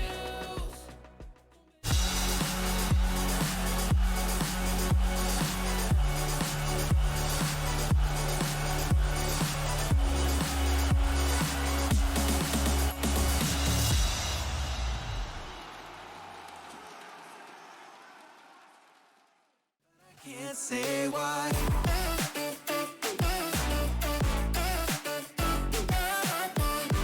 Welcome back to ESL 1 powered by Intel. I hope you've gotten your votes in for our power plays today because, of course, in just a few minutes, we're going to be revealing what is Twitch's favorite clip. And of course, it's not just Twitch. We're actually streaming on a couple of other platforms. I think YouTube is also streaming ESL. So hopefully we'll get some votes from YouTube as well. But we had our favorites. So Otomo and I, we were both favorites for Thank You for the Swap. Yes. And then Arvo, yours was the Superman's Fly. Fly. For anyone that's just tuned into the broadcast and are wondering, what are these clips that we're talking about? We're actually going to show you the clips one more time before we find out what is the most voted clip for the day. Now, this is Saving Private Gunner. He gets dueled and he gets the Chronosphere. It's not bad, I mean. But I guess it's just not as flashy as some of the other ones. Do you think this will win? People like, oh my god, I guess it would, right? I mean, Gunner's pretty great in this one. I think Gunner's... I mean, overall, it is a pretty good clip. I don't disagree with this one. Yeah, a lot of it goes to the Batrider, though. Because he just pushes him out of the Chrono. I was like, alright, thanks, man. I mean, yeah, sure, I guess, yeah. This is just cool way he goes like, alright, I'll swap. I'll swap. A good one. Watch this, guys. I got him. I used all my mana, and I got him right next to us. That's where Ty doesn't want to be. No, you never expect that, right? Yeah. You never expect to swap next to your teammates. Frank was just a bit late with the Primo Roar. It was next level play. It's nice when one player surprises all 9. You know, every single one. His ulti was like, "What the hell?" And he's like, "Oh, okay." Actually, that's a that's a good question to ask. This one is the Bash Brothers. Oh yeah, we should ask that. Oh, that's a pretty good one. Yeah, I like this one because they were able to take out Sven. I mean, I don't know if they killed Sven, but they killed 4 of the people here. Oh no, yeah, he became TPs later. This was really weird that he just stayed behind the whole time. Killed everyone else. That Ravage by Monkeys, man. He honestly got some crazy. That was a 5-man Ravages. Ravage. It's so good. Yeah. This was before the BKB started coming out and his life becomes living hell. I guess we don't need to see the whole thing. That Yules by that Yules amazing. Followed by a swap and then into a. Oh, but he's wasting all this BKB time that Sammy Boy has. Yeah. It seems, by the way, like Sammy Boy Chronos onto that Yules, but in real time, it actually is not. Minos so close to dying, so close, and then he goes, "Alright, guys, I got 75% HP. Let's go again." Yeah, it's the equivalent of Thunder, right? You just need to one jump hit onto someone, and you're back. Yeah. Dude. I mean, that's because he has Satanic, which was a very smart buy, by the way. He disabled his own Mask of Madness. You know, I think that this clip is good, but there's the one where he shows up to the Roche fight. I like that one a bit more. Oh, that Roche fight was crazy. I like that one a bit more actually than this one because I'm like because he shows up late, he goes in with the ulti and just kills 3 people, and you're like, all right, that's pretty cool. Yeah, and grabs the cheese, and I loved it because he actually stopped to grab the cheese, and he goes, oh, by the way, boom. All right. All right, so I believe we've got our votes counted for our clips. So let's find out what's the power play for today. I don't know where to look for it on the screen, so it's going to magically pop up. And Saving Private Gunner actually got most of the votes. I told you it was gonna somehow it was gonna win. I'll take it. Fly Spence Fly was second. I'll take it, boys. Yeah, let's go. All right, well, I guess thanks to us. Really? I guess we have different standards. Right? I think it was a good play by the Saving Private Gunner. I think it was but it wasn't as flashy as the other one. And more importantly, I enjoy that reference a lot. I'm a big fan of that movie. It's a terrific movie. I don't know what the movie is. It's I'm sorry. what, Saving Private Ryan? I don't know the movie. I'm an uncultured swine. Excuse me. We're not going to bed. We're doing a movie night. It's happening. You guys need to culturize yourselves. Culturize? All right. Yeah, I need to learn English. All right, this is the okay. Yeah, so this is just a clip just in case anyone's come in a bit late. This is our winning clip for today, our power play. Ooh. Of course, we're going to be doing this tomorrow as well, so we're going to be able to find some more really cool and interesting plays. But yeah, this is the one that everyone voted for. Saving Private Gunner. We showed it 3 times because we wanted you to memorize it. You know, yes, burn do the your brain. exact same thing in your pubs, mate. Remember. Next time they chrono you as Ember in the pub, there's no excuses. The next time it'll be the Batrider's on the same team as Faceless Boy. He just pushes everyone out. It's like, yes, that is the way to play. I saw it. It was a power play. It was very good. All right, gentlemen. So in the meantime, we actually managed to get an interview with Matthew. So hopefully Matthew is in the line. Hopefully. Is he here? All right. Oh, there it is. Hola, Matthew. Hola, ¿qué tal? ¿Cómo estás? ¿Cómo estás, Matthew? Felicidades por la victoria, 2-0. Ya estáis en la final. Muchas gracias. All right, so we're going to be doing, of course, the interview in Spanish, but we'll be translating. I know that we're going to do the questions that Tomo has first. First thing I want to ask is that the new patch came out and a lot of position 4 heroes got nerfed. How does he feel? Will we see new position 4 heroes take their place, or is he going to stick to the standards? Matthew, mi compañero te quiere preguntar. Acaba de salir un parche, literalmente hace poco. Han nerfeado algunos posición 4 y ahora mismo el meta está muy rígido en cuanto a esa posición. ¿Crees que va a cambiar un poco los que se están jugando ahora mismo? En realidad no mucho, o sea, en el Clover creo que le quitaron creo que 10 de velocidad. En realidad han sido nerfeados, pero no considero que sea un nerf tan válido como para poder jugar otros héroes. Creo que de igual forma puedo jugar el Clover, el Tiny, y entre otros héroes. Creo que puedo seguir jugándolos. ¿Hay algún héroe que crees que la gente no está piqueando, que te gusta mucho en esa posición 4? ¿Que crees que está fuerte ahora mismo? Yo creo que la gran mayoría no piquea Nyx. En realidad aquí en América abusan mucho del Darkseer, del Ember. Entonces como que piquearle un pick de Nyx a un equipo norteamericano es como que es muy válido, es muy fuerte y no creo que por ahora lo estén abusando, ¿no? Okay, so first he said no. He doesn't think the meta's going to change. Yeah, the biggest change is probably to Clockwork with the movement speed reduction and a bit of the vision. But it's not enough to make you stop playing Clockwork. He's probably going to still play Clockwork and Tiny. Then I asked him a follow-up question: is there anyone you think people are sleeping on? And he does say Nyx Assassin. He says in America, in North America specifically, they're playing a lot of that Darkseer and they're playing a lot of that Batrider, and they're just easily countered by Nyx. So why not pick Nyx? It's not necessarily a good pick in the meta, but it's good against the current meta, right? We have a question from Moxie, actually. One of the casters, he was asking, how wild was that final fight at Roche? And how were people freaking out to get the last on the Roche and the Aegis? Sí, Moxie nos pregunta la caster de esta partida, que esa última pelea que tuvisteis en el Roshan, básicamente lo que sentencia la partida, fue una locura, fue una absoluta locura. ¿Cómo te sentías en ese momento? ¿Qué estáis haciendo en el equipo? En realidad nos estábamos comunicando, estábamos esperando que les vean revía, faltaba 5 segundos y como 2 o 3 segundos y ellos estaban haciendo el Roshan y el Roshan estaba a la mitad de vida. Entonces lo único que fue como que calmarnos y ordenarnos, ¿no? Como que le dijimos, bueno, Frank entró con el BKB y como que hizo tiempo para que pudiéramos llegar y de ahí como que simplemente nos metimos, ¿no? Pero fue una pelea media locada porque había diferentes puntos en los cuales había como 2 peleas, 3 peleas. Entonces simplemente nos posicionamos y como que tratamos de tranquilizarnos para poder pelear bien. Pero en realidad fue una locura esa pelea y salió bien para nosotros. So they're saying that, yes, that the whole fight was just absolutely crazy, but they managed to organize themselves halfway through. He's saying that Frank actually went in early with a BKB to make sure that he could create some time for the team. Then Minos finally came towards the end, and there were times where there was like 2 or 3 fights going on, but all they were trying to do is actually create the structure, and they're actually pretty structured about it. They weren't necessarily freaking out. And then more after the fact, they're like, oh, that was a crazy fight. That seemed pretty insane. Matthew, ahora te voy a preguntar yo, ya no tengo que traducir, te puedo preguntar lo que quiera. Claro. Quiero preguntarte sobre Thunder y cómo estáis. O sea, llegáis a la final de nuevo. Sé que habéis estado dominando toda esta época online. ¿Cómo encuentras al equipo actualmente en el escenario americano?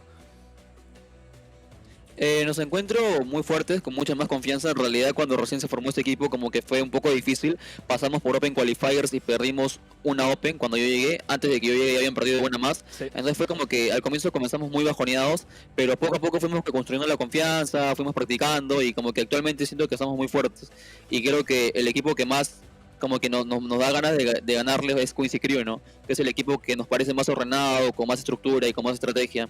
Entonces como que por ahí, si me preguntas cómo nos sentimos o cómo siento yo a mi equipo, nos siento con mucha confianza y muy fuertes actualmente. So they're saying that when he comes into the team, actually, Thunder had already lost 1 open qualifiers to the DPC major minor. Sorry, I asked him how he sees Thunder in the current meta, and I forget to translate my own questions. So he's saying that when he first comes into the team, they've already lost 1 open qualifiers. Then when he comes into the team, they lose the 2nd open qualifiers for the DPC major minor circuit. It sucked a lot, right? It was kind of difficult to find themselves. And then as time went on, it seems like Thunder kind of gains that confidence, and they show it, towards that last qualifiers. And now they're feeling really strong. They're saying that what they were missing was kind of that confidence, to actually play it like they like. And they're feeling really strong with the current team. They find that the only team they're really looking to fight is Quincy Crew. That's the ones that they find consistent enough that they actually think they should beat. But everyone else, they're just very comfortable. They're very comfortable. They're very confident right now. Speaking of comfort, I want to ask him, he played great on the Eventual Spirit, but what was the logic? Who made the shot call for the double swap for the Tide Hunter? Te quiere preguntar mi compañero que es esa jugada que hicisteis en la segunda partida, donde metes un doble swap y pones al Tide Hunter para que meta un Ravage a tus compañeros. Cuando ocurre eso, ¿qué te pasa por la cabeza? ¿Quién dijo, swapéale?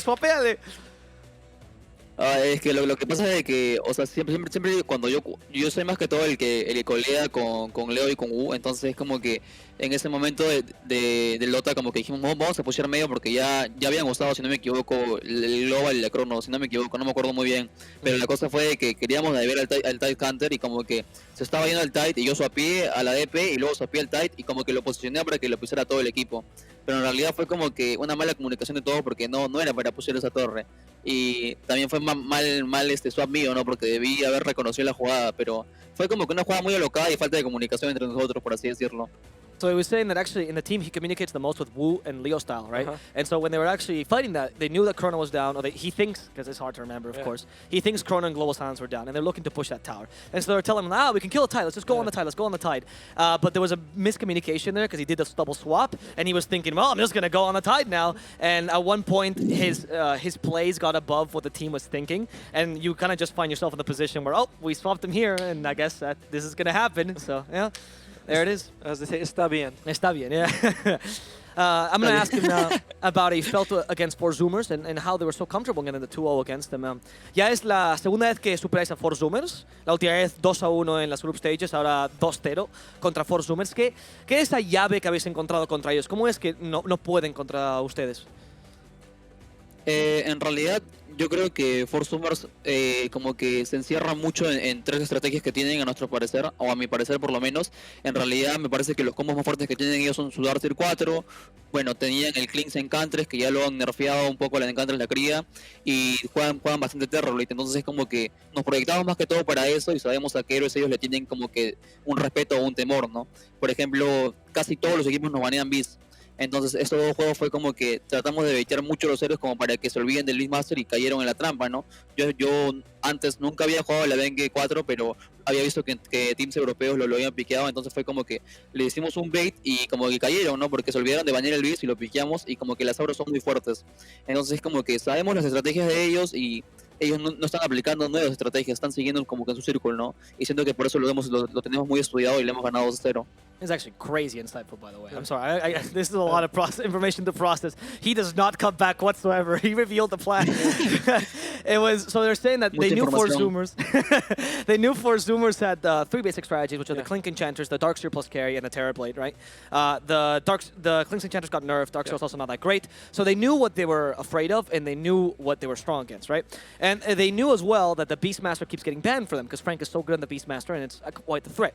So this time they're like, all right, we've seen some European teams play Venge 4. What if we baited out of them? So they actually pick Venge early to try to make them forget that the Beastmaster was even like there, right? And it worked. They let the Beastmaster pass, and then surprise, it's Venge 4 the whole time, and they beat them because of that. They're actually really comfortable against Four Zoomers. They study their plans a lot, and that's why they could beat them 2 times in a row, essentially, right? Yeah, very good job. Yeah. I'm going to ask him now about the development of the online leagues and how he feels South America is right now. Ahora mismo en Sudamérica tenéis, una variedad de ligas locales, la verdad. O sea, tuviste el TGAR, la Dotapit, ahora con SL, también la LPG, Gran Carrillo. Entonces, sé que hay mucho sitio para desarrollar nuevos equipos. Estamos viendo incluso equipos como Infamous, que está ahora teniendo muy buenos resultados. ¿Crees que la escena ahora mismo está sana en Sudamérica? ¿La encuentras mejor que antes? ¿O sencillamente es la época online? ¿En qué sentido? O sea, ¿en el nivel o sí, en qué? En cuanto al nivel, en cuanto al talento, ¿crees que hay buenas oportunidades para el desarrollo de los jugadores? Yo creo que sí, o sea, actualmente Sudamérica siento que es mucho más estable. Antes los equipos era como que solo se juntaban los mejores, no funcionaban y se separaban. En cambio creo que ahora cada equipo, mencionando los 3 equipos que resaltan más ahora, que son Beast Coast, Infamous y nosotros, siento que hemos encontrado una estructura buena, ¿no? Porque somos 5 jugadores que no se separan. Creo que Beast Coast tiene buen tiempo, nosotros tenemos buen tiempo y Infamous también. Entonces creo que la mentalidad de los jugadores han cambiado, ¿no? Antes hacían mucho disband y se separaban y por lo tanto no podían mejorar como equipo. Actualmente han encontrado los jugadores indicados y están que mejoran poco a poco, ¿no? Así pierdan, se levantan. En cambio, antes perdían y se separaban. Y eso hacía que un equipo sudamericano no pueda mejorar, a mi opinión. En cambio, ahora es como que hay una mejor estructura y los equipos se han quitado esa fea costumbre de hacer disband a cada rato. Okay, so he's saying that right now the scene in South America is actually much healthier because the mentality changed for the players. He's saying before, what essentially happened in South America, you get the quote-unquote best players, you make a team, and then if it doesn't work out, you disband immediately. And that just doesn't work. You need some time to make the team work. And now, in fact, the 3 basic squads, Infamous, Beast Coast, and Thunder, which are all doing really well in South America, have been, well, two at least for now. They've been together for a really long time. You know, especially them and Beast Coast have been actually together for a really, really long time. And even if they lose, they keep on trying, they keep on improving, try to make the squad good. And the problem with disbanding all the time is that yes, your players individually might be good, but you're never actually developing a team. And now that people have, as he literally says, people have stopped with the habit of disbanding. People have taken away that habit of disbanding. And now you actually are seeing real improvement in the scene as a whole, in the teams as a whole, that wasn't possible before, due to the consistency that the current scene is facing. That's really good. Yeah. Última pregunta que me dejan hacerte, Matthew. ¿Alguna cosa que tú quieras decir? Estás en el stream de ESESL, te hemos podido invitar al grandísimo panel. ¿Tienes algo que quieras decirle a quizá los viewers americanos que te vean nunca? Quizá, no sé, tu madre está viendo el stream. Este es tu micrófono. Nada, quiero agradecerles a todos por el apoyo, gracias por la invitación aquí a la entrevista, en realidad le he pasado muy bien. Y nada, que nos sigan apoyando porque en realidad somos un equipo que da todo de sí para poder ganar las partidas y es como que una pasión muy fuerte de parte de nosotros, ¿no? Y nada, agradecerles a todos por el apoyo y mandarles un fuerte abrazo para todos los que están viendo. I asked him for any last words, and he said, just, thank you all for supporting us. You guys can see that maybe our team might not always be the best, but we have the most passion. We put all the most effort, and that is super important. And we love that you guys are supporting us. And just, a lot of hugs for everyone, a lot of... I guess that translates. In Spanish, it sounds better. But it's, just hug everyone. Just love, peace. Lots of love. Yeah, exactly. Lots of love for everyone. And thank you for all the support. Gracias, Matthew. Es genial tenerte en el panel. Espero que os vaya muy bien la final. Mucha suerte en vuestros torneos. Y un saludo muy fuerte, amigo. Ok, muchas gracias. Adiós. Saludos, cuídense.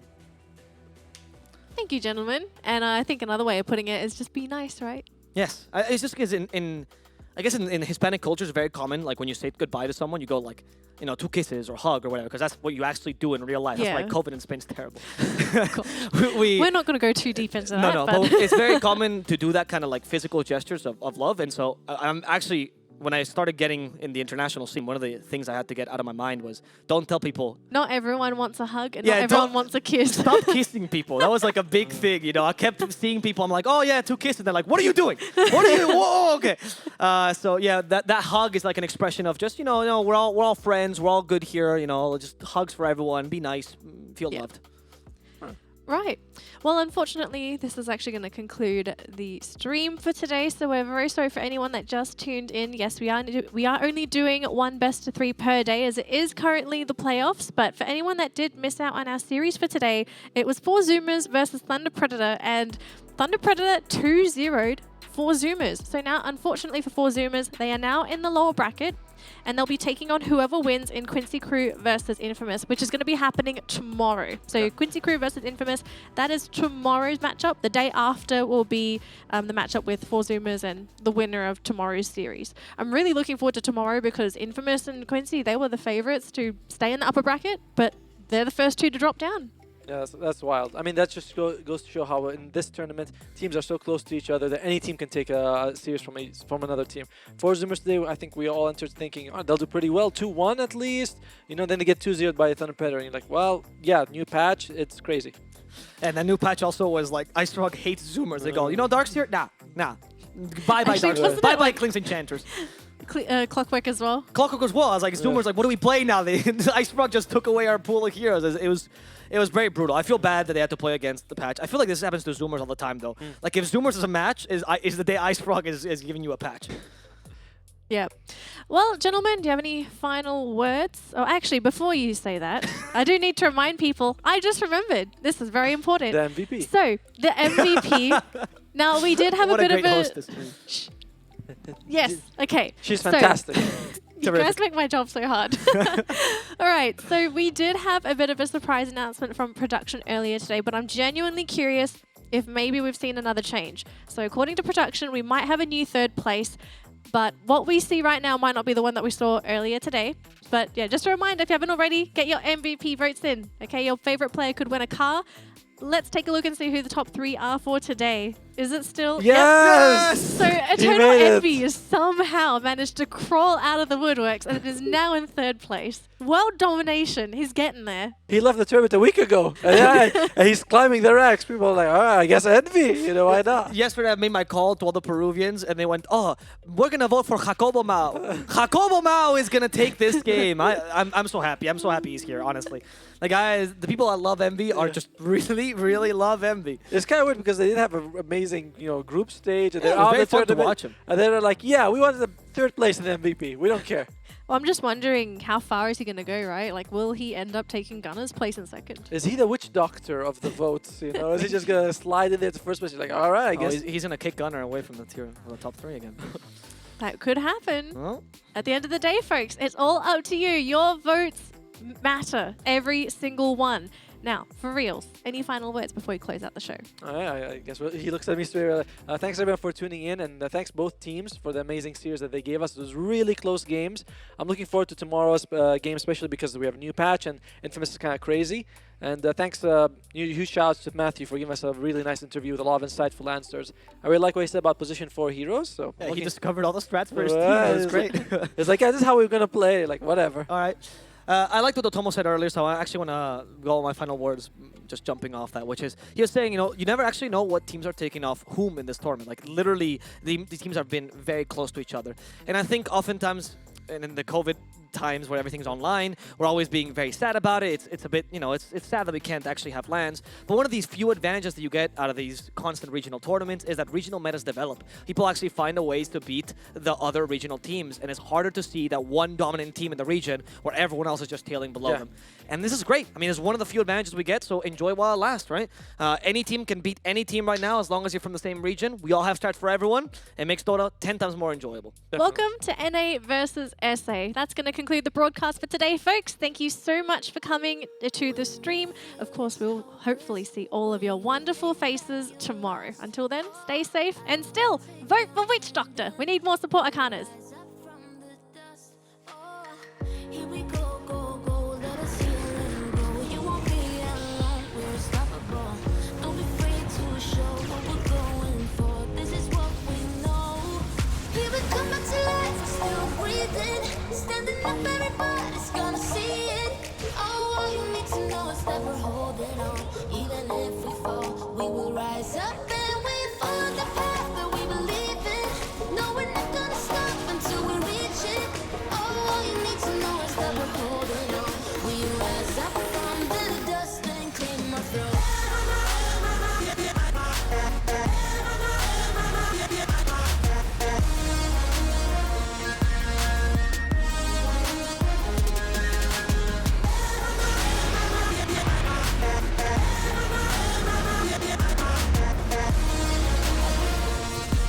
We rise up from the dust and clean my throat. We all have our reasons why we are on this track. Oh, we all have our burdens, yeah, but we just keep on fighting and never look back. Here we go, go, go, let us heal and go. You won't be alone, we're unstoppable. Don't be afraid to show what we're going for. This is what we know. Here we come back to life, still breathing. Standing up, everybody's gonna see it. Oh, all you need to know is that we're holding on. Even if we fall, we will rise up and we follow the path that we believe in. No, we're not gonna stop until we reach it. Oh, all you need to know is that we're holding on. We rise up from the dust and clear my throat.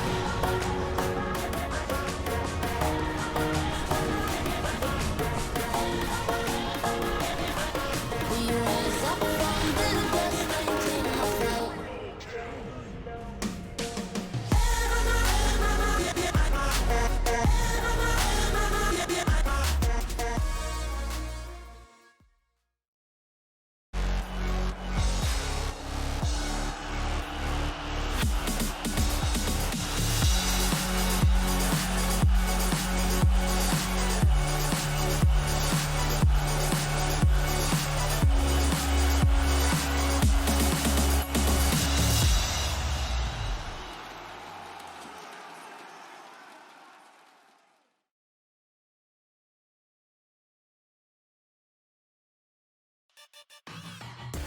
Intel Gamer Days is on now.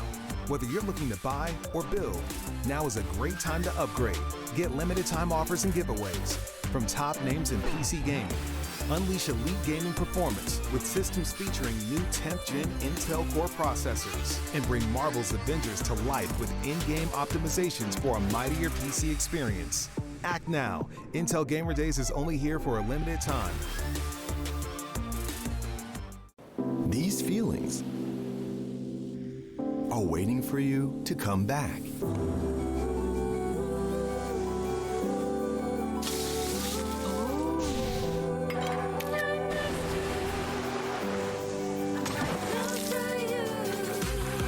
Amazing feelings are waiting for you to explore again once the world is ready. Until we meet again. Amazing Thailand. What's your style?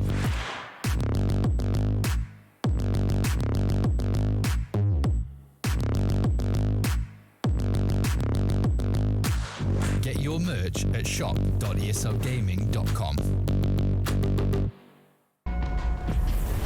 Multiple witnesses have reported mysterious shadow sightings all around the city.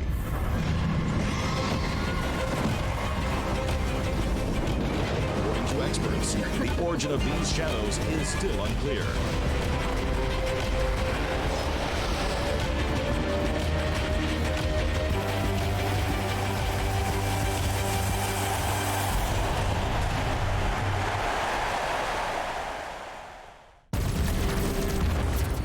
Everybody loves an underdog.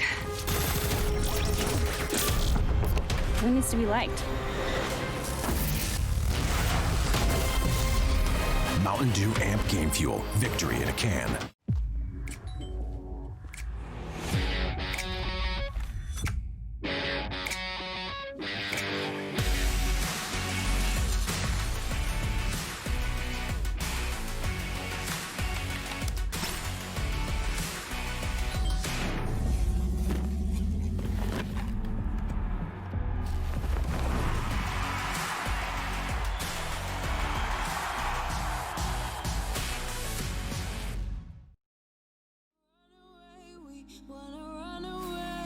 We don't need any reasons, baby. Leave it all for the faded hearts. I don't mind if they call us crazy, 'cause they don't understand what we're after. We're never heading back until we're older. We couldn't care no more, not any longer. Under peach yellow skies, we keep on searching, but we will never know what we're after.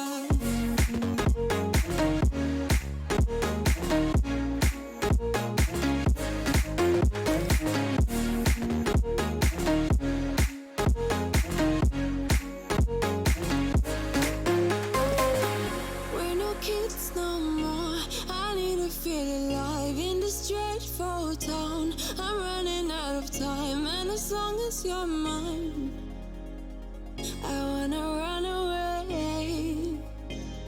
We're never heading back until we're older. We couldn't care no more, not any longer. Under peach yellow skies, we keep on searching, but we will never know what we're after.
ESESL.